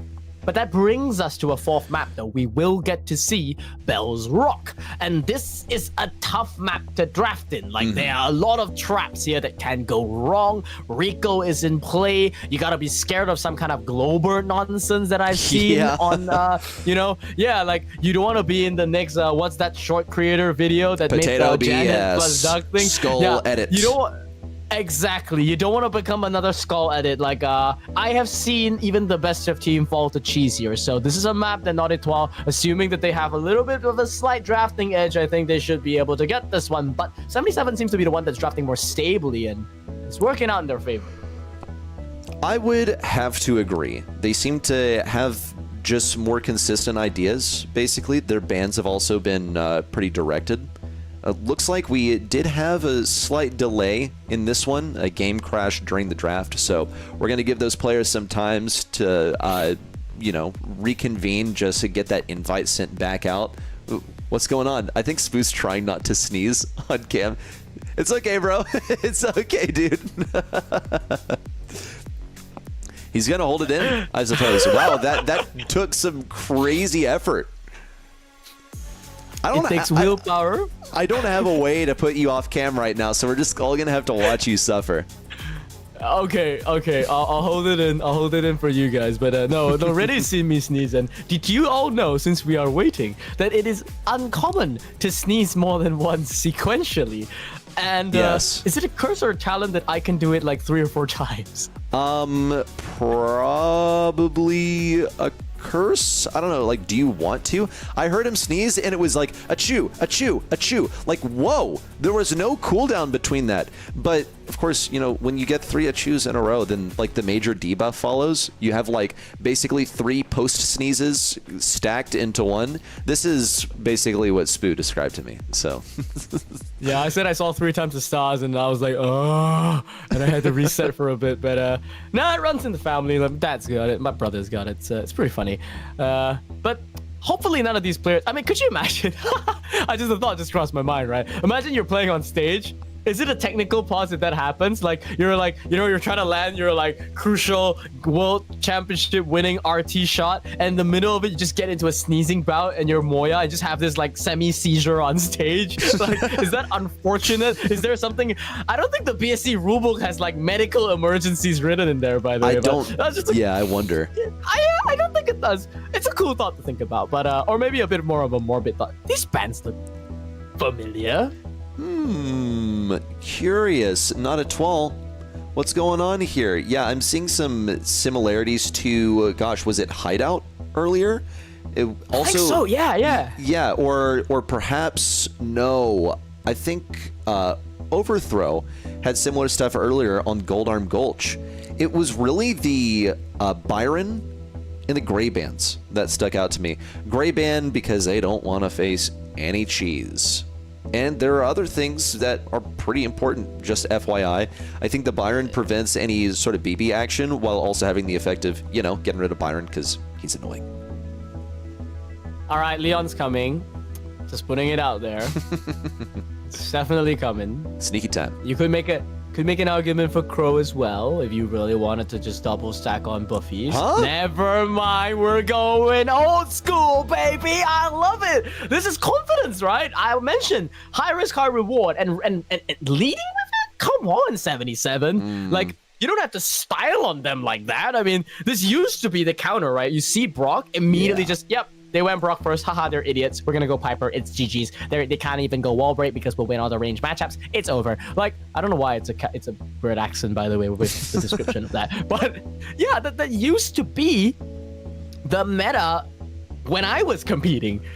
I didn't expect it to be. Yeah, so this is a little bit closer to modern meta, right? So now they're just saying that wherever this Brock goes, he will suffer. And that forces Naughty 12 in a weird spot because now they can actually psych them. They can say, all right, guess what? We're not going to go wall break. We're going to pick Rico instead and then cap it off with something aggressive, and it's GG's for 77 because what do you do into that? Yeah, the tick would have been useful for dealing with the potential Rico. Just make the lane swaps really bad. Give a bad matchup to Piper. You can still go Bell here, really. Nanny is going to be their brawler of choice. Nah, I say Bell because Bell beats Piper in the 1v1. I mean, she has for a while with positive feedback. You get the shield. Piper can't 2-tap you anymore. Now, especially, you don't even need the shield if Piper can't 2-tap you because everyone got a like across the board a health buff with the addition of buffies to the game. But Natari had the wall break, and they have the stuff that benefits from those broken walls. But this is even a moment like if they are overcommitted, 77 could even like bowl over them with the Daryl. It's a major concern of mine. Angela would be similarly vulnerable to that. Daryl having to hang back for so long would be a hazard, but I think that 77 could maybe stretch themselves between a couple of lanes to make an aggro last pick work. Yeah, I think because 77 they went with this Piper pick, it does leave a small gap in the draft, and now they're in this weird spot. Like they could just triple down, just go Bell and let's just go home. Let's just play pure skill-based matchups. Or we could have gone with my original idea, which is a Leon, and there is actually a good matchup now in the form of the Nanny. Leon versus Nanny used to be you used to go Leon as a replacement for Max against Nanny. FYI, like a long time ago, back when I was competing in draft. So this is a buffied Leon now, and I fully expect that that's going to be even better as a counter. The reason for it is because you simply deny Nanny the value that he gets from the return to sender, and you have an entire lollipop drop / clone, either of it works, to deal with a potential full clip from Nanny. So, and plus the fast move speed, literally, like it's super easy to dodge the shots. Like it's a long list of reasons why Max and Leon are kind of twins when it comes to checking the Nanny. So, like the last pick for 77, curious to see. Will Natari skill diff and open the map? Like, that's a statement that they're making if they do so. 77 has a more directed draft. They picked that Piper up early. They knew they wanted it, and they saved that Leon for pretty late when it was going to be secure. They weren't hasty in selecting it like we have seen others do. Natari, on the other hand, have gone 3 snipers. A lot of times you don't want to do that when you don't have the last pick because you can leave yourself vulnerable to an assassin such as Leon. Look at this wall break, by the way, from Post. It's not often that you see Piper these days. Oh, do they know about the lane swap? Do they know that Wild Wiz is over at mid? Okay, yeah, they should now. Post 77 has to be mindful. Oh my goodness, what a laser! I see why he picked up Piper now. It's such a punish! The slightest of missteps, and 77 missed a post, finds it. He instantly saw it, didn't even hesitate on that second shot. Dare I say, man is probably playing close to 0 ping, or if he isn't, great heads up from him. Man, those were some really fast taps to just take out Wild Wiz, and it was just a slight misposition, but okay. Now with Half G on the Leon invis as well, this is a terrifying spot for Natari. Natari still backing up. They at least have the super for Brock. It could be used for a kill confirm, but they're so nervous. Where is Half G? They don't have a sight line on him, and they're backing up so much. Okay, now they know. He's got to be somewhere in the back right. Instantly activates the super, but no vision on where he is. Snuck up, and he's out of there, making a couple of kills, and Half G comes in for the final one on a Suggy mustache. Tried to throw out the super, but simply didn't get any value. That was a pretty sexy execute right there. They had all the cards in their hand and played them perfectly. Yeah, I couldn't have described it better. I like this comp the way it turned out.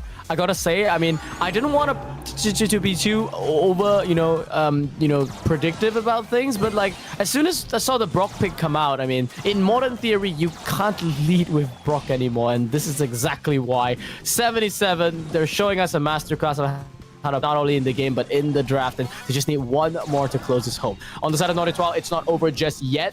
They need to find good taps. It comes down to pure skill at this point. Angelo's got a diff a Piper, and Brock's got a diff a Gus. There's no way out. Okay, well, Natari so far have actually taken up quite a bit of space. They have the wall breaks that they want. This key area at mid has been blown up by Natari. Got the rocket fuel that they needed. We've also left this right side open. This would be the moment to break. Yep, there we go. Wild Wiz knows what's up, but he doesn't have a jump away. What? Whoa, hung on just by a thread. Here comes, of course, Aokiji. Still no. Angelo into the poison? You gotta be kidding me. How disastrous. Not at all. It felt like they were given a free out when the Leon didn't get the kill, and then they still face planted. It turns out there's just no way out after all. You see a Nanny Super just colliding into nothing. This is what I was saying earlier, like, Xark is not even a good Nanny map to begin with. You need to shred open the map to make this brawler work. And I'm not seeing that Wild Wiz.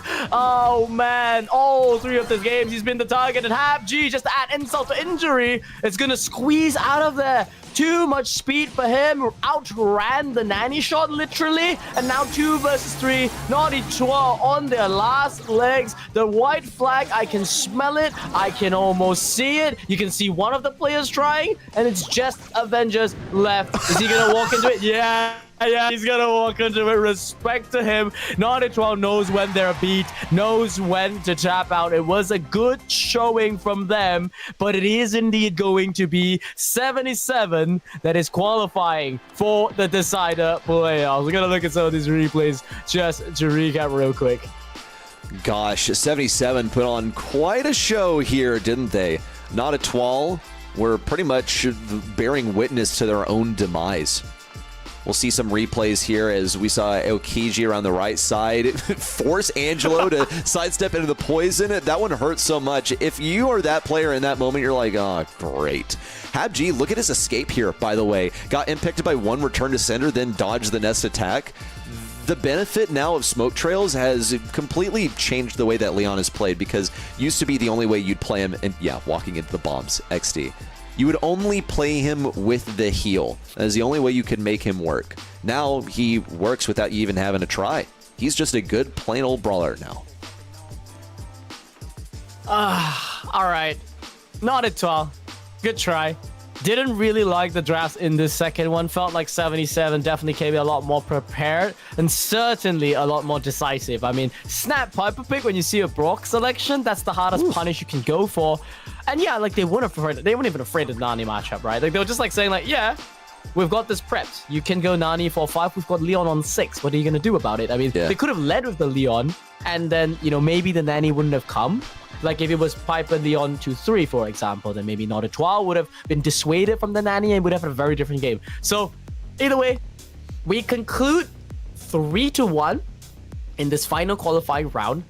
I will say this match, even though it went 4 maps, did not really feel that close. Sadly, it was just draft gap, draft gap, draft gap, draft gap, and then we don't get the sea bridge too far as a result. Yeah.